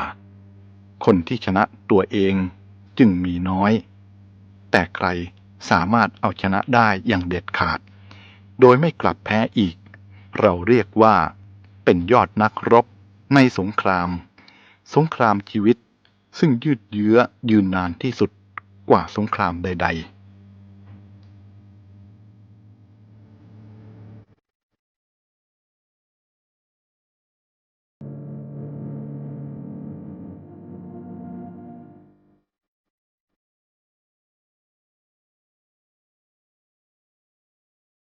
ถ้าบุคคลสามารถได้สิ่งที่ตนประสงค์ด้วยจิตง่ายๆเพียงแต่บูชาเพลิงถวายเทพเจ้าแล้วในโลกนี้ใครเล่าจะเป็นผู้ยากจนแร้นแค้นใครเล่าจะพลาดจากสิ่งที่ตนประสงค์ท่านอาจพิสูจน์ด้วยตัวของท่านเองไว้ว่าหากใครสักคนหนึ่งกระโจนลงไปในกองเพลิงเพื่อนำเอาตัวเองเป็นเครื่องบูชาเทพเจ้าคนนั้นก็ต้องตายเปล่าเทพเจ้าจะช่วยอะไรไม่ได้เลยเมื่อเป็นเช่นนี้อะไรเล่าจะช่วยให้เราบรรลุถึงจุดประสงค์ได้นอกจากตัวของเราเองตนเองนั่นแหละ เป็นที่พึ่งของตน เมื่อปรารถนาสิ่งใดก็จงเอาตนนั่นแหละเป็นที่พึ่งพยายามบากบั่นไปในทางที่ชอบเพื่อให้บรรลุผลที่ต้องการนั้นๆ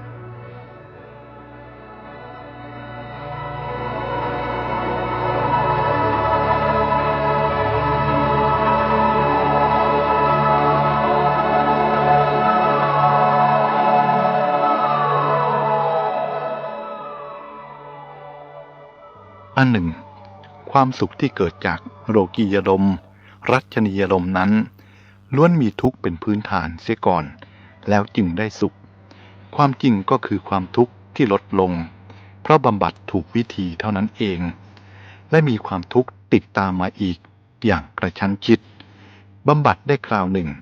ก็สมมุติเรียกว่าสุขคราวหนึ่งลาภผลซึ่งคนแสวงหากันหนักหนาด้วยความยากลำบากนานาประการต้องเอาชีวิตเข้าเสี่ยงก็มีนั้นเมื่อได้มาแล้วหาใช่จะอำนวยความสุขให้ฝ่ายเดียวไม่มันมีความทุกข์ความกังวลใจแอบแฝงมาด้วยต้องเฝ้าต้องระวังจนไม่เป็นอันนอนให้เป็นสุขก็มีต้องเสียชีวิตในการป้องกันทรัพย์สินก็มียศแล้วต้องมีความเป็นอยู่เติบกว่าคนสามัญต้องหาทรัพย์มากขึ้นมักจะหาไม่พอใช้ต้องมีภาระมากเวลาไม่เป็นของตนเป็นที่เกาะอาศัยของผู้อื่นจนลุงนังต้องพลอยทุกข์กับคนนั้นคนนี้บางคนพอมียศเข้าก็ลืมตัวไม่เป็นอยู่อย่างเคยเป็นเหตุให้เสียมิตรเสียเพื่อนเสียญาติพี่น้องเพราะไปหลงติดยศอันเป็นเปลือกของคนจนแสงสว่างแห่งธรรมไม่อาจจะส่องถึงใจได้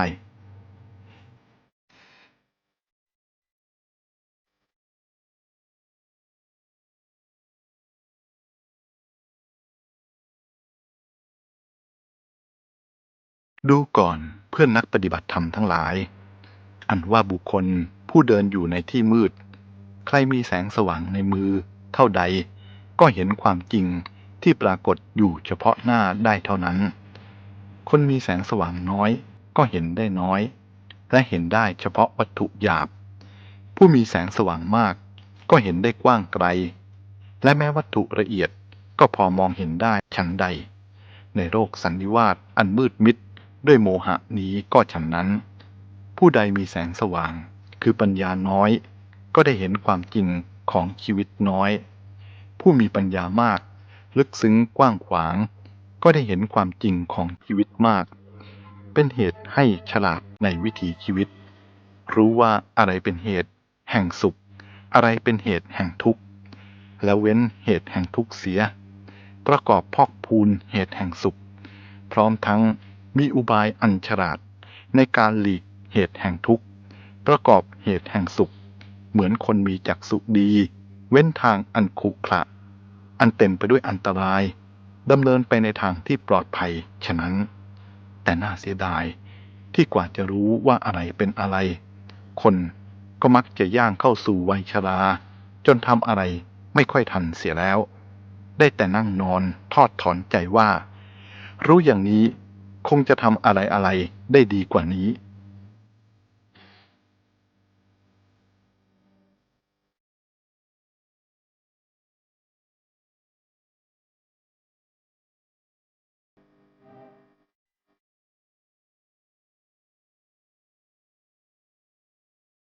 บุคคลในโลกนี้อยู่ร่วมกันย่อมต้องพึ่งพาอาศัยกันเอื้อเฟื้อช่วยเหลือกันคนยากจนช่วยเหลือคนมั่งมีด้วยกำลังกายคนมั่งมีอนุเคราะห์เกื้อกูลคนยากจนด้วยกำลังทรัพย์คนยากจนให้กำลังใจแก่คนมั่งมีด้วยการทำงานที่ดีคนมั่งมีถนอมน้ำใจคนยากจนด้วยปิยวาจาทั้งสองฝ่ายต่างอาศัยกันและกัน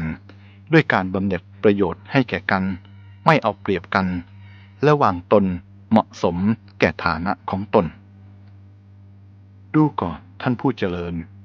มนุษย์ในโลกนี้ควรศึกษาให้เข้าใจควรลองปฏิบัติแสวงหาความสุขอย่างไม่อิงอาศัยอามิสเป็นพื้นฐานของจิตใจไว้บ้าง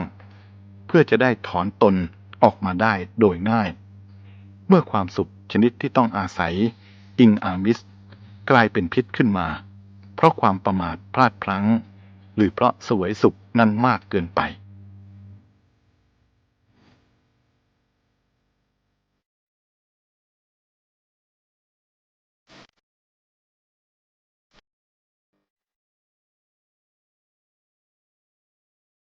อีกประการหนึ่งผู้มีทรัพย์มียศมีเกียรติหลงอยู่ในทรัพย์ยศและเกียรตินั้นสำคัญมั่นหมายว่าโลกียสุขนี้เท่านั้น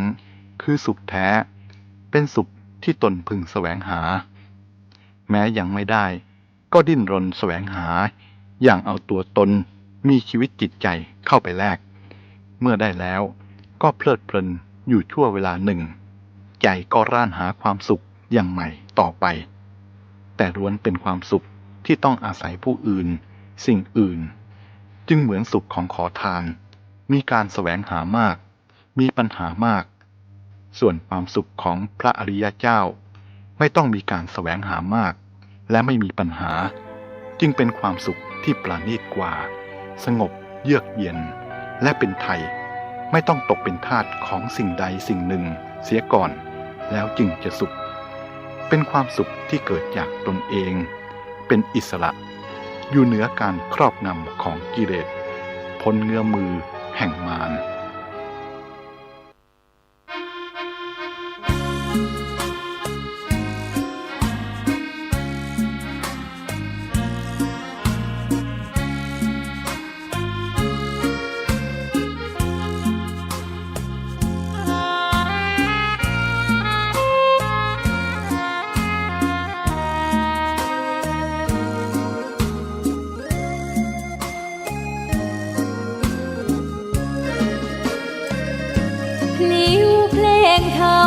ถูกถ้อยคำเข้าถึงจิตใจฟังรายการวิทยุเสียงใสส่งถึงใจไปสู่ปลายนาสารธรรมน้อมนำมองพระศาสดาบอกผู้คนทั่วลาหันมาเข้าวัดฟังธรรมคลื่นเสียงนี้เป็นคลื่นธรรมะจากใจส่งถึงบ้านไกลบ้านไกลฟังได้สุขใจล้ำยามดึกดื่นค่ำคืนมีงานต้องทำเป็นคลื่นสารธรรมเน้นย้ำธรรมะเพื่อนใจเสียงคลื่นธรรมบอกหลักธรรมให้คลายความเหงาฟังเสียงธรรมะเบาเบาบอกเล่าถึงคนบ้านไกล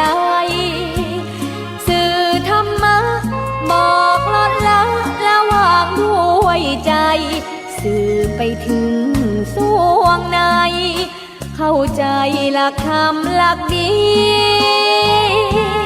พลิ้วเพลงธรรมผูกสัมพันธ์จิตใจร่าเริงฟังสาระธรรมะบันเทิงรื่นเริงในชีวิ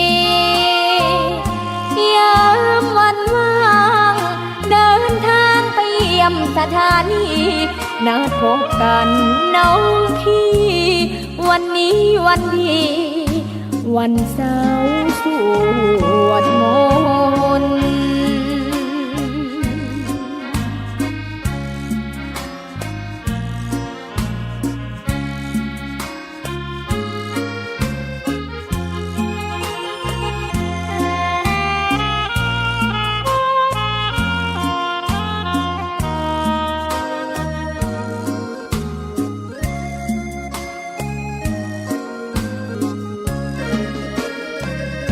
เสียงคลื่นธรรมบอกหลักธรรมให้คลายความเหงาฟังเสียงธรรมะเบาเบาบอกเล่าถึงคนบ้านไกลสื่อธรรมะบอกลดละระหว่างด้วยใจสื่อไปถึงสวงใน เข้าใจหลักธรรมหลักดีพลิ้วเพลงธรรมผูกสัมพันธ์จิตใจร่าเริงฟังสาระธรรมะบันเทิงรื่นเริงในชีวิตยามวันว่างเดินทางไปเยี่ยมสถานีนัดพบกันน้องพี่วันนี้วันดีวันเสาร์สวดมนต์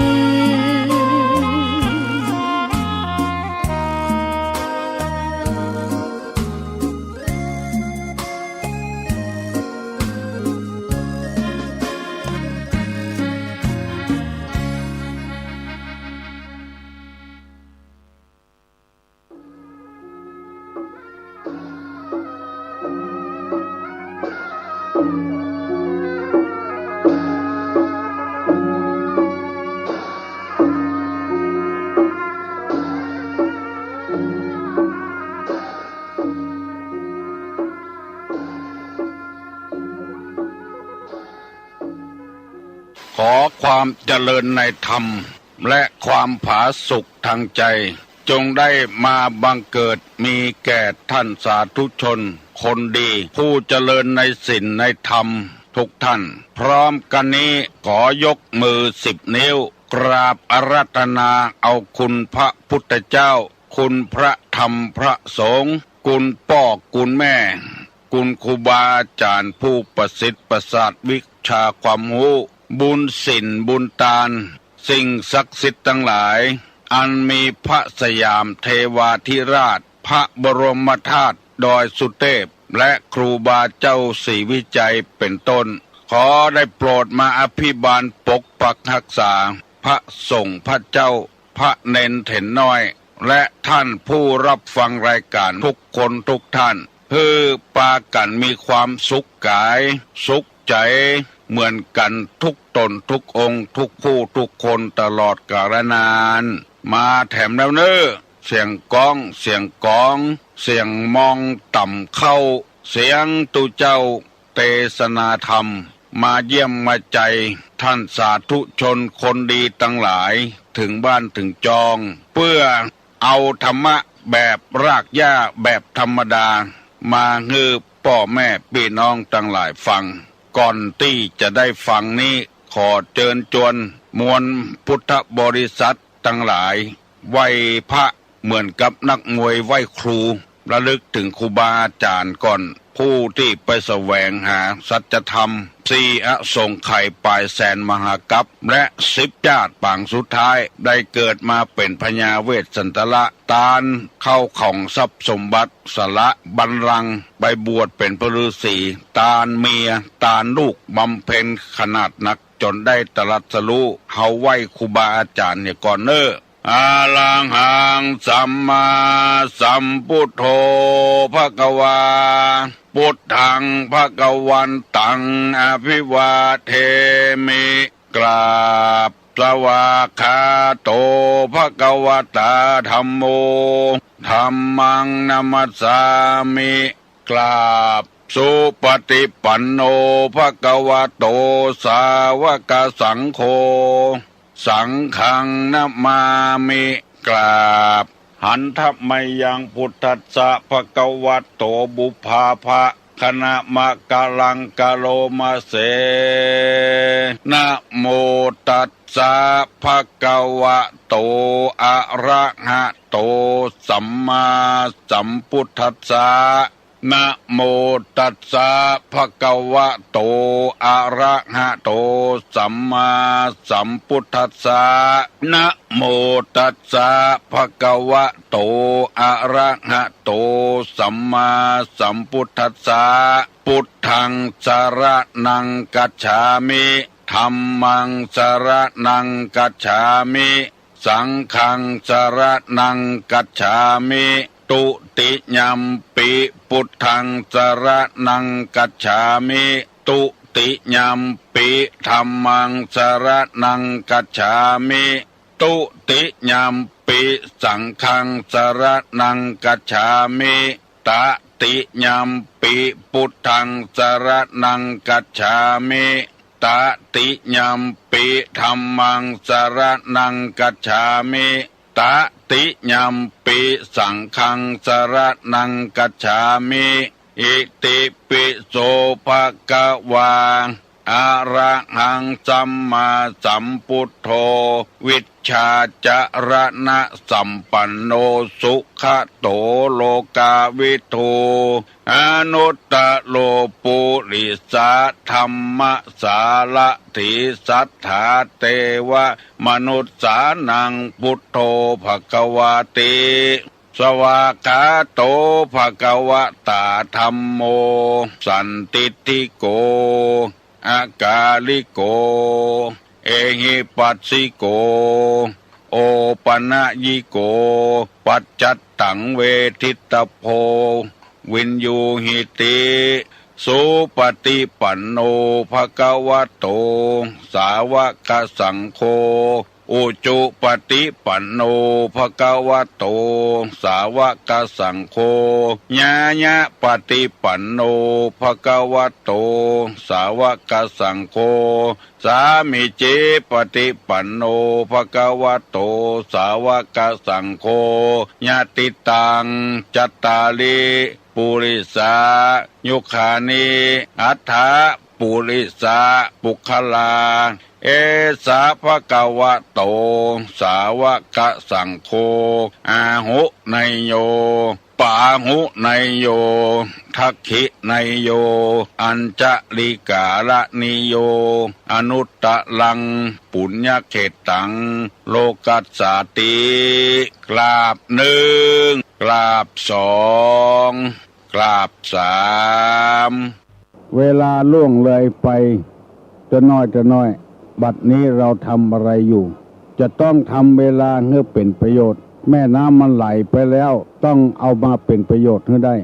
ทุกคนจะต้องมีหน้าที่ของไผของมันทำงานตามหน้าที่ตุลุงก็มีหน้าที่ของตุลุงบางคนฟังตุลุงฟังไปลวดรับไปก็มีอันนี้ก็ทำหน้าที่ของไผของมันคือว่าเฮาเรียนมาแล้วปฏิบัติแล้วก็มีความรู้พอที่จะเผยแพร่ให้แก่คนที่บ่เคยได้ยินบ่เคยรู้ให้ได้ยินให้ได้รู้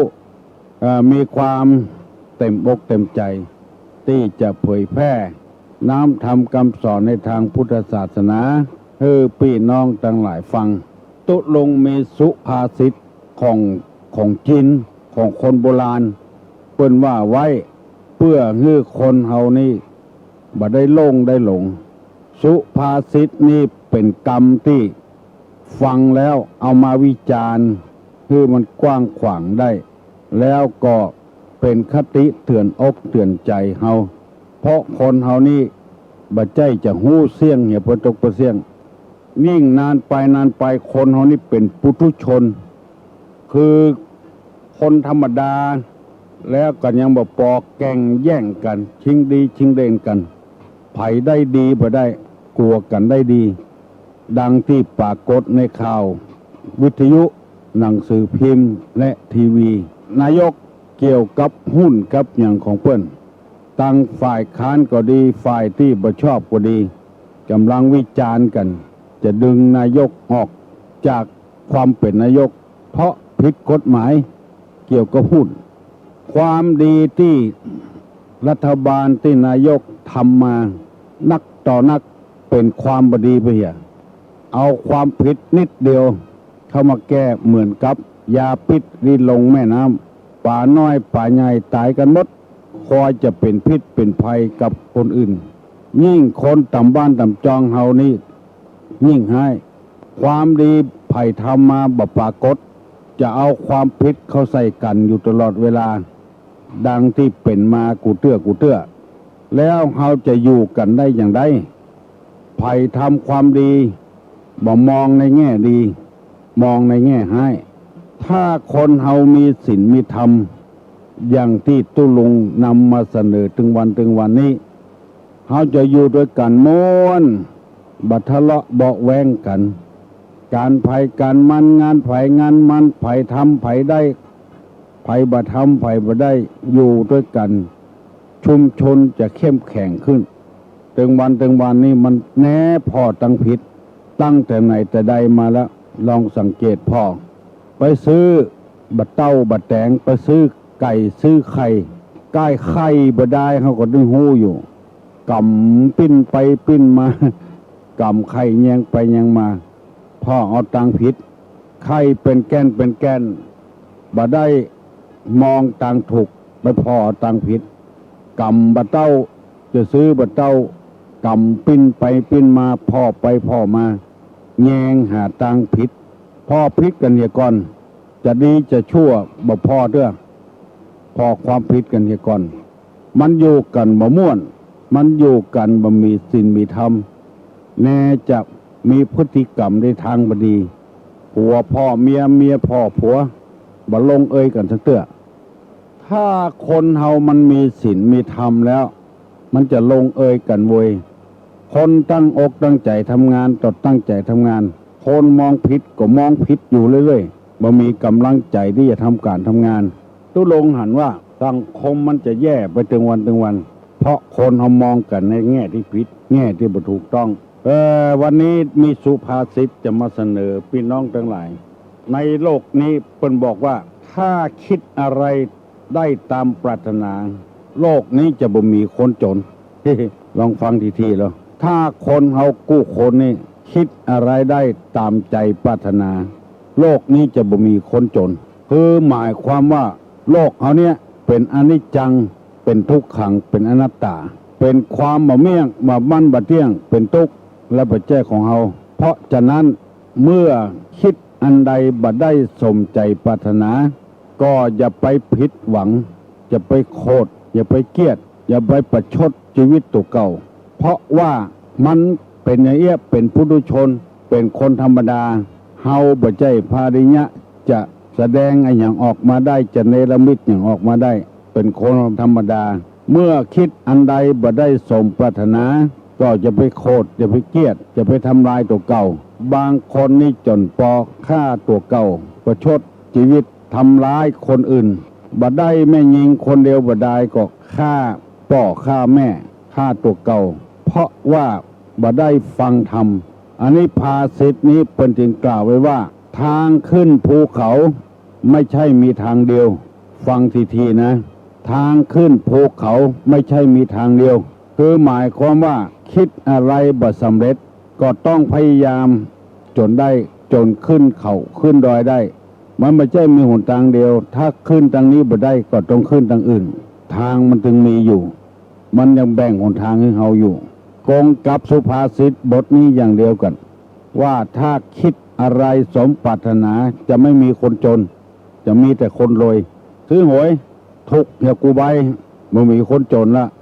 มันย่อมถูกพ่องบ่ถูกพ่องไปทำการทำงานก็อย่างเดียวกันย่อมจะได้คนหัวหน้าคนคุมงานดีพ่องบ่ดีพ่องเพราะฉะนั้นอยู่ที่ความพยายามของเฮาวันใดถ้ามันมืดมีก้อนเมฆบังพระอาทิตย์อยู่มันว่าใจจะมืดเดี๋ยววันค่ำขึ้นหุ่งถึงวันตลอดปีตลอดแล้งเบิ้นบอกว่าหลังก้อนเมฆยังมีแสงสว่างอยู่บ่ใจมันมืดเสียประตกประเสียงอันนี้นำมาเสนอให้พี่น้องทั้งหลายมีความอุตสาหะวิริยะพยายามอย่าไปใจอ่อนมันเป็นไปบ่ได้ที่จะหวยมันจะถูกกูใบมันเป็นไปบ่ได้ที่คนจะโรยทุกคนมันเป็นไปบ่ได้ที่คนจะลวกทุกคนจะได้เป็นหัวหน้ากูคนบางทีเฮียนจบมาแล้วบ่ได้ยการเฮาต้องพยายามเฮาบ่พยายามก็บ่ได้เนี่ยต้องหาวิธีการจนได้ความจริงนั้นคือคนเฮานี่ไปหวังโชคชะตานักมันไปการงานมีเปลือกเปลือถ้าเฮาจะทำถ้าเฮาค่อยได้เงินแต่ว่าเฮาไปเลือกการเลือกงานบาดใครทำการทำงานไปเลือกเอาอย่างที่เฮาเหมือนใจเฮาก่อนมันเป็นไปบ่ได้แล้วมีกรรมสุภาษิตเมืองเหนือเขาว่า กรรมขี้ดีกว่ากรรมทดอันนี้ก็เป็นสุภาษิตเมืองเหนือกรรมไว้หันก่อนเอาไว้หันก่อนทุกข์ยากลำบากน้อยก็จังมันเพราะร่างกายนี้เกิดมาเพื่อฮื้อเนี่ยการเนี่ยงานประกอบอาชีพเลี้ยงชีวิตชีวาของตัวไปเกาะพ่อเกาะแม่กินอยู่ตลอดเวลาเมื่อใดก็ไม่ได้ทำการทำงานเชื่อเพื่อเอาสุภาษิตนี้มาเป็นเครื่องสอนใจว่าในโลกนี้ถ้าคิดอะไรได้ตามปรารถนานั้นในโลกนี้จะบ่มีคนจนเพราะฉะนั้นเราต้องหาวิธีอื่นเมื่อใดก็อยู่กับพ่อกับแม่บ่มีงานทำสักเทื่อต้องหาประสบการณ์เปิ้นจ้างเปิ้นแจ้งอย่างบกให้บกส่วนการเนี่ยการเนี่ยงานในการซ่อมรถซ่อมรางอยู่กับกันว่าได้ต่อใดบ่ได้ต่อใดยังแควนเหลือเขาอยู่บ่ได้วันค่ำเป็นคำสอนที่ดีที่สุดที่ตุลุงนำมาเสนอนี่ถูกต้องไปท่าการทางงานมาใดก็บ่ได้สักเตื้ออยู่ไปกินไปถึงวันเปลืองน้ำเปลืองลมเปลืองไฟและเหินเปิ้นคอไปเรื่อยๆล่าบ่ล่าคบเปิ้นคบฝูงไปแอวหั่นแอวนี่เหี่ยเป็นคนขี้ค้านเนี่ยเวียกเนี่ยการบักเก็บหอมล้อมลิบบ่เสาะหาสตางค์มาน้อยๆต้องพยายามทำกูอย่างทำมาจนได้บางคนเปิ้นถึงหาสตางค์เก่งเพราะเปิ้นได้สุภาษิตเพราะได้คำสอนสมมติว่าเฮากาหอมเมื่อหอมมันบ่มาเฮาก็กาอย่างอื่นไปเสียก่อนเมื่อหอมมันมากาไปอื่นอีกก่อนแล้วรอถ้าหอมอย่างเดียวเมื่อใดก็บ่มาสักเทื่อเวลาวาลีบ่เคยมีจะคอยใครมันล่วงเลยไปเนี่ยเป็นวัน ต้องตัดสินใจจะไปเนี่ยอย่างให้มันเหมือนอกเหมือนใจต้องฝืนธรรมชาติพ่องฝืนจิตฝืนใจพ่องเมื่อทำงานโดยมันสมองมันบ่มีงานทำกดใจกำลังเพราะว่าร่างกายนี้พ่อแม่เป็นคนสร้างมาแต่พ่อคนเดียวก็สร้างมาได้แม่คนเดียวสร้างก็ไม่ได้ต้องร่วมกันถึงพ่อถึงแม่สร้างมาแล้วก็ต้องทำงานเมื่องานด้านสมองมันเนี่ยบ่ได้เตื้อก็เอากำลังกายยิ่งทำต่อใดก็ยิ่งออกกำลังกายต่ออันยิ่งเอี่ยวไปเอี่ยวมาก็ยิ่งอยู่บ่ได้หาสาระหาประโยชน์บ่ได้เพราะฉะนั้นจึงขอฝากคติธรรมนี้คือแก่ลูกแก่หลานแก่พี่น้องวงศาคณะญาติทั้งหลายได้นำไปพิจารณาแล้วพยายามเสาะหาเงินหาทองเพราะปัจจุบันนี้อันยังก็ใจเงินใจทองหมดเจ็บเป็นเย็นอุ่นก็ใจเงินใจทองถ้าบ่ใจเงินใจทองพญาติพยามก็บ่หายรัฐบาลยังฮื้อ30 บาททุกโรคคำว่าทุกโรคนี่หมายความว่ารักษาทุกโรค30 บาทรักษาทุกโรคคนเฮาฟังบัดตันบ่ได้เฮานึกว่าเพิ่นจะยาให้หมดอุปกรณ์ก็ดียาก็ดีเพิ่นบ่ใช่เนรมิตได้เฮาต้องซื้ออุปกรณ์ของเพิ่นซื้อยากับเพิ่นแล้วเพิ่นรักษาให้เฮาบ่ได้คนเฮาเข้าใจบัดตันก็เลยไปว่าเจ็บเป็นเย็นอุ่นเพิ่นจะยาบ่ได้เป็นไปบ่ได้ไปหวังเปิ้งคนอื่นนักลำไปก็บ่ได้ต้องเปิ้งตัวเก่าพุทธภาษิตในพุทธศาสนากล่าวว่าอัตตาหิอัตโนนาโถตนนั่นแหละเป็นที่พึ่งของตนโกหินาโถปโรสิยาคนอื่นใครเล่าจะเป็นที่พึ่งได้เนี่ยความหมายของธรรมะในทางพุทธศาสนาเฮาต้องเปิ้งตัวเก่าเฮาก่อนจะไปหวังเปิ้งคนอื่นเตื้อคนที่หวังเปิ้งคนอื่นก็เหมือนกับคนซื้อหวยนั่นแหละหวังถูกหวยรวยเงินหวังอยู่หั่นน่ะงวดต่องวดมันบ่ฮู้จะจบสักเทื่อตัวเก่าเองบ่ทำงานเมื่อตัวเองบ่ทำงานมันก็บ่ได้เงินเมื่อคนอื่นได้เงินแล้วก็เกิดอิจฉาตาร้อนเพิ่นคนเฮานี่มันประกอบด้วยศีลบ่ประกอบด้วยธรรมเนี่ยอย่างไปคอยจ้องมองกันมองความผิดอยู่เรื่อยๆความถูกที่ทำมาบ่ได้กึดไปเอาแต่ความผิดจะล้มละลายของเปิ้น มันเสียเวลาเสียเงินเสียทองไปจ้องไปจักกันไว้ดังที่ตุลุงเคยได้นำมาเสนอว่าไม้2 ต้นต้นหนึ่งอยู่กลางน้ำต้นหนึ่งอยู่ตั้งข้างน้ำถามว่าต้นใดจะถึงน้ำทะเลก่อนเปิ้นกู้คนก็จะตอบว่าต้นอยู่ตั้งกลางเพราะมันแบบไปคล้องไปค้างที่ไหนต้นอยู่ตั้งหิมนี่มาถึงง่ายๆเพราะไปค้างหันค้างนี้คนเฮาจะทำอะไรอย่างบ่ฮื้อกำลังใจกันเมาไปติไปเตียนไปว่าใส่ร้ายป้ายสีกันกำลังใจมันก็บ่เกิดขึ้นคนจะมอบความไว้วางใจให้ไผ่คนใดคนหนึ่งเวลานี้เป็นอะไรอย่างก็เป็นบ่ม่วนเป็นหัวหน้าคนก็เป็นบ่ม่วนเป็นลูกน้องคนก็เป็นบ่ม่วนคนเอาไปจ้องล้างจองผ่านกันตลอดเวลา อาหารการกินอันใดก็เป็นพิษเนี่ยมดบ่ฮู้ว่าจะกินอะไรอย่างเป็นจิ้นเป็นเนื้อก็เป็นพิษเป็นปูเป็นปลาก็เป็นพิษเป็นไก่เป็นเป็ดก็เป็นไข้หวัดนกผักไม้ไส้เกลือก็เป็นพิษไปหมดโลกนี้มีแต่สารพิษทั้งนั้นถึงวันนี้แม้แต่พระสงฆ์พระเจ้าอยู่ในวัดก็เป็นพิษเป็นภัยกับเจ้าบ้านเจ้าจองบักให้เชื่อบักให้ศรัทธาบักให้เลื่อมใสมีตัวเจ้าอยู่กับวัดแล้วก่อนยังบัดศรัทธาบ่เลื่อมใสเด้อคล้ายๆกับดูแควนกันหมู่เนี่ยเฮาจะต้องเอาธรรมะสุภาษิตที่ว่ามาเนี่ยถ้าคิดได้ดังใจเนี่ยโลกนี้จะบ่มีคนจนเฮาต้องคิดอย่างอี้มันเป็นไปบ่ได้ที่จะให้เหมือนใจกูย่างทางที่ดีที่สุดนั่นก็คืออยู่กับกันไปเรื่อยๆก่อนทำการทำงานของกันไปเรื่อยๆก่อนฟังว่าคือการฟังติฟังเตียนกันเรื่องมันจะบ่มีกำลังใจที่จะทำงานในอย่างให้เป็นล่ำเป็นสันอย่างตึงวันรัฐบาลก็เอาแต่เอาว่าเอากูยัง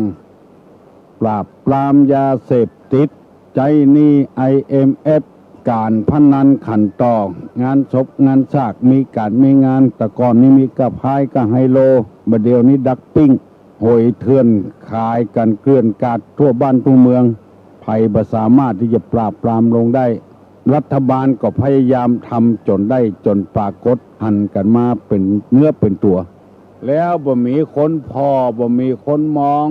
ไปพอไปมองในแง่บดีไปงัดไปปึ๊ดคอนหาจะเข็บวุ่นวายกันหมดถึงวันนี้เสียเวลาเสียงานเสียเงินเสียกำลังใจคนเพราะคนเฮาบ่ไว้วางใจกันแล้วมันก็เป็นความจริงโดยไว้ใจบ่ได้คนใดมาเป็นแก่ก็บ่ดีสักคนใดมาเป็นแคว้นก็บ่ดีสักคนแล้วเฮาจะไปปะคนดีที่ไหนถ้าต่างคนต่างทำใจอย่างที่ว่าเนี่ยอย่างมันเหมือนใจบ่ได้อย่างที่ว่าเนี่ยถ้าเหมือนใจได้ก็โรยกุคนแล้วเฮาต่างคนต่างทำตามหน้าที่ของใครของมันตุลุงมาออกอากาศก็ทำตามหน้าที่ของตุลุงเพราะว่าในพุทธศาสนานี้เฮาแบ่งคนไว้ภิกษุภิกษุณีอุบาสกอุบาสิกาถ้าหากว่าเฮาเอากฎหมายว่าเอาเงินเอาคำว่าอย่างเดียวนั้น มันอยู่บ่มีความสุขอย่างที่เฮาอยู่กันถึงวันเนี่ยหาความสุขบ่ได้นิ่งกันกองกันถ้าเอาธรรมะธรรมโมมาว่าโดยพ้องมันก็จะมีความสุขโดยพ้องอยู่อย่างปกติสุขบ่สร้างความเดือดร้อนให้ไผตัวลุงก็พยายามนำมาเสนอกูเจ้าอย่างเอี้ยของพี่น้องทั้งหลายฟังไว้เพื่อจะให้เป็นคติเตือนใจแล้วมีธรรมะอยู่4ข้อที่ตุลุงจะนำมาเสนอคือฟังวันนี้เพิ่นว่าลักษณะของคู่สามีภรรยาอันนี้ที่อยู่ด้วยกันบางกู้เปิ้นก็มั่งมีสีสุขหิมากาคืนบางกู้ก็บ่ล่ำบ่รวยเพราะว่าผัวผีเมียผีอยู่กับกันคำว่าผีนี่ก็อยู่ในลักษณะที่หาความเจริญบ่ได้ผัวกับผัวก็ผีเมียกับผีอยู่ด้วยกันบ่ได้บางทีผัวเป็นผีเมียเป็นเทวดา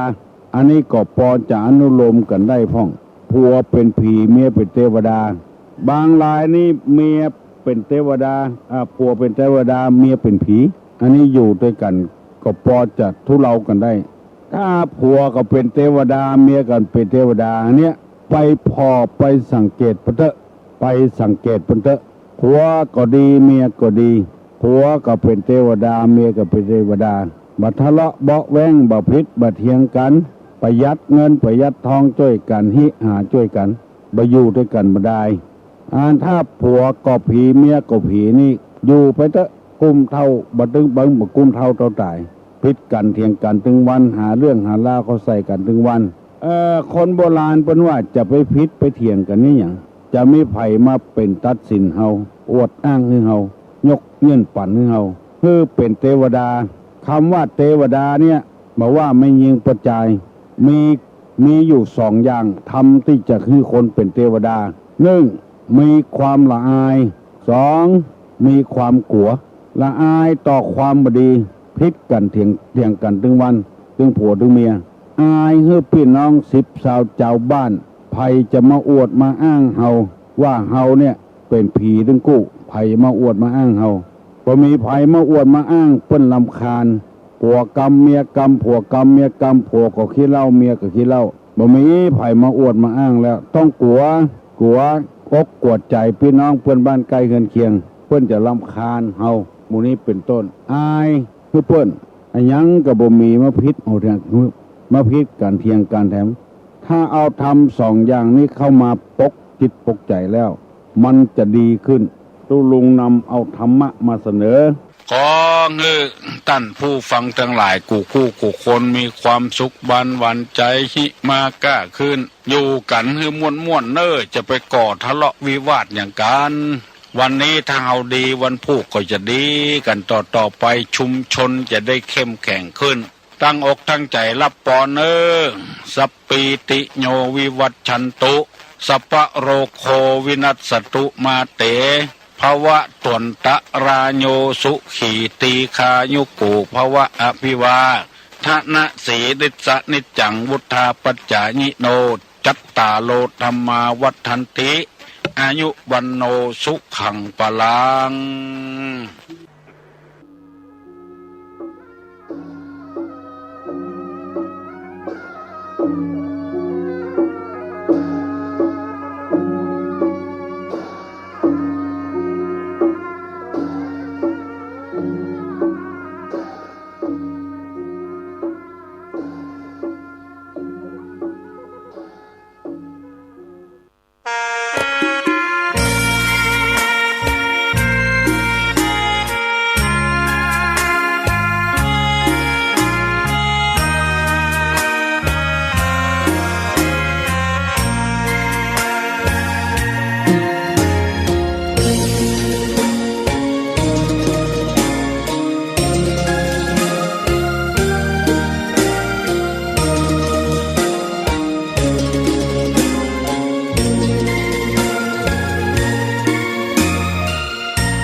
ดอกบัวดอกหนึ่งพึงใจไว้เพื่อบูชาแด่องค์พระศาสดาสัมมาสัมพุทธเจ้ามีความงามเงียบไม่เปรียบเทียบเขาเทียบเราใครมองไม่งามช่างเขาแต่เจ้าก็คือดอกบัวด้วยความสัตย์ซื่อยึดถือความดีเป็นหลักใครรักไม่รักก็ไม่จมปลักมองมัวเมื่อโผล่พ้นน้ำก็เห็นความงามในตัวไม่ยึดติดในตมชั่วขอเป็นดอกบัวดอกดีใครไม่มองว่าบัวงามเด่นแต่บัวก็เป็นดอกบัวทุกวันอย่างนี้ไม่อยากเด่นดังแต่มุ่งหวังในทางเด่นดีเกิดมาเพื่อสร้างบารมีถวายชี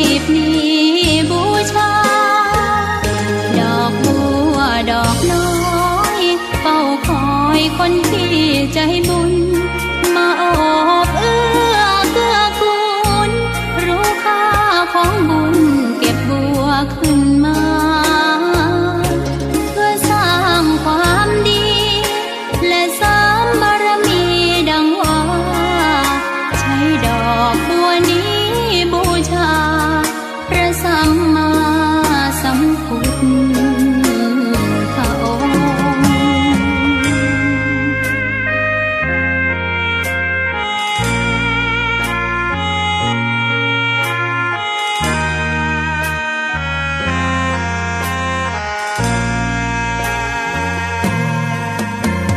ใครไม่มองว่าบัวงามเด่นแต่บัวก็เป็นดอกบัวทุกวันอย่างนี้ไม่อยากเด่นดังแต่มุ่งหวังในทางเด่นดีเกิดมาเพื่อสร้างบารมีถวายชีพนี้บูชาดอกบัวดอกน้อยเฝ้าคอยคนที่ใจบุญมาโอบเอื้อเกื้อกูลรู้ค่าของบุญเก็บบัวขึ้นมาเพื่อสร้างความดีและเสริมบารมีดังว่าใช้ดอกบัวนี้บูชาพระสัมมาสัมพุทธองค์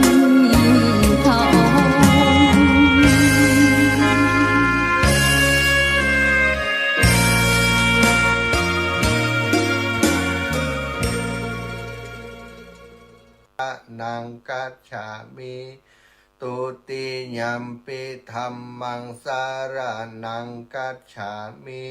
ตุติยัมปิสังฆังสารนังกัจฉามิตติยัมปิพุทธังสารนังกัจฉามิตติยัมปิธัมมังสารนังกัจฉามิตติยัมปิสังฆังสารนังกัจฉามิ อิติปิโสภะคะวะอะระหังสัมมาสัมพุทโธวิชชาจารณะสัมปันโนสุขโตโลกาวิทูอนุตตโรปุริสธรรมสารติสัทธาเทวมนุสสานังพุทโธภคะวาติสวากขาโต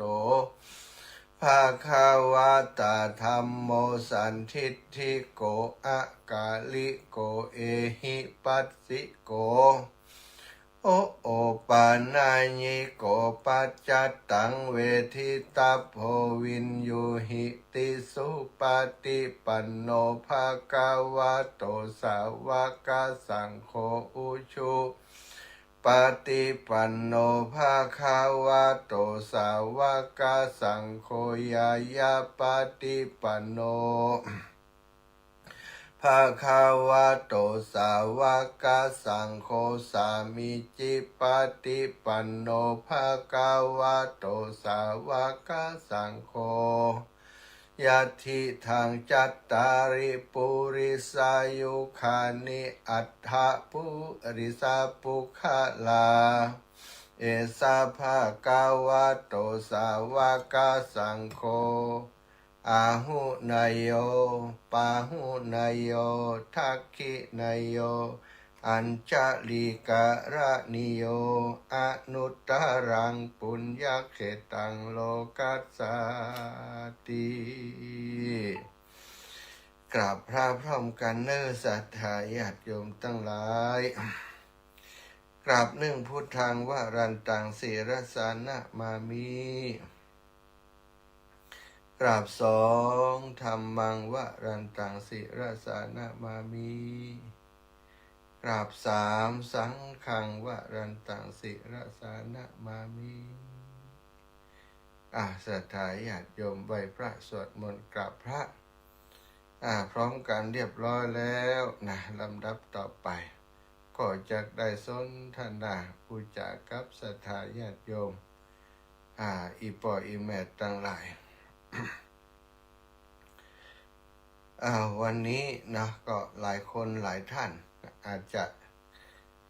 เฉลิมฉลอง แต่ว่านี่โจกดีหน่อยเนอะอาจารย์นะก็ว่ากันไปเนาะแต่ว่านี่ได้มีโอกาสไปบุญไปงานบุญในงานบุญที่วัดทุ่งฮกเนอะศรัทธาญาติโยมพี่น้องบ้านทุ่งฮกแล้วก็เป็นแฟนรายการเป็นแฟนรายการธรรมะนะเยอะบ้านทุ่งฮกแต่วันนี้ได้ไปร่วมบุญไปเป็นเจ้าภาพอันก๋วยเตี๋ยวนะไปเป็นเจ้าภาพก๋วยเตี๋ยวโรงทานออกโรงทานก๋วยเตี๋ยวที่วัดทุ่งฮกแน่โดยความที่วัดทุ่งฮกนั้นมีศรัทธาญาติโยมอีปออีแม่ทั้งหลายที่เป็นแฟนรายการฟังรายการธรรมะเนาะเยอะนะหนึ่งในนั้นที่ประจำนะหนึ่งในนั้นก็คือโยมแม่สีคำปารมีนะแม่สีคำปารมีแม่บุญปันนอใหม่นี่สองคนนี่เป็นลักนะถือว่าเป็นลักเลยเป็นลักของงานศรัทธาพี่น้องตังบ้านทุ่งฮกเปิดฟังรายการแล้วก็จวนกันฟังรายการธรรมะม่วนเนื้อสู ของขืนสีขาวของคุณดารุณีเมื่อก่อนมาเดียวนี้ของ106.50เมื่อก่อนวิทยาลัยสงฆ์นะของวิทยาลัยสงฆ์บัดเดียวนี้106.50ของวัดบรรพตสถิตนะของเครือข่ายขืนสีขาวอีแม่เพิ่นก็ได้ฟังอาตมาได้ไปบิณฑบาตกับวิทยาลัยสงฆ์นครลำปางเมื่อจำวันที่มาได้เดือนก่อนเนาะเดือนก่อนไปบิณฑบาตที่บ้านของบ้านทุ่งฮกวันที่ยังมาวันที่10ไปเนี่ย15-16หรือประมาณนี้เนาะไปบิณฑบาตก็ได้ไปพบปะกับศรัทธาญาติโยมที่บ้านทุ่งฮกกับโดยโยมแม่บุญปันนี่แหละมุปันโนใหม่เปิ่นโทรว่าท่านอาจารย์ที่วัดทุ่งฮกนี่มีไผมากะ อีแม่รอกันนี่เป็น20คนนะพ่องก็กลับไปเห็นแล้วเนี่ยเจ้าหน้าที่เปิ่นว่ามันมดนี่แหละเขาก็เลยกลับกับประเด็นนี้แต่ว่ามาแวะบ้านโยมอยู่ใกล้ๆนี่เหมือนกันอีแม่อยู่หันกันแต่กะถ้าอยู่หันก็จะไปหาอีกเนาะก็เลยได้คือคนรถไปส่งไปหาโยมแม่เขาที่วัดทุ่งฮกก็ปรากฏว่าเปิ่นปักตุงปักอย่างหันแล้วก็ไปเจอสมปานเจ้าอาวาสเป็นว่าจะมีงานยกชัดในวันที่1เดือนกุมภาแล้วก็วันที่2นี่ก็จะเป็นส่งน้ำพระธาตุนะวันนี้เนาะศรัทธาส่งน้ำพระธาตุแล้วก็มีปล่อยหลวงส่งน้ำพระธาตุโดยวันเปิ่นก็เท่ากับว่ามีปล่อยหลวง2วันยกชัดวันหนึ่งแล้วก็ส่งน้ำพระธาตุวันหนึ่งก็เลยว่าเปิ่นมีโรงทานเนาะอาจารย์เปิ่นทำโรงทานทำไมครับทำโรงทานแต่ว่าตอนนี้ยังมีไฟมานักกำเตยนะก็เลยปวารณาเนาะปวารณาก็หลวงพ่อว่าผมจะหลวงพ่อท่านพระครูประโชติเหมือนกันเนาะพระครูประโชติบุญญาเขตพระครูประโชติบุญญาเขตก็เลยปวารณาก็หลวงพ่อว่าผมจะเอาโรงทานก๋วยเตี๋ยวมานะระหว่างนั้นก็ได้อุจาบอกกับศรัทธาญาติโยมแฟนรายการเนาะมาตลอดว่าใครจะร่วมบุญโรงทานก๋วยเตี๋ยวด้วยกันก็บอกกันได้เนอะ ก็มีคนหายหอมคนละเล็กละน้อยมา10 สาวนะก็ขอบคุณทุกคนเนอะที่หายหอมมาลายใหญ่ๆก็มีคนวิทยาวัฒน์พรกนกนะบ้านทุ่งฮกนี่รู้สึกว่าเป็นนั่นสอบต.หรืออะไรอย่างเนี้ยเนาะท่านสอบต.เป็นได้เป็นเจ้าภาพร่วมด้วยวันนั้นไปปะกันตีวัดทุ่งฮกนะบอกเป็นว่าจะเอาโฮงตานมาท่าน ยอมช่วยจดเฮืออาตมาจิมเนอร์นะเพิ่นก็ได้จดเฮืออาตมาภาพนะก็ได้แต่ว่าเพิ่นก็ได้ถวายปัจจัยมาส่วนหนึ่งนะคุณวิทยวัฒน์พรกันคุณวิทยวัฒน์กับคุณพรกันนกถวายมา500 บาทแล้วก็ญาติโยมคุณสมควรใจน้อยนะพร้อมกับครอบครัวถวายปัจจัยร่วมสมทบมาแฮม200 บาทแล้วก็อีกหลายท่านหลายคนนะจะตาก๋วยเตี๋ยวของวัดถุงฮกตะวะก็ขออนุโมทนาบุญกับสถานที่ให้หอมก๋วยเตี๋ยวมานะติดไปปะกันในงานนี่มีไผ่แหมเนาะแม่มูลปันนอใหม่นี่เปิดหอมบุญไปสถานีวิทยุด้วยแล้วก็เป็นที่สำนักงานเป็นการน้ำกาไฟแล้วก็หลวมบุญโฮงตาลก๋วยเตี๋ยวโฮงตาผ้าไตรนะตีงานของหลวงปู่บุญมาครูบาบุญมาสุพัทโทนะสถานซึ่งจะทำการประชุมเพลิงในวันที่7ที่จะถึงนี่นะที่วัดกูมอนนะตำบลบ่อแห้วอำเภอเมืองจังหวัดลำปางอันนี้ก็โยมแม่เพิ่นก็ฝากปัจจัยมาหลายคนด้วยเนาะแม่แต่ว่านี่แม่วันธรรมวงศาบ้านถุงกล้วยก็หอมมาแหม60 บาทนะแม่แก้วกัลยาบ้านเลขที่6นะบ้านน้ำจำวอแก้วห้างชัดรวมบุญมาแหม120 บาทกับน้ำกับไฟแล้วก็มีแม่คำน้อยปาละมีบ้านทุ่งผาอันนี้ตั้งใจมาพอหน้า แม่คำน้อยปาละมีว่าโอ้วันนั้นอาจารย์มาบิณฑบาตอีแม่ก็พอแท้เนอะเด็กตาพอเขาว่าเปิ้นมานะแล้วบาหันอาจารย์นะเปิ้นไปตั้งแต่โอ้สงสัยจะต้วยกลตันเขาเลยขึ้นรถไปเอาอีแม่ วันนี้หัวอาตมาจะไปตีปันถุงฮกเนาะเปิ้นก็มานะแม่คำน้อยปาละมีนี่นะมาไปฟ้าไปหันกันละแล้วก็แม่ยุลาเลี่ยมใสเนาะ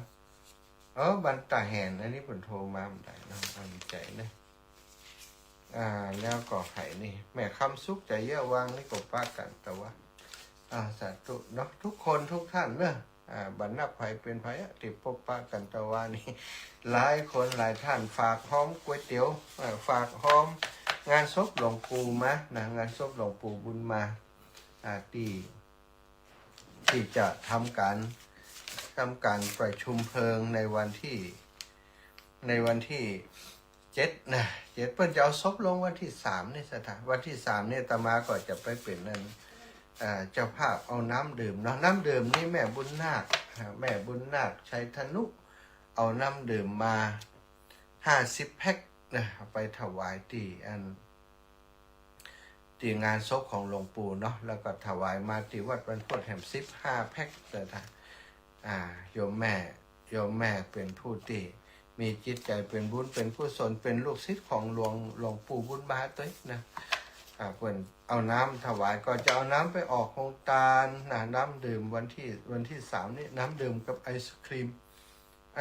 มเนาะได้เหมาไอศครีมไปถังใหญ่เนาะพร้อมกับขนมปังนะสปะนะถัง1,500 บาทนะไอศครีมเจ้านี้เพิ่นว่าโอ้ของผมนี่ล้ำอาจารย์ว่ะ ก็จะเอาไอศครีมไปคลายร้อนให้กับศรัทธาญาติโยมที่เพิ่นไปร่วมในการเอาศพหลวงปู่ขึ้นปราสาทนกหัสดีลิงในวันที่3เนาะงานนี้งานหลวงปู่เนี่ยอาตมาเป็นเจ้าภาพ3วันสถาวันที่3นี่เอาไอศครีมไปกับน้ำดื่มไป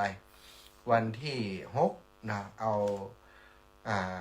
ส้มตำไปกับโยมน้องสมจิตอินทรวิจิตนะตอนนี้ไผจะให้หอมที่หัวจักสมจิตก็ให้หอมที่สมจิตท่านก็ได้เนาะส้มตำหลายๆอย่างนะที่จะได้หอมวัสดุอุปกรณ์เพิ่นส้มตำแล้วก็วันที่7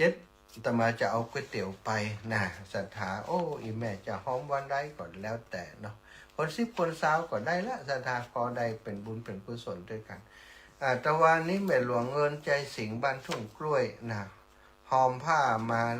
100นะหอมผ้ามา100หอมสถานีแหม100นะแล้วก็แม่พลอยใจศิลป์นะบ้านทุ่งกล้วยหอมมาแหม100นะก็อนุโมทนาบุญนะกับโยมแม่ทั้งหลายบางคนเปิ่นหอมมาโดยบ่ได้จดชื่อก็มีนะแต่ได้เพราะว่าเพราะมันนั่น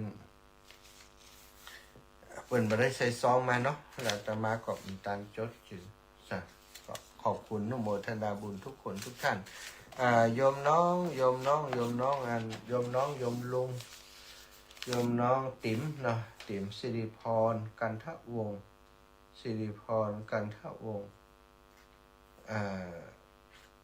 กับคุณลุงนะได้หอมบุญมาหอมบุญก๋วยเตี๋ยวมาแหม1,000 บาทอนุโมทนาบุญทุกคนที่ให้หอมมาเด้อ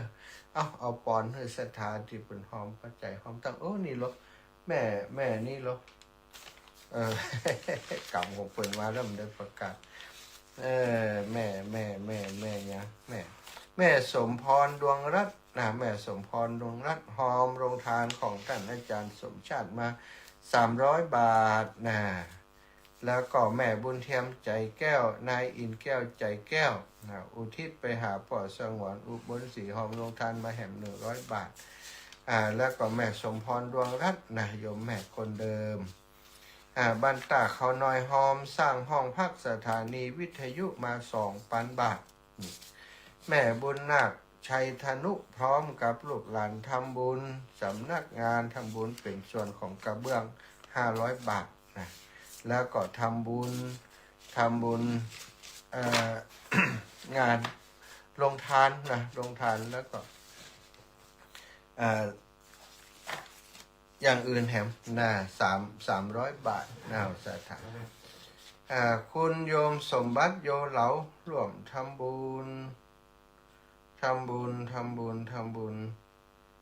ไม้ฟืนหลัวเนาะ100แล้วก็นางเสืออนุสรณ์100นะหลวงปู่บุญมานี่เปิ่นฝากมานายสนธยาแจ็คนัทพงษ์โจอันนี้เอาแล้วละแม่คำน้อยคำอิมบุญเอาละเนาะสถาปันปอนเนอะสถาติให้หอมมาทุกคน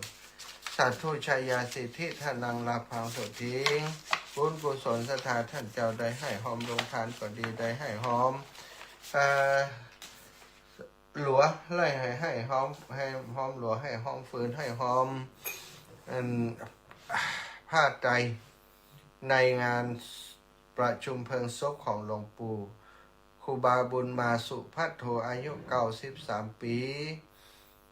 73 พรรษาวัดกูมอนตำบลบ่อแห้วอำเภอเมืองจังหวัดลำปางซึ่งจะทำการประชุมเพลิงในวันที่7ที่จะถึงนี้อาตมาภาพในฐานะเป็นสะพานบุญให้ศรัทธาอีป่ออีแม่ตั้งหลาย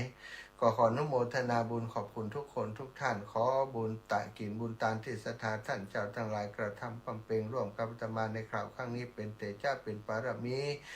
มาปกเก่าเกษาปกห่มรักษาศรัทธาท่านเจ้าทั้งหลายพร้อมกับครอบครัวลูกหลานตันเต่าญาติกาวงวานแห่งท่านใดอยู่ดีมีสุขใดมีอายุมันขวัญยืนจักฮีก่อปันมาจักหาก่อปันใดแม่นจักเดินต่างขึ้นเหนือล่องไต่เกาะขอให้ได้ปลอดภัยในทุกเส้นทางนั้นจงจักมีเตียงแต่ดีหลีอภิวาทนาสีลิสานิจังวุธาปจายโนจัตตารโอธรรมาวัฏันติอายุวันโนสุขังภะลาศรัทธาแจ้งมาว่าท่านอาจารย์ตื่นเจ้าจะไปหาวใส่กันเนออีหลักกว่าจะมาหาวจะได้อีแม่จะหาวโต้ยขอบคุณอนุโมทนาบุญเรียบร้อยแล้วเนาะต่อไปก็จะได้สนทนาอุจากับศรัทธาอีป่ออีแม่ทั้งหลายนำสารธรรมมาแบ่งปันมาอุจากับศรัทธาญาติโยมนะศรัทธาหลายคนเนาะ อาจารย์เฮ้ยอีป่อมันทุกข์มันจนอีแม่มันทุกข์มันจนขอเหล็กดีๆสักคำละจะได้ทำบุญได้เปิ่นพ่อง สถานเนาะ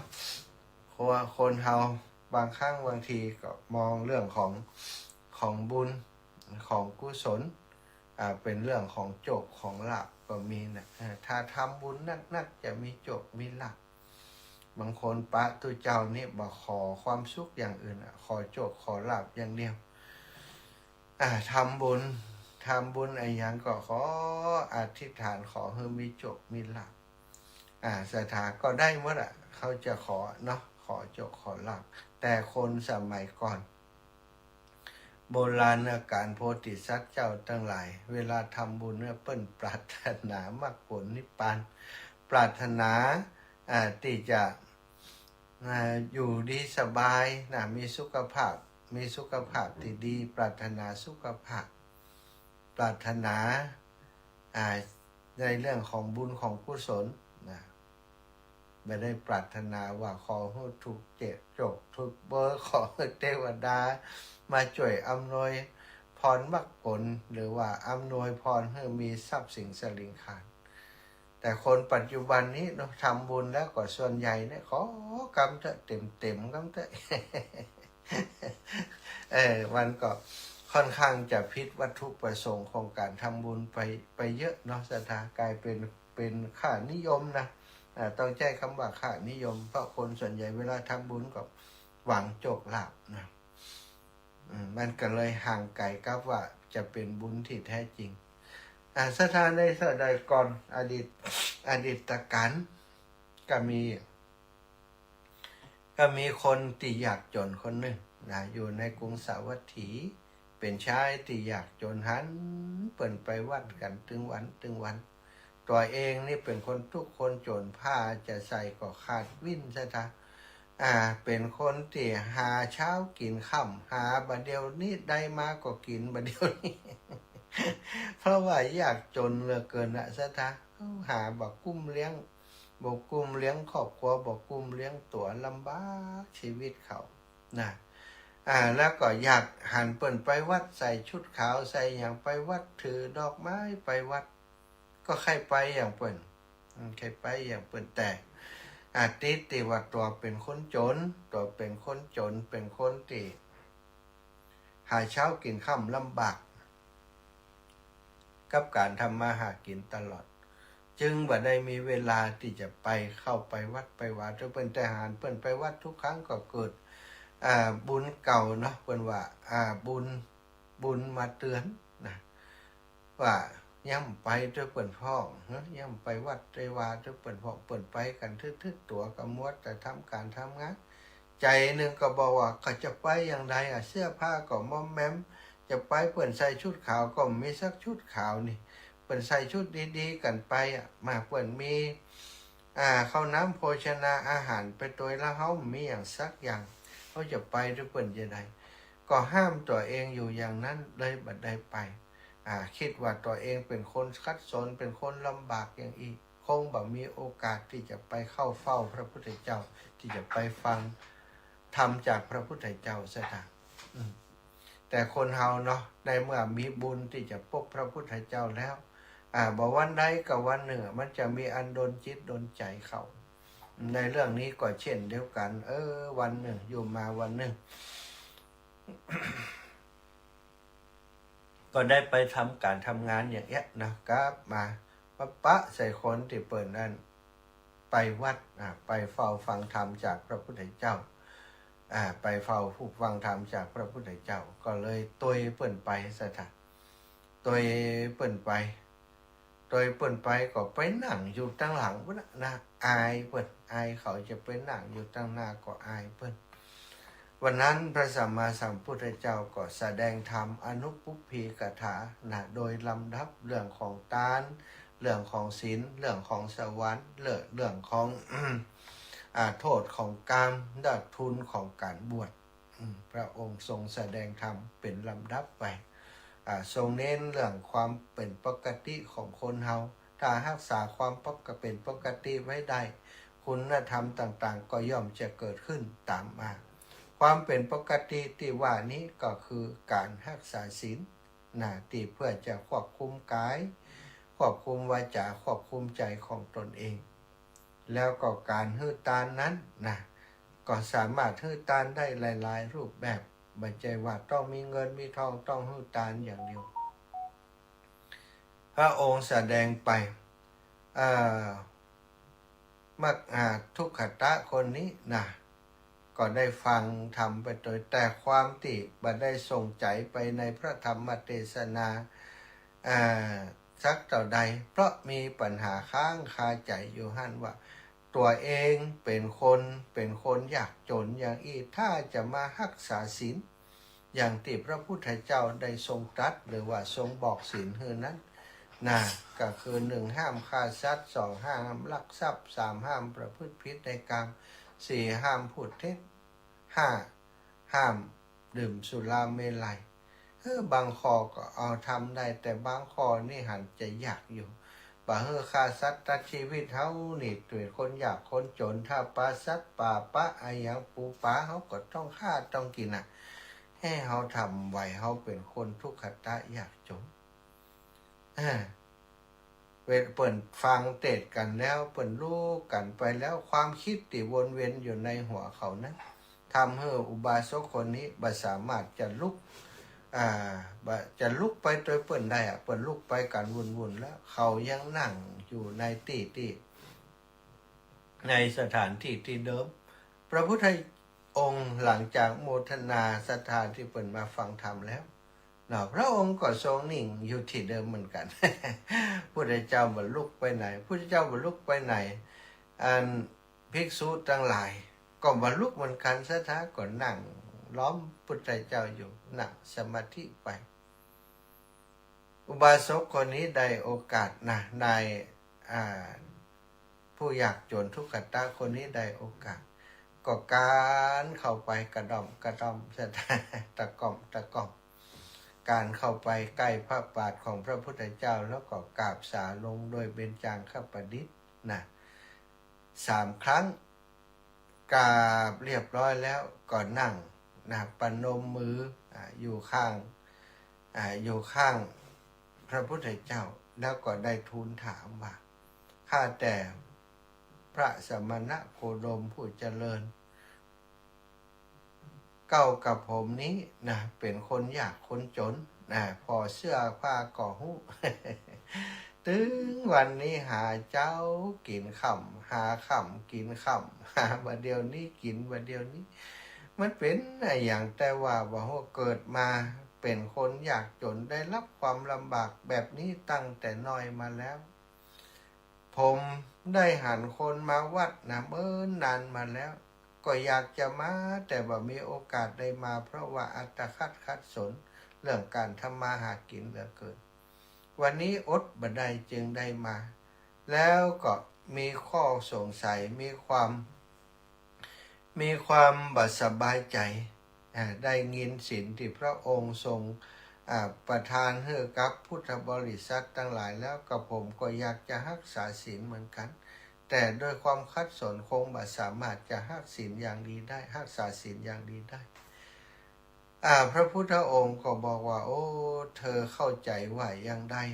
อันว่าการรักษาศีลนี้ไม่จำเป็นจะต้องเป็นคนร่ำรวยเป็นคนต้องมีพร้อมทุกอย่างแม้กระทั่งคนยากจนอย่างเธอนี้ก็สามารถทำศีลให้บริสุทธิ์ได้คนที่ร่ำรวยทั้งหลายหากมีศีลบริสุทธิ์แล้วบ่ได้รักษาศีลแล้วยังบ่ได้วิรัติหรือว่ายังบ่ได้เว้นจากการฆ่าสัตว์ลักทรัพย์ประพฤติผิดในกามดื่มสุราเมลัยอยู่พูดปดมดเท็จอยู่ถึงจะเป็นคนร่ำรวยก็บ่ถือว่าเป็นผู้ที่มีศีลแต่คนแม้จะยากจนแต่ถ้าหากเขารู้สึกพอเพียงพอ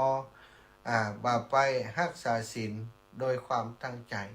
อันนี้จะเป็นเหตุเป็นปัจจัยทำให้อนาคตของเราการสร้างบุญสร้างฐานะในปัจจุบันดีขึ้นเฮากล่าวสรรเสริญผู้รักษาศีล ว่าเป็นผู้ประเสริฐกว่าคนที่ร่ำรวยคนที่มีทรัพย์สินสลิงคารแต่บำมั่นคงในศีลบปฏิบัติในศีลที่ดีพระองค์ทรงสรรเสริญว่าคนแม้จะจนแต่มีศีลนี่ประเสริฐกว่าคนรวยที่บ่มีศีลซะท่านโอ้นายคนนี้ได้ฟังมันปลาปลื้มใจศรัทธาจนน้ำตาไหลลงมาโอ้เข้าใจแล้วว่าสิ่งที่สำคัญในชีวิตของคนของคนทุกคนนี่คือศีลพระองค์ทรงตรัสต่อไปว่าการที่เธอนั่นเป็นคนอัตคัดสนนะอย่างนี้ก่อนหน้าคงจะเป็นบุญมันเป็นบุญกรรมเก่าที่เธอได้สร้างได้ทำไว้บ่ได้เลี้ยงดูพ่อแม่บ่ได้เลี้ยงดูสมณะชีพราหมณ์ในอดีตสมัยก่อนปัจจุบันนี้นะถ้าเธอบ่อยากให้อนาคตของเธอนั้นเป็นแบบนี้เธอก็สามารถแก้ไขในปัจจุบันนี้ได้โดยการหู้จักการช่วยเหลือเฮือตานกำลังวังชากวดวัดกวดวาตั้งน้ำฉันน้ำใช้อันนี้ก็ถือว่าจะเป็นตานอย่างหนึ่งที่ทำให้โภคทรัพย์ของเธอเจริญขึ้นในอัตภาพนี้ในวันนี้แล้วก็ในอนาคตไปหน้าโอ้นายคนนี้ก็มาเกิดว่าโอ้เฮาบ่ก่อนเฮาบ่ได้สนใจเฮาคิดว่าเฮามีอย่างจะถวายพระพุทธเจ้ามีอย่างจะถวายพระสงฆ์ข้าเจ้าทั้งหลายบ่มีอย่างที่จะช่วยพุทธศาสนาได้บัดเดียวได้ฟังกรรมของพระพุทธเจ้าแล้วโอ้สิ่งนี้ต่างหากเนาะที่เฮาควรจะทำนี่ตั้งหันมาก็ตั้งใจศรัทธาญาติโยมมีเวลาแวบเข้าไปวัดไปปัดไปกวาดทุกเช้าจะต้องหีบไปวัดก่อนไปกวาดใบไม้ไปเพี้ยวไปพัดตีนั่งสมาธิของพระสงฆ์องค์สังฆเจ้าตามปื้นต้นไม้กว่าทำความสะอาดน้ำฉันน้ำใช้มาตักมาใส่ไว้ให้บริบูรณ์ที่นั่งฉันสำหรับพระสงฆ์องค์สังฆเจ้าก็ไปปัดไปกวาดไปเช็ดไปถูเสร็จเรียบร้อยก็ถึงจะไปทำงานทำอย่างนั้นทุกวันปรากฏว่างานที่เขาทำสิ่งที่เขาทำนั้นไปถูกต้องตากับขหบดีเศรษฐีตั้งหลายตลอดถึงพระราชาที่เปิ่นมาวัดมาว่าหันความผิดปกติเปลี่ยนไปของวัดว่าก็ถามภิกษุสงฆ์ทั้งหลายเปิ่นก็เล่าให้ฟังว่ามีอุบาสกอนาถาคนหนึ่งได้มาช่วยเพียวพัดปัดกวาดวัดวาทำให้วัดวานี่พระสงฆ์องค์สังฆเจ้ามีเวลาป่ำเปงนักขึ้นแล้วก็ทำให้สะอาดหูสะอาดตาศรัทธาสาธุชนมาวัดมาวาได้นั่งได้เศร้าติในติสบายว่าเนาะเมื่อเป็นอย่างนี้นี่ศรัทธาอีป่ออีแม่ตั้งหลายตั้งเศรษฐีผู้ใจบุญในทุนผู้ใจดีราชาทั้งหลายก็ได้รอปุ๊บนายทุกขตะคนนี้ก็มาปุ๊บมาปะเปิ่นตอนเจ้าตอนแรงที่เปิ่นมาเพี้ยวพัดวัดก็ได้มอบเข้าของเครื่องใช้ต่างๆตลอดถึงเงินคำให้กับนายทุกขตะคนนี้สุดท้ายจากการที่ปฏิบัติพระพุทธเจ้าตั้งใจรักษาศีลโดยความบริสุทธิ์โดยความตั้งใจที่ดีบ่เมินนานต่อใดโภคทรัพย์ทั้งหลายก็เกิดสิเลนะสุขติงยันติความสุขเกิดขึ้นแก่เขาที่ได้มาเพียวพัดปัดกวาดวัดได้รักษาศีลสิเลนะโภคสัมปทาโภคทรัพย์ทั้งหลายเกิดขึ้นกับเขาแล้วก็เส้นทางแห่งการรักษาศีลนั้นทำให้ทุกขตะคนนี้ได้ใกล้ชิดพระพุทธเจ้าได้ฟังธรรมบ่อยเข้าก็ได้เป็นพระโสดาบันในที่สุดอันนี้เปิ้นบอกว่าคนเฮานั้นศรัทธาญาติโยมบ่ได้นับถือกันที่ความเป็นคนร่ำรวยหรือว่าคนยากจนนับถือกันที่มีศีลมีธรรมคนมีศีลประเสริฐกว่าคนร่ำรวยตั้งหลายมีศีลแม้จะยากจนแต่ประเสริฐกว่าคนที่ร่ำรวยแต่ขาดศีลหรือวัตถุศีลนั่นเองเนาะศรัทธาญาติโยมชั่วโมงนี้ชั่วโมงแรกในการ สนทนาธรรมกันวันนี้นำเรื่องราวดีๆของคนปฏิบัตินับถือ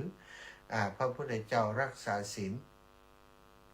แม้จะยากจนแต่ว่าตั้งใจรักษาศีลเป็นตัวอย่างเป็นแบบอย่างให้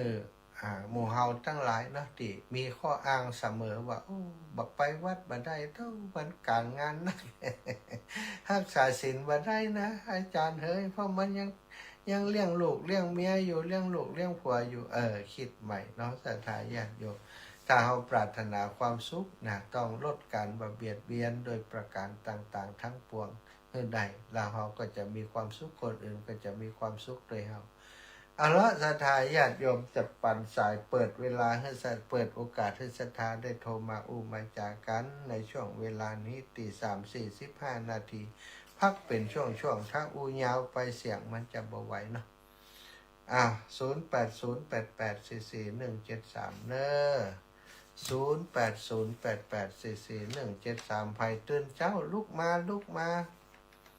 ตื่นเจ้าลุกมามาจากกันเนอะศรัทธาญาติโยม0808844173นะ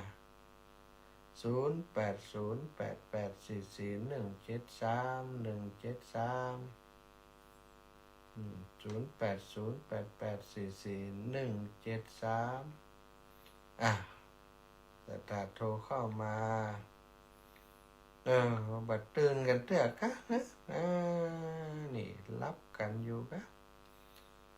เจ้าลำปางโทรมาเช็คเสียงพอรู้ว่าตั้งใดฟังได้ชัดเจนคุณโยมพี่น้องเมืองฝางฟังอยู่เนอะพี่น้องเมืองฝางคุณโยมกนกพิชัยนาฟังจากเมืองฝางก็สถานีวิทยุวัดพระพุทธบาทอุดมน้ำบ่อสวา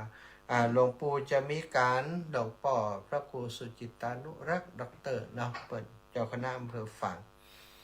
กำหนดการในการทอดพระป่าสามัคคีสมทบทุนเป็นกองบุญกองทุนของค่าใช้จ่ายของสถานีในวันที่14 เดือนกุมภาพันธ์นะสถานพี่น้องเมืองฝางแม่ดาราหนองแพกสารปีจะแก่เจ้าตุ๊กตาใจบุญแล้วเนอะแม่ดีใจดีใจเนาะอยากจนไม่สำคัญเนาะขอให้มันคงเถอะเนาะขอให้มันคงเจ็บไปเป็นป่วยก็เอาเนาะได้เนาะใช่ทำบุญขอบ่ได้เจ็บใครได้ป่วยเจ็บปวดเนอะอีแม่สบายดีก้า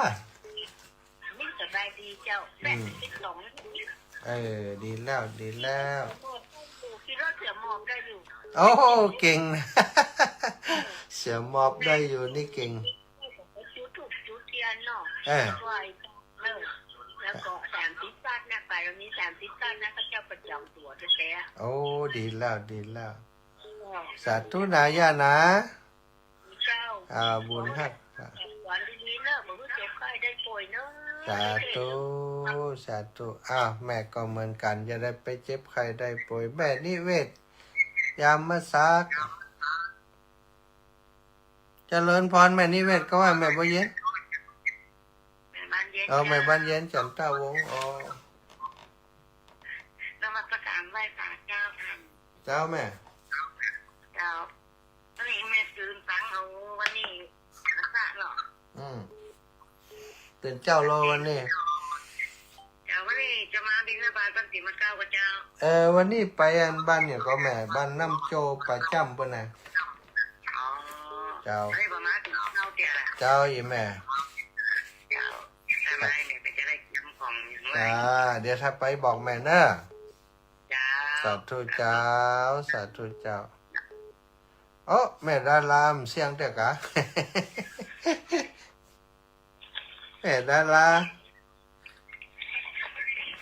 ได้ปิดสายไก่แม่แม่ดาราน้องแฝกสารปีไผ่แหมตะกี้แม่ทองสุกสีที่นิ้วนาดงใต้มาใหม่ปีน้องถุงกลวยตัวเนอะชัดเจนดีขอบคุณแม่ครูเกษณีป้านายเกษณีชัยเทพ อันนี้ติดตามอยู่ตลอดเป็นเพิ่นเรียกว่าเป็นแอดมินของคลื่นสีขาวเนาะอ้าวโยมน้องตื่นแล้วตื่นเจ้าโลโยมน้องสมควรใจน้อยวันนี้ปากันน้ำโจไปบินทบาทแอล ไปแอลน้ำโจประจำเนาะไปพอดีนะมีโยมเปิ่นอยู่ตัววันนี้จะมีศาลามาทำงานมีศาลามาทำงานก็ไปบินทบาทมาเลี้ยงศาลาตัว แม่ทองสุขสีที่นิ้วพี่น้องนาดงใต้ตื่นฟังอยู่ชัดเจนดีกาเจ้าชัดเจนดีบรรลุเตียพอแล้วเนี่ยปุ่มอยู่นี่ฮะเอาเปรียบกันนะผ่องกับลูกหนังนี่ตัวมานอนอุตุไปได้ความเนี่ยเจ้าต้องดูทำแนวตีสองขึ้นมาแล้วเจ้าตีสองนี่ฟังอย่างซ้อกะเจ้าตื่นแห่ฟังอยู่เนี่ยเจ้าตอนนี้ทดลองออกอากาศไปได้ปิดสถานีเดียว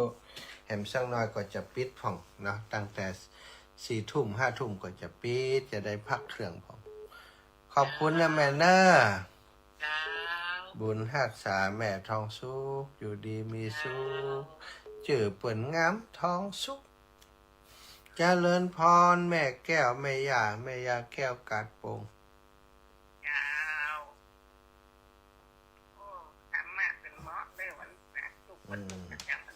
ทุกขัดตะทุกขัดโต๊ะจังมันเนาะ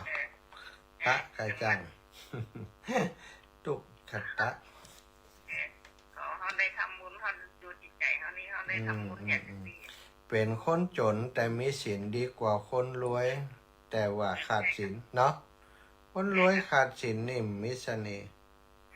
รวยเหมือนมันยังที่หายคนสุขกันใช่บางคนได้นะคนรวยแต่บ่ฮู้จักเข้าวัดเข้าว้าเลยนะเปเลิศนะเนาะแม่เนาะมีจริงนะนี่นะใช่ใจคนรวยเนี่ยบ่ฮู้ว่าตัวเองรวยด้วยหยังรวยด้วยศีลด้วยการปฏิบัติแต่อดีตจัดมาจัดนิ่มทำเนาะรวยบัดได้รวยบ่ฮู้จักกินจังนั้นเจ้าให้คนทุกข์นะแต่ให้ก็คนทุกข์บางพ่องนี่ไปวัดได้แล้วนะเท่าแล้วตัวแล้วเดี๋ยวตัวไปวัดไปวัดได้แล้วเนาะเท่านั่นแหละไปวัดได้นอนพังก็ไม่จะอยู่ในเนาะเนาะเท่ามาก็ไปสปะแล้วสาธุอีแม่เด้อบุญรักษาอีแม่อยู่ดีมีสุขพี่น้องเมืองนั่นมาสักสายมตันเนอร์นะคุณธนากรคุณดานุภาเมืองนั่นถ้าวันนั้นเปิ่นโทรมามันได้ฮับเปิ่นสักคำคงจะมันตีเปิ่นอยู่นี่โทรสัญญาณโทรศัพท์บ่ค่อยดีเปิ่นอยู่สวนนะสถาถ้าอยู่สวนสัญญาณบ่ค่อยดีสถาญาติโยม0808844173นะถ้าสถาบัตรโทรมาเถี่ยอาตมาก็จะพักเสียก่อนนับ1 ถึง 10บ่สาธุเนอดูเรื่องศีลเรื่องลำดับของเฮือทานแก่สัตว์เดรัจฉานเฮือผล100 อัตภาพสถาเฮือทานแก่คนทุศีลเฮือผล1,000 อัตภาพเฮือทานแก่คนมีศีลเฮือผล100,000 อัตภาพ100,000 อัตภาพจากความกำนัดในกรรมให้ผลล้านอัตภาพศาสนาผู้พี่น้องดินดำบ้านเดียวกันเจ้าอีแม่ชัดเจนดีกะชัดเจนดีกะสถานีอย่างก็แอนดี้ศิลดา วะน่ะ แดนดินถิ่นล้านนาไหลหา106พอได้ยินผมก็106นี่มันได้ยินก้า ต้องได้ยินเหรอ อันปลาละเอียด